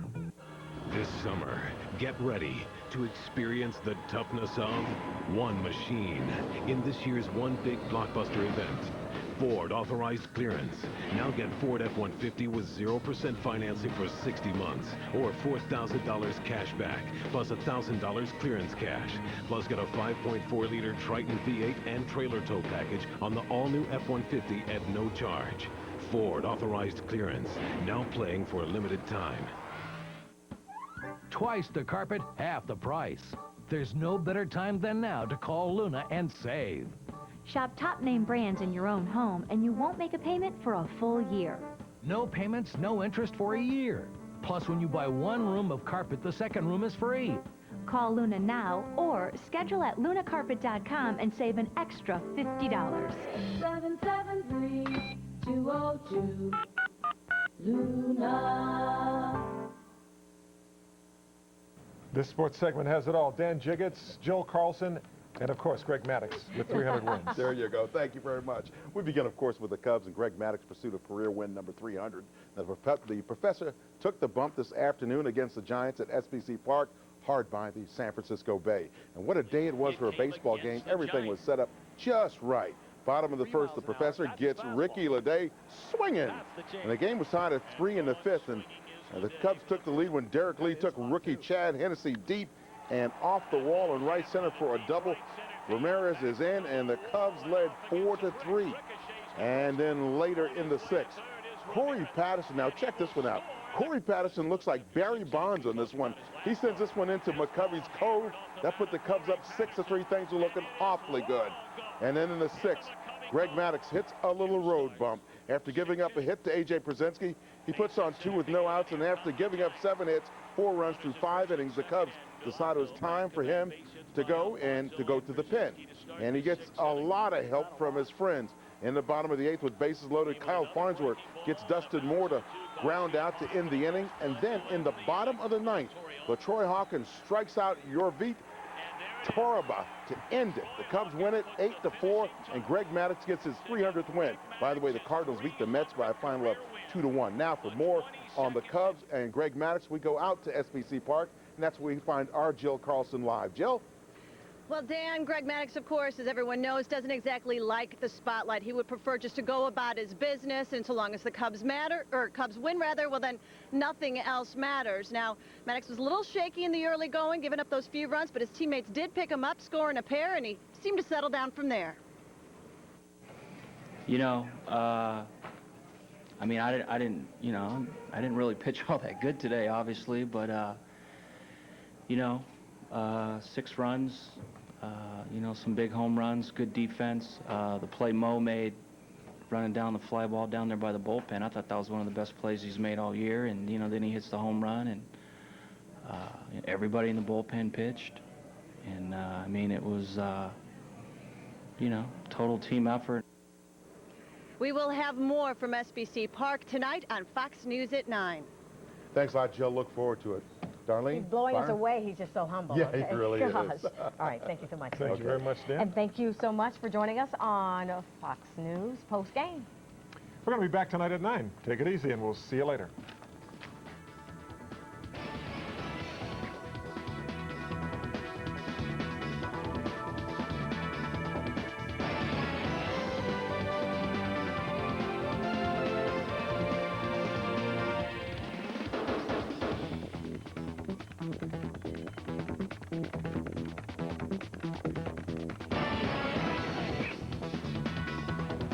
All bases, please.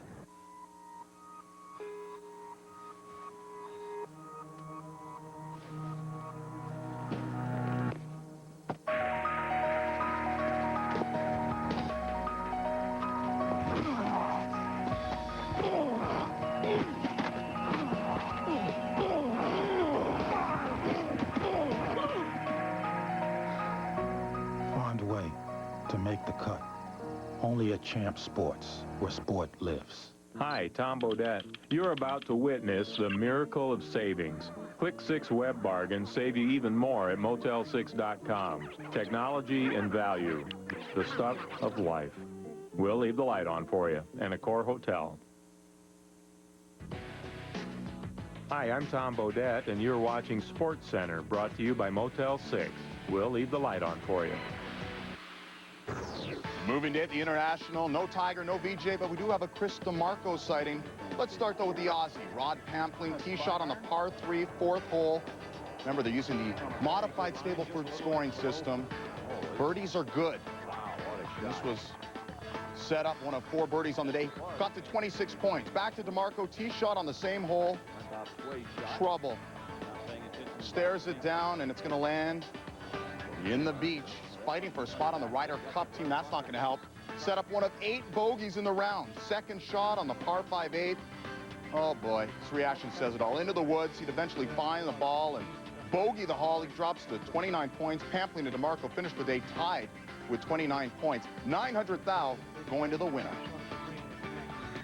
More baseball. Mariners and Devil Rays hook up at St. Petersburg. Seattle manager Bob Melvin upset about something before the game even starts. We go back to Friday.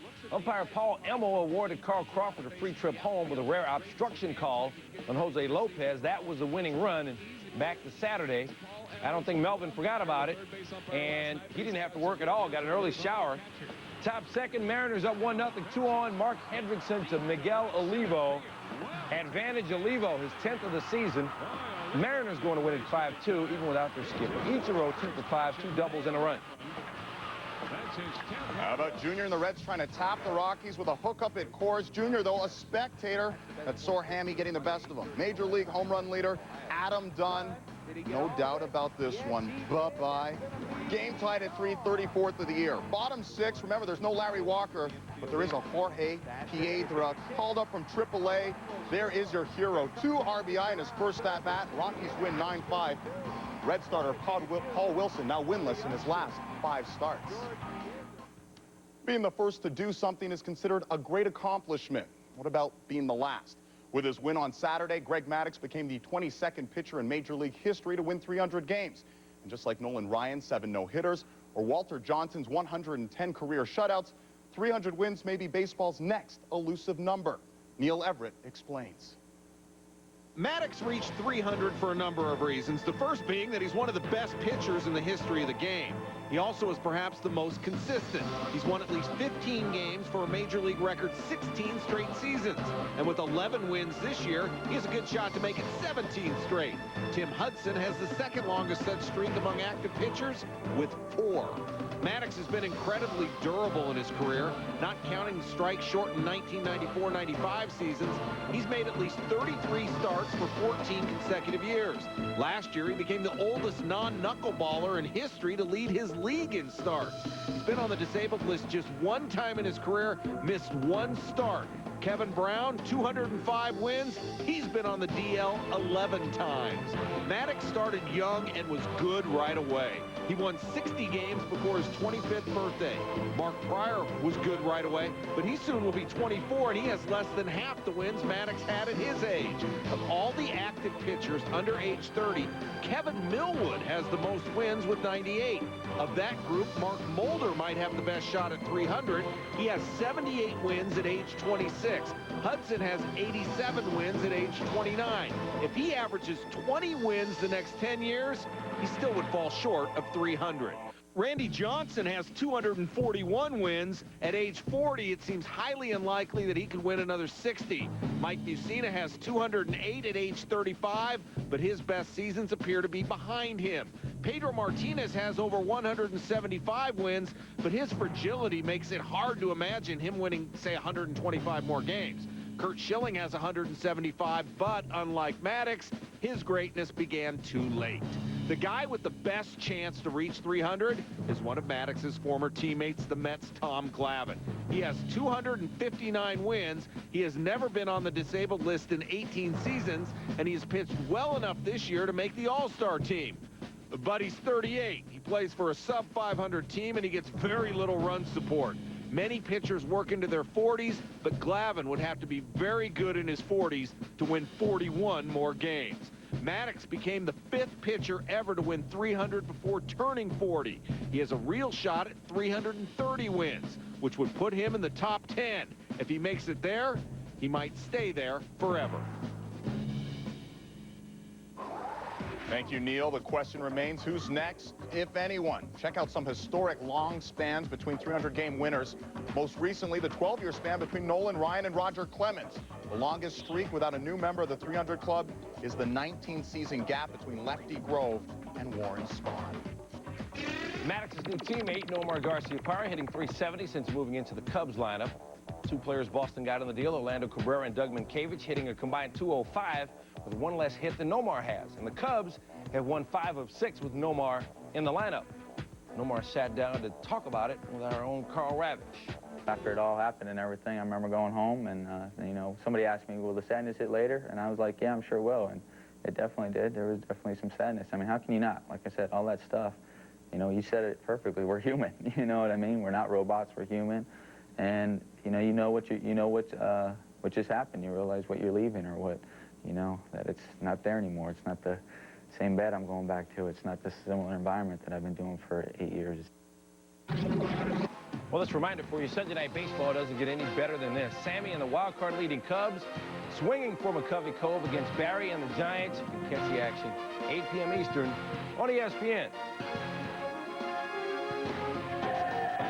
And Still to come on this show, you haven't really had the full SportsCenter experience until you've seen top plays, so don't cheat yourself. Saturday's best is coming up next. It's incredible news, and we just can't keep it bottled up. Listerine's as effective as floss. Clinical studies prove it. So even if you don't floss like you should, now you can get its healthy benefits from simply rinsing. Listerine kills the germs that cause plaque, even between teeth. So it's as effective as floss, and it's so easy. Listerine, as easy as rinsing, as effective as flossing. At CDW, we ship over 100,000 IT products to customers every day. So how can we do it even faster? One word, wormholes. I think it could really change things. It could take our shipping system to a whole new level. Now I just need to figure out the whole space-time continuum thing. For the top brand IT products you need shipped out fast, count on CDW for the right technology right away. There are iguanas in my toilet again, and I found out the hard way. We were afraid to make dinner because we smelled gas coming from the stove.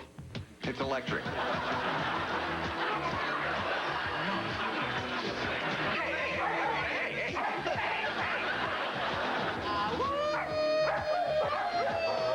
Good job, buddy. Go lick yourself. You earned it.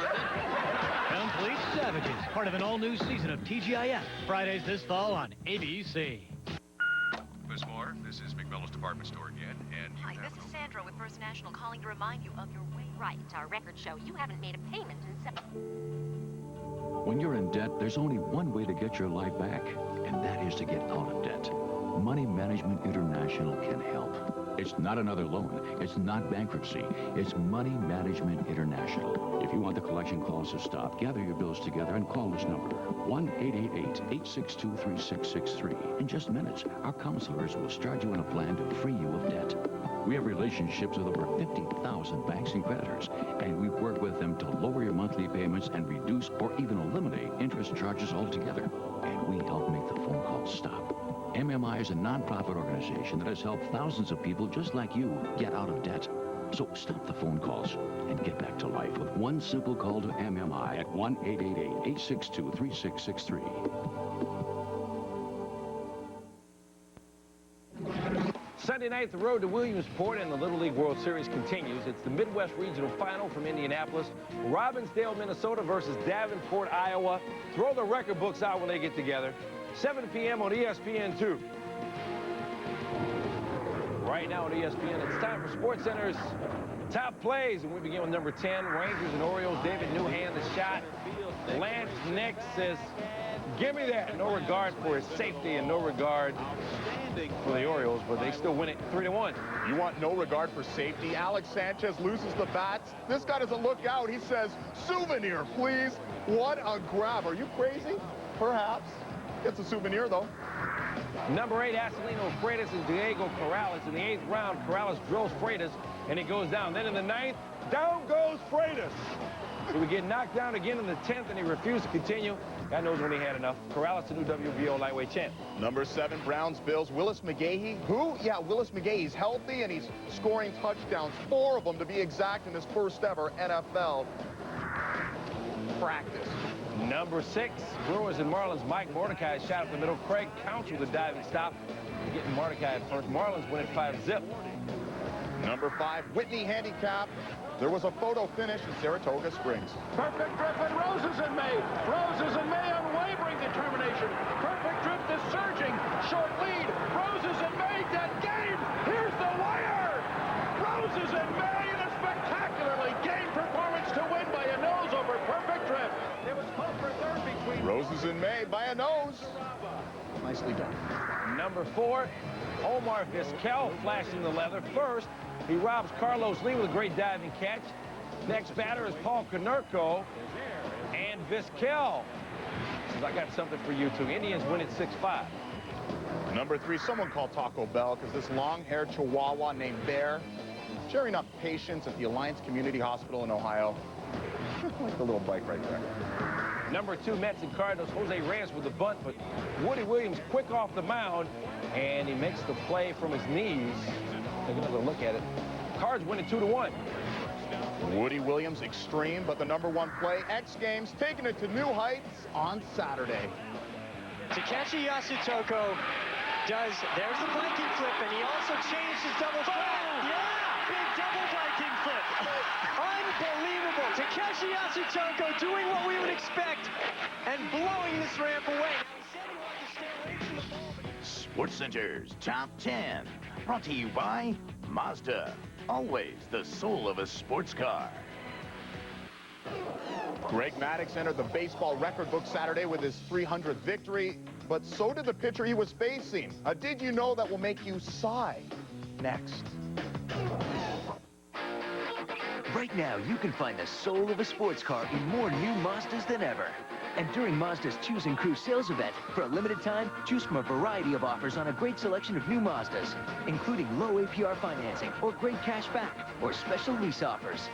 Like 0.0% limited term APR financing, or up to $3,500 cash back. So no matter how you want yours, get to your Mazda dealer for a test drive and cruise away with great savings. Hurry, these offers end soon.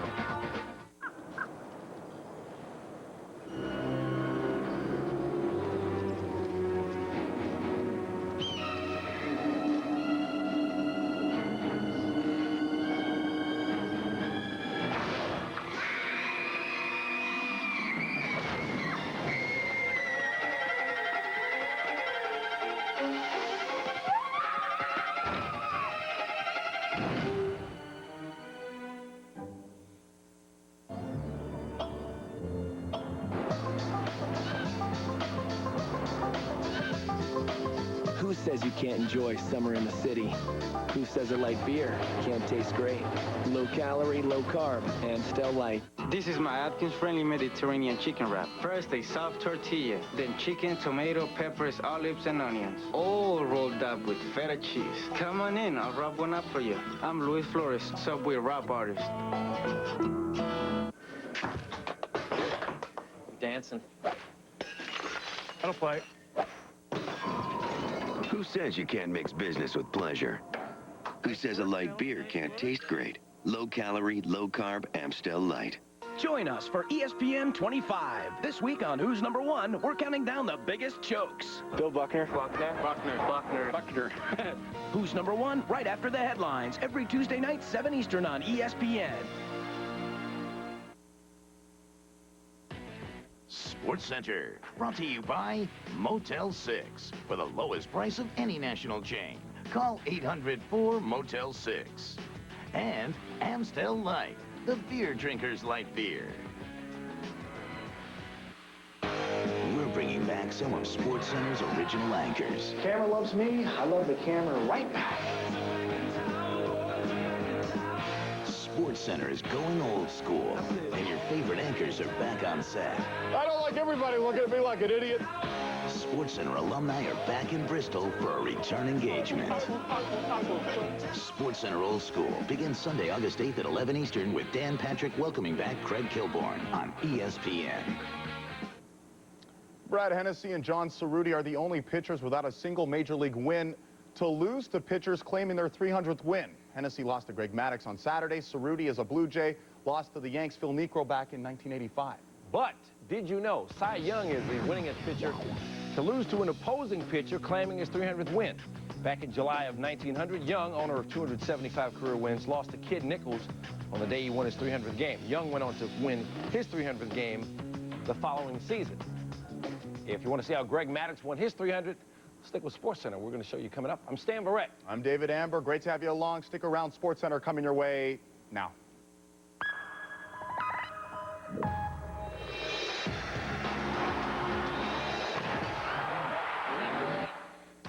The Mad Dog takes a bite out of history. How Greg Maddux tossed his way into the history books on Saturday. Eli faces the real pressure for the first time, and why one Cowboy QB is getting big thumbs up from his teammates. SportsCenter begins now. Go Big Red! This is SportsCenter. Open up the record books and let Greg Maddux in. History made by the Bay. The return of an A's ace spoiled by a red-hot twin. And while Pedro was ringing up the K's, why Manning was not feeling okay in Detroit. Eli Manning faces his first real test as a pro, and Michael Vick's hamstring faces its first real test of the summer. Why the Dolphins will miss David Boston more than Ricky Williams. Is Brock Lesnar already getting a stranglehold on the NFL? And which QB stole the show at Cowboy Camp?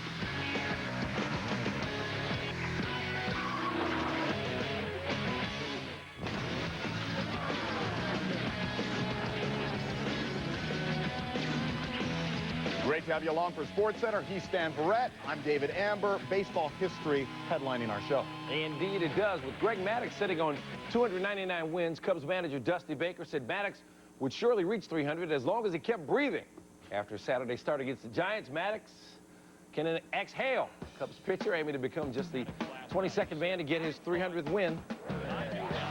23-14 for his career against the Giants. Bottom third, A.J. Przinsky over Sammy Sosa's head.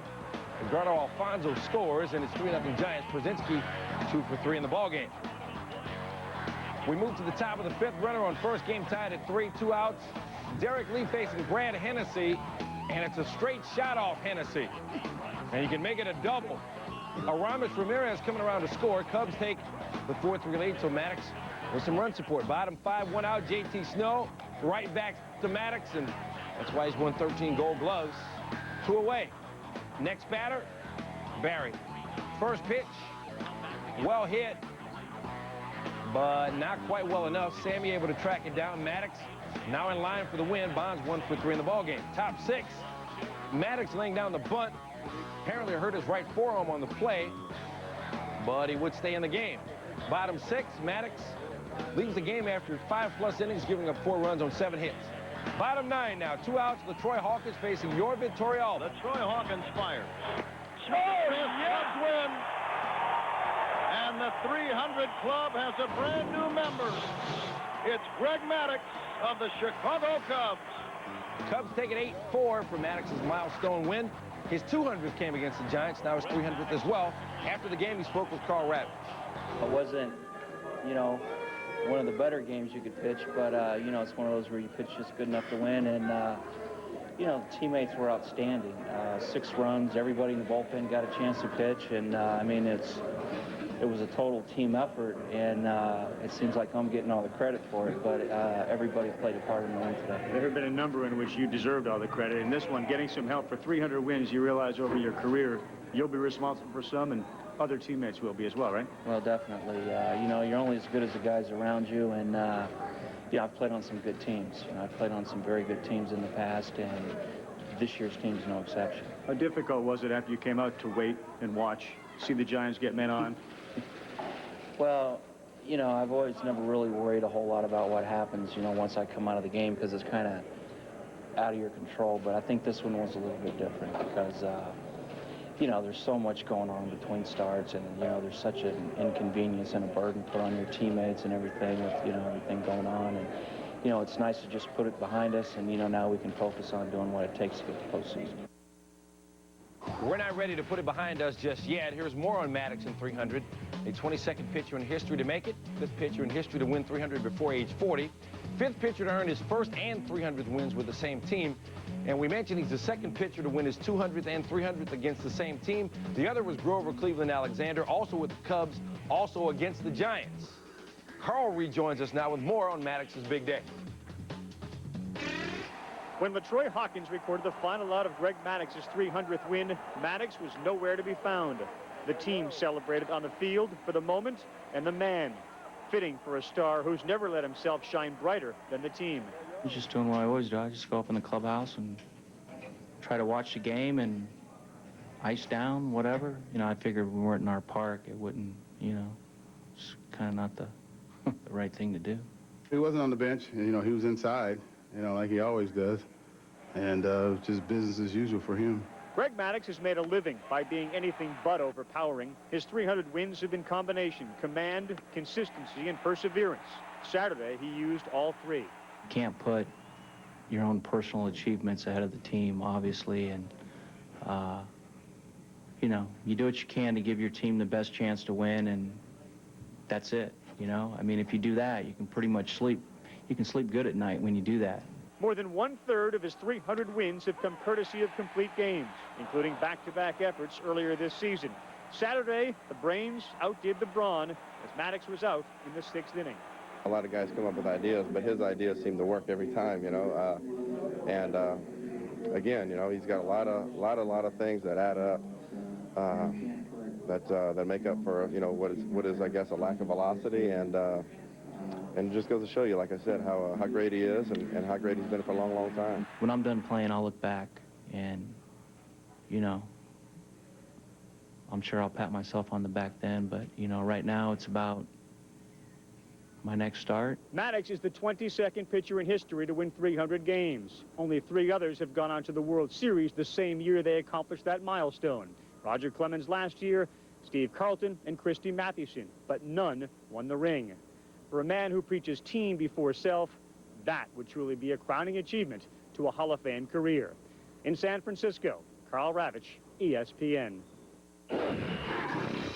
More from the diamond ahead. No Manny, no problem. How Pedro kept the Sox on pace in the wild card race without the big slugger.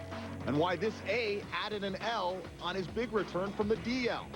Call off the dogs, boss. Why the Yankees search for that much-needed starter may end in the Bronx.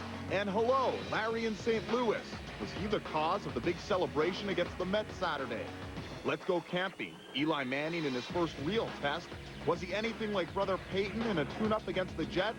And why things got a little ugly on the field.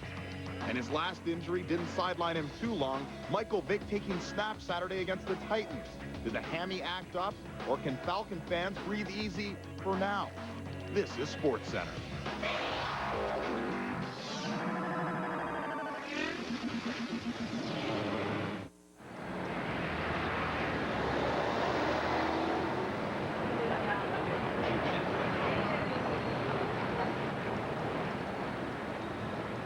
The Garnet, only at Foot Locker. Hello? Oh, hi. Mr. Wendy here, going door to door to remind people about Wendy's late night pickup window. Don't you have anything better to do? Actually, no. Look, how many times have you been forced to eat lousy food late at night? Happens all the time. Why? If you go to Wendy's, they'll make you a really good classic double with cheese, fresh, instead of something that's been sitting around for who knows how long. You're with Wendy's? Well, unofficially. So is anyone else home? Yeah. Say hi to Bruno. Whoa, Bruno. Wendy's pickup window is open till midnight or later. I'm getting the league back together. You keyed my car. I know. But it's the league. The league. Let's go. Play Fantasy Football League Manager on ESPN.com. Get the league back together. SportsCenter, brought to you by Wrangler, makers of Wrangler Jeans Company, a new generation of Wrangler. Subway, living well and eating well is about making choices. We're glad we're one of them. Subway, choose well. And Mazda, always the soul of a sports car.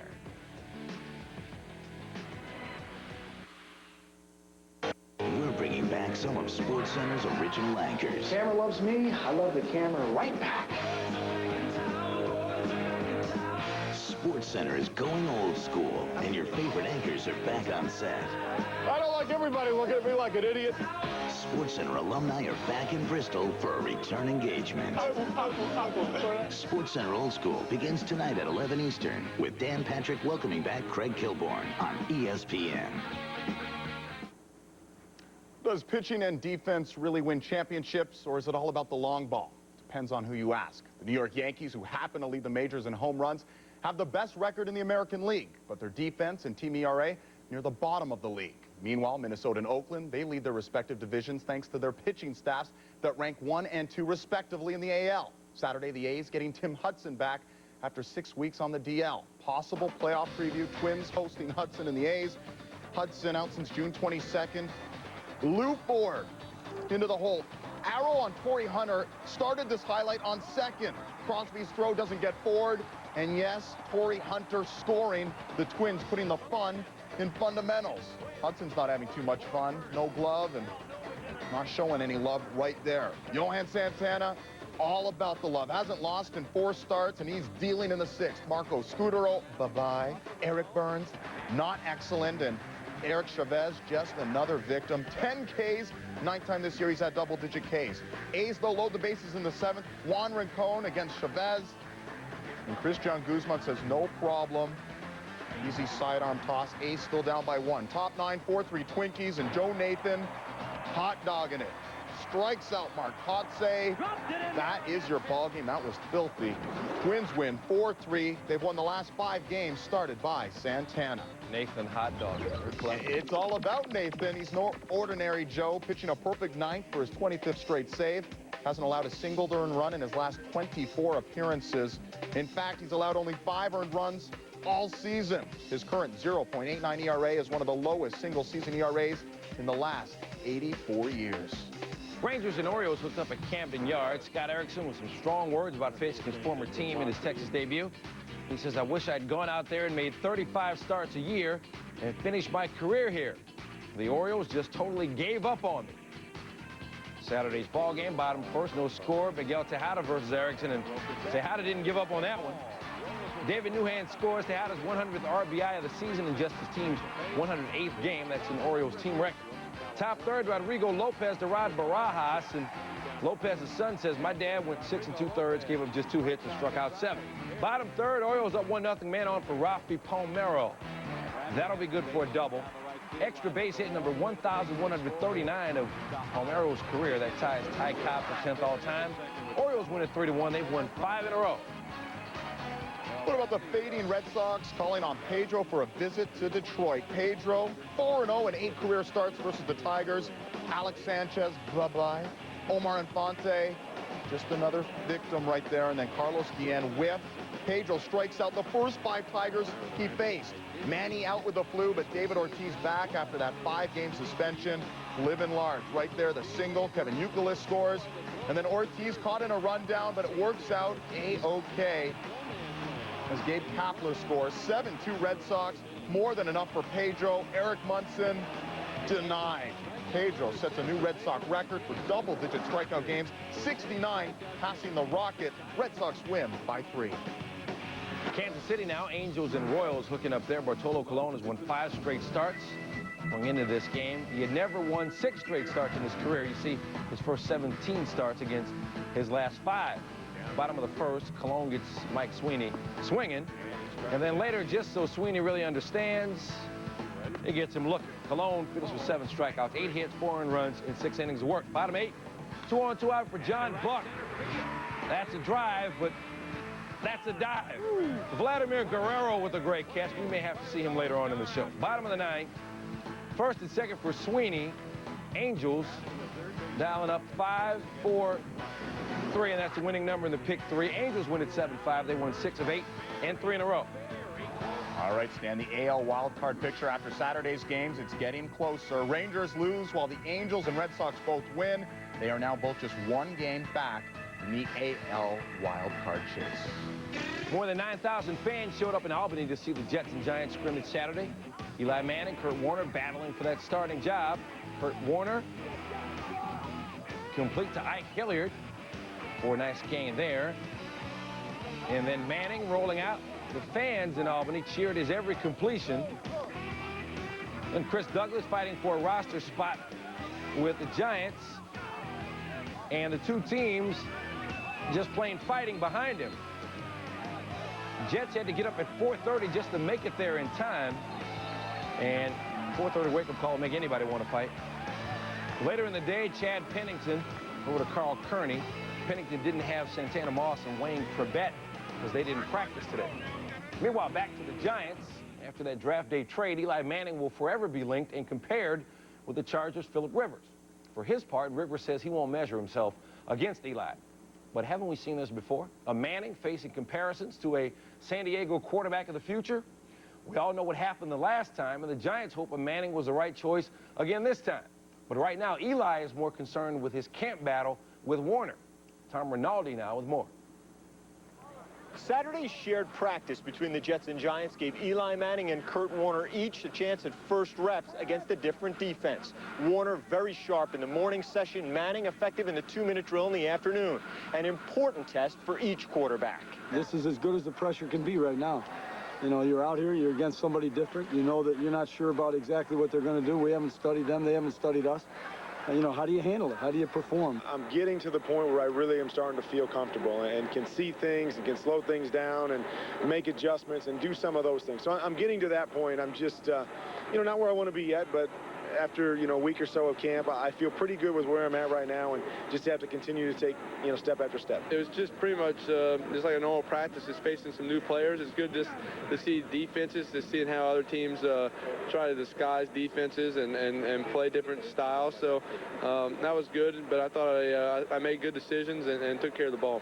Less than an hour after the Jets and Giants shared the field at practice, coaches had to be called in to pull players apart. Shades of a very intense rivalry, just a shade less intense than the rivalry for the Giants' starting quarterback spot. In Albany with the Jets and Giants, Tom Rinaldi, ESPN. All right, Titans-Falcons scrimmage in Nashville, and the co-MVP Steve McNair, he's a class guy signing autographs, and Mike Vick, he's a class guy too. The hammy is okay. Couldn't find a receiver right there, but then he does look, does fake, and does fine work done over the middle. McNair handing off to the new running back, Antoine Smith. Smith, of course, replacing Eddie George and finding a little hole right there. And then it gets interesting. Falcons draft pick, D'Angelo Hall and Tyrone Calico. You have something on your nose. Let me get it for you. But they had a thumb fight after as well. All right, tennis, anyone? Tennis Masters in Cincinnati, Andre Agassi meeting Andy Roddick in the semis. We start you off with a top 10 nominee. Roddick comes in behind a forehand, then a stab volley, then Roddick with a winner off the Agassi volley, and Roddick wins the second set in the tiebreaker. Third set tied at 5. Agassi with a drop shot from the baseline, and then he's able to put away the backhand, and everybody loves a winner, even Roddick. And the fans loving the great play by the Americans. Third set tiebreaker, Agassi serving out wide. Roddick gets it back, but Agassi there for the winner. He goes up 4-1 in the tiebreaker. Third set tiebreaker, match point, ace for Agassi. He wins 7-5, 6-7, 7-6. He'll take on Leighton Hewitt in the final, his first final of the year. Plenty of thrills on day 3 of the X Games in Los Angeles, and one big spill. Moto X biker Travis Pastrana moving on to the competition, and he's lucky to just be moving at all. Why was El Duque called filthy by Blue Jays manager Carlos Tosca after Saturday's game? We'll show you why Hernandez may be the key to another Yankee title chase. Stick around.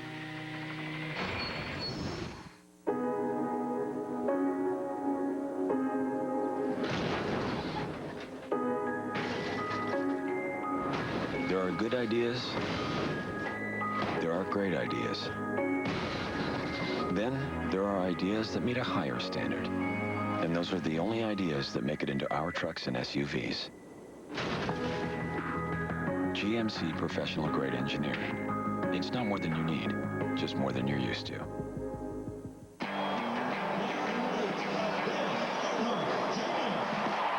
I wanna rock and roll this party. I still wanna have some fun, but I gotta fly. Like Steve McQueen, all of me's a fast machine. Wrangler Jeans Company, a new generation of Wrangler. New fits, new fabrics, new styles. First, there was the backflip. Then, son of backflip, the back-to-back backflip. Now, one man threatens to unleash the greatest trick in Moto X history live in prime time. The double backflip starring Travis Pastrana. Showtime. X Games 10. Watch live tomorrow night at 7 Eastern and Pacific on ABC. This summer, the world's greatest athletes will gather to compete in a revered tradition. An event that will bring nations together and leave the world in awe.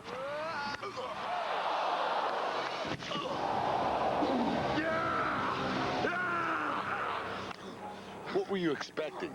It's SummerSlam, of course. Raw and SmackDown present WWE SummerSlam live Sunday, August 15th on Events in Demand pay-per-view. A new record!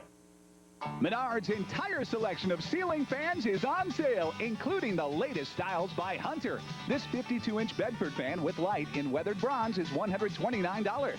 A Provincial Gold Palladian fan with light is $147. Put up fans with a new Keller fiberglass ladder. Get a $25 rebate on any in-stock fiberglass step ladder or extension ladder over 10 feet tall. Reach new heights with savings from Menards. Save big money at Menards. This X Games report brought to you by Adidas. Impossible is nothing. Hi, I'm Linda Cohn. Day 3 of X Games 10 featured thrills, spills, and one serious scare. One of the more popular events took place in the dirt here at the Home Depot Center, and all eyes were on the Fab Four of freestyle coming in. Mike Metzger, Nate Adams, Brian Deegan, and Travis Pastrana. The quartet on wheels were tuning up their tricks in the Moto X freestyle preliminaries. There were highs and there were lows. First, the high, Nate Adams, sticking the 360 to qualify first in the Moto X freestyle. But then Travis Pastrana qualified second, but at the very end of his run, while attempting a 360, a very serious scare. Pastrana crashes. He suffered a mild concussion. He also suffered a left eye contusion. He's in great spirits. He says he'll be ready to go for gold on Sunday, which is very good news. Elsewhere, Takeshi Yasutoko with a double Viking flip in the aggressive inline vert final. He wins the second inline vert gold. Wakeboarding women, Dallas Friday with big air. TGIF taking home X Games gold for a third time in wakeboarding. Surfing, East Coast against West Coast. Kelly Slater leading the East. That's right, to its second gold in as many years. Skateboard vert best trick, Sandro Diaz landing the insane 900. Diaz winning his first ever X Games gold medal. Your wakeboarding final, the three-time defending champ Danny Harp did not qualify for the Final Four, leaving the door open for a new guy. 15-year-old Philip Sobin skied his way to his first X. And then the bike stunt park, it's that man again. Dave Mirra at it again, improvising as he only can. 2 golds in as many days. He's got 18, most all time. 2 more than Tony Hawk. Hey, don't forget, X Games 10 coverage continues Sunday. ABC will take care of you beginning at 4 Eastern and then continuing again at 7 Eastern. I'm Linda Cohn, signing off from Los Angeles. Having to earn his money is nothing new for Orlando Hernandez. Back in Cuba, El Duque worked in a hospital for $8.75 a month. So the pay-as-you-go contract the Yankees gave him is princely by comparison. He earned $3 million a year during his first turn in pinstripes, but rotator cuff surgery made him more of a gamble this time. He's guaranteed only $500 grand plus $45,000 per start and $12.5 grand per relief appearance. And so far, he's been a bigger bargain than a police auction Mercedes. The Yankees have won his first 5 starts since he was called up back in July. Top first, no score against the Jays. He rings up Alexis Rios, and later in the inning, 2 outs for Vernon Wells, and he got him on the check swing. Top second, El Duque facing Gabe Gross in his Major League debut. Derek Jeter can't find it, so the play ruled a single, and John Flaherty gives Gross the keepsake on his first Major League hit. Next batter, El Duque gets Orlando Hudson swinging, and then Kevin Cash as well. El Duque struck out 2 batters in each of the first 3 innings. Bottom 5, Bernie Williams. Base hit to score 2. 1,100 RBIs now for Williams. He moves up to 8th place on the all-time Yankee list. Bottom 7, score now 6-0. John Flaherty facing Justin Spire. Flaherty pops out to Gross. Now this is the 3rd out, but the rookie's eager, ready to come home, but that retires the side. Yankees winning 6-0. Jeff Brantley now on El Duque. Orlando Hernandez, more commonly known as El Duque, came into the Yankee farm system with a lot of hype. They signed him, they expected him to do a lot of great things, and the next thing you know, he's in Siberia last year, or should we say, the Montreal Expos. Now he's back with the Yankees. He's 4-0, and he's coming back with a passion. Better fastball than I've seen from him in a long time. Split finger has been outstanding. He is really pitching very well, but probably the best thing that I see that he's doing is he's competing. When you look at his eyes, you know that he learned something. He doesn't want to be pitching in Montreal. He wants to be pitching in New York. 9-3 in the postseason with a 2.5-something ERA. This is exactly what the Yankees need. Well, Jeff mentioned it. Let's show you exactly what we're talking about. El Duque 4-0 in his 6th start since his return to the Yankees, and he's one of the best postseason pitchers in their history. Again, 9-3. That ERA, 2.51. His 9 wins trail only Andy Pettit with 13 and Whitey Ford with 10 in team postseason history. What about the majors' top team, the Cardinals and the Mets from St. Louis? Larry Walker making his Cards debut, didn't make an appearance till the 7th. Jose Reyes, the drag bunt. Woody Williams down with the Pilgrims. That's a top play nominee. Worth another look. Williams, the full extension and the flip. Beauty. Bottom 7 tied at 1. Here comes Larry Walker into pinch hit, gets a standing O, and then sits down, courtesy of Chris Benson. You know what? They give him another standing O just for being in the Canadian Baseball Hall of Fame. Bottom 9 tied at 1. Walker a chance to win it, but they walk him to get to the rookie. Yadier Molina. Yadier, get out of here. Bases loaded. Well, it's not out of here, but good enough for a walk-off single. Cardinals take it 2-1 over the Mets. Mets, they've lost 8 straight versus teams with a record of 500. Braves and Diamondbacks from Arizona, the home team, had lost 13 of 15 there. It's just not a good story in Arizona. Top third tied at 1, 2 outs, 2 on. Edwin Gonzalez facing Chipper Jones. Rafael Furcal scores. Here comes Marcus Giles as well. Chipper, 15 RBI in 22 games since the All-Star break. Paul Bird gets Luis Torrero there. Bird 7 in the third, 2 earned runs, 4 strikeouts. Bottom 8, runner on third for Torrero at bat with 2 outs, and Kevin Grabowski gets him. Torrero struck out 3 times on the night. Braves going to win it. They won 9 of 10, 17 and 5 since the break.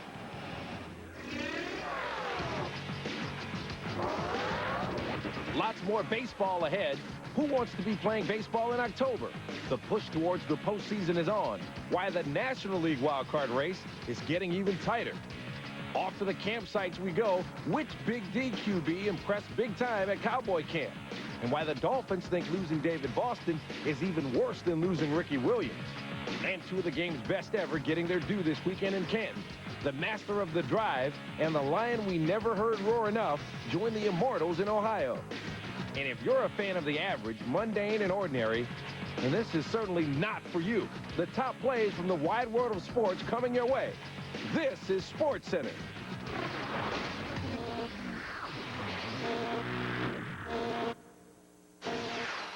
This ESPN 25 moment is brought to you by Degree Antiperspirant. Moment 32, the U.S. and China. Scoreless and locked in a penalty kick duel in the 1999 World Cup final. Randy Chastain takes her shot. The USA could win the World Cup on this next kick.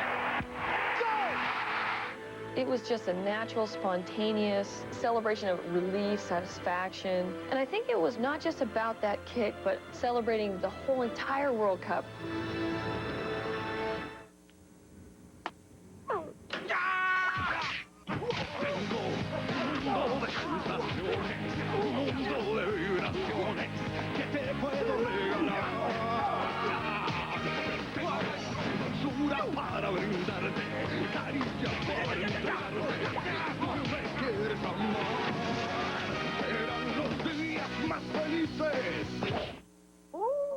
Tango Degree kicks in the clutch.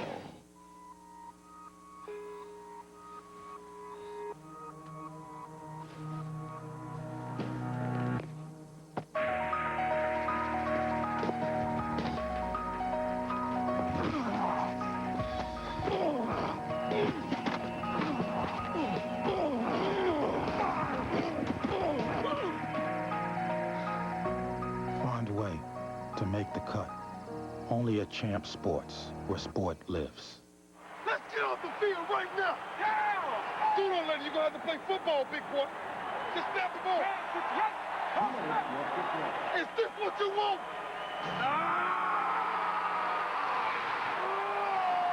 This belongs to the defense. 10 yards has never seemed so far. Now, you will fear the D. Madden NFL 2005, rated E for everyone. EA Sports. It's in the game. It's incredible news, and we just can't keep it bottled up. Listerine's as effective as floss. Clinical studies prove it. So even if you don't floss like you should, now you can get its healthy benefits from simply rinsing. Listerine kills the germs that cause plaque, even between teeth. So it's as effective as floss, and it's so easy. Listerine. As easy as rinsing, as effective as flossing. I choose to be outside. 1, 2, 3, 4. We choose to have fun. We choose to walk. I choose not to beg. I choose a smaller size. Living healthier, eating better. It's not just one choice. It's the 100 little choices every day that make a long and healthy life. Subway. Choose well. The 2004 World Series of Poker. All new episodes every Tuesday at 9 on ESPN. Wrap up the weekend in style. Sunday Night Baseball on ESPN features two of the all-time great sluggers, Barry and Sammy, Giants and Cubs. Coverage starts 8 o'clock Eastern Time. Don't you dare miss it. The Phillies in L.A. trying to stay perfect this year against the Dodgers. The Stars always come out in L.A., including the B-list. Yes, Bob Saget. He did host America's Funniest Home Videos. Wow, you put him on the B-list. That was courtesy to do that. And Sean Green, the little flair, Jimmy Rollins, no problem. What's going on with Milton Bradley? Take another look. Bradley running hard. The man is in that zone that you read about. Innings over. Doesn't matter. Got doubled up. Paul Abbott noticed that. Bob Saget, yes, Full House fame. Bottom 6. Say who you call him B-list. Bases are full for Milton Bradley. Abbott, one of 9 walks. Bradley had 4 walks. That forces in a run. So much for the Full House. Bottom 7. Now, what about the outhouse? Sean Green not in it. Cash money. First home run in 14 games. Dodgers up 5-0. Gagne collecting 1 out for his 33rd save. Pirates went to San Diego to take on the Padres. It's David Wells facing Kip Wells. First starting pitchers with the same last name to face each other since 2000. So, David, let's play. How well do you know your Wells? Which Wells is from San Diego? That's the first question. David Wells? Nicely revealed there for me. Waited. Which Wells attended Baylor? I'll say Kip Wells. What about Don Wells from Gilligan's Island fame? Which Wells pitched for the White Sox? David Wells. Oh, they both did. Oh, we got you. You got me. Top first 1-0 Pirates. Ty Wigginton with a double off David Wells. That'll score Craig Wilson. Pirates up 2-0. David Wells, 7 innings of work, 10 hits, 2 earned runs, 5 Ks. Bottom 6, Pirates up 2-1. Kip Wells strikes out Phil Nevin.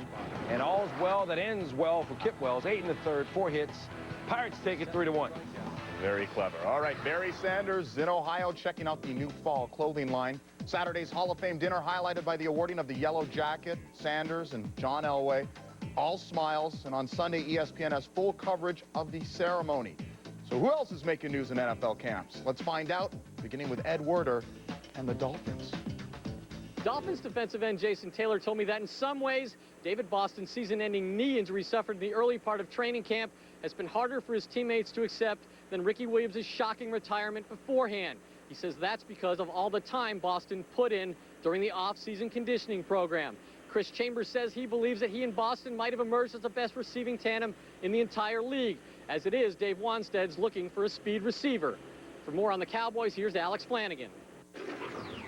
A week and a half after back surgery, Cowboys safety Darren Woodson arrived at training camp. He's still rehabbing his back, but says he hopes to play by the second or third game of the season.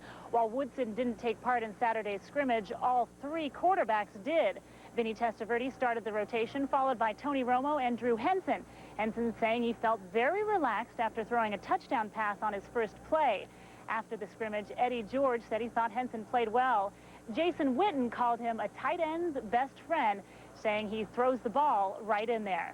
Now to John Clayton with the Chiefs and the Vikings.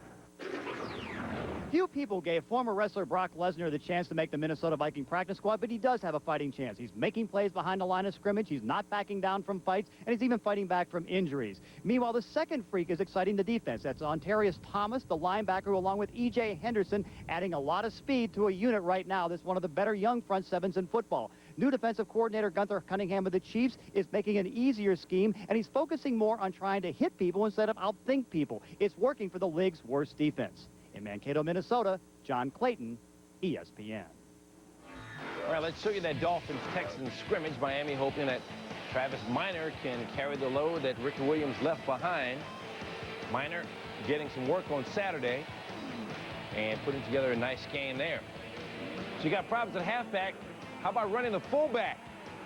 Sammy Morris getting some work as well.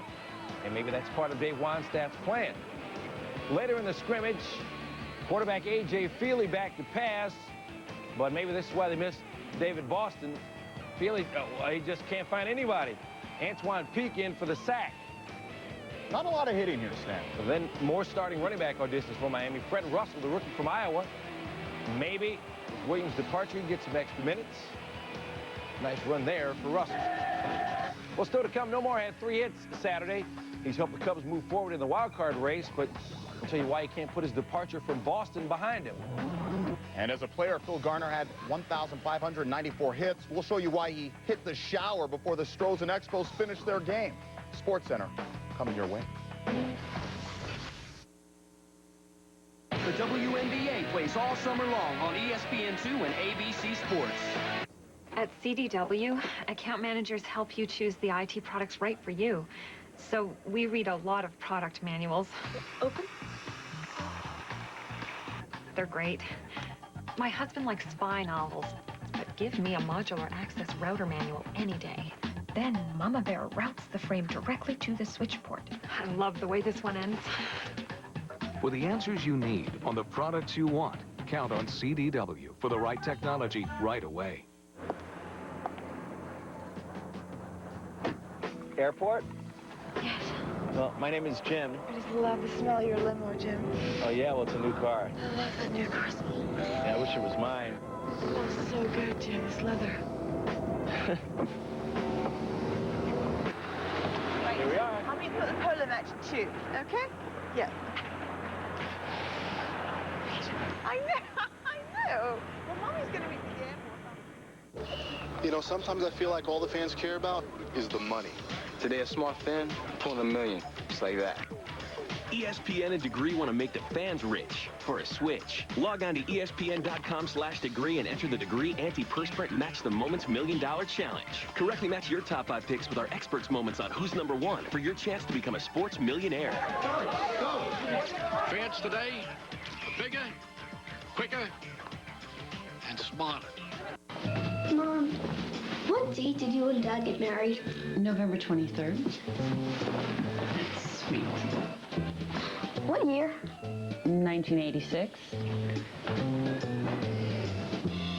Mom, when's Grandma's birthday? You'll never get the passcode, Eric.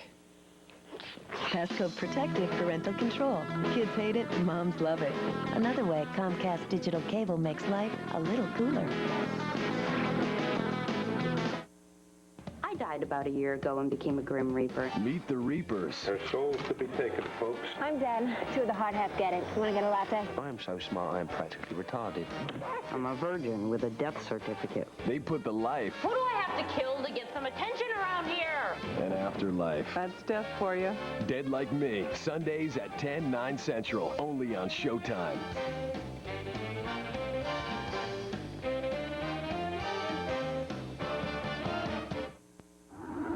The Nextel Cup circuit heads to the Brickyard Sunday, so they had to line him up Saturday at qualifying. Dale Earnhardt Jr., first to run. He qualified 5th.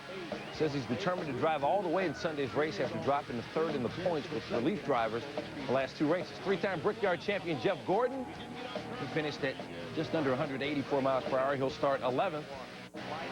But Casey Mears set a new track qualifying record at more than 186 miles per hour.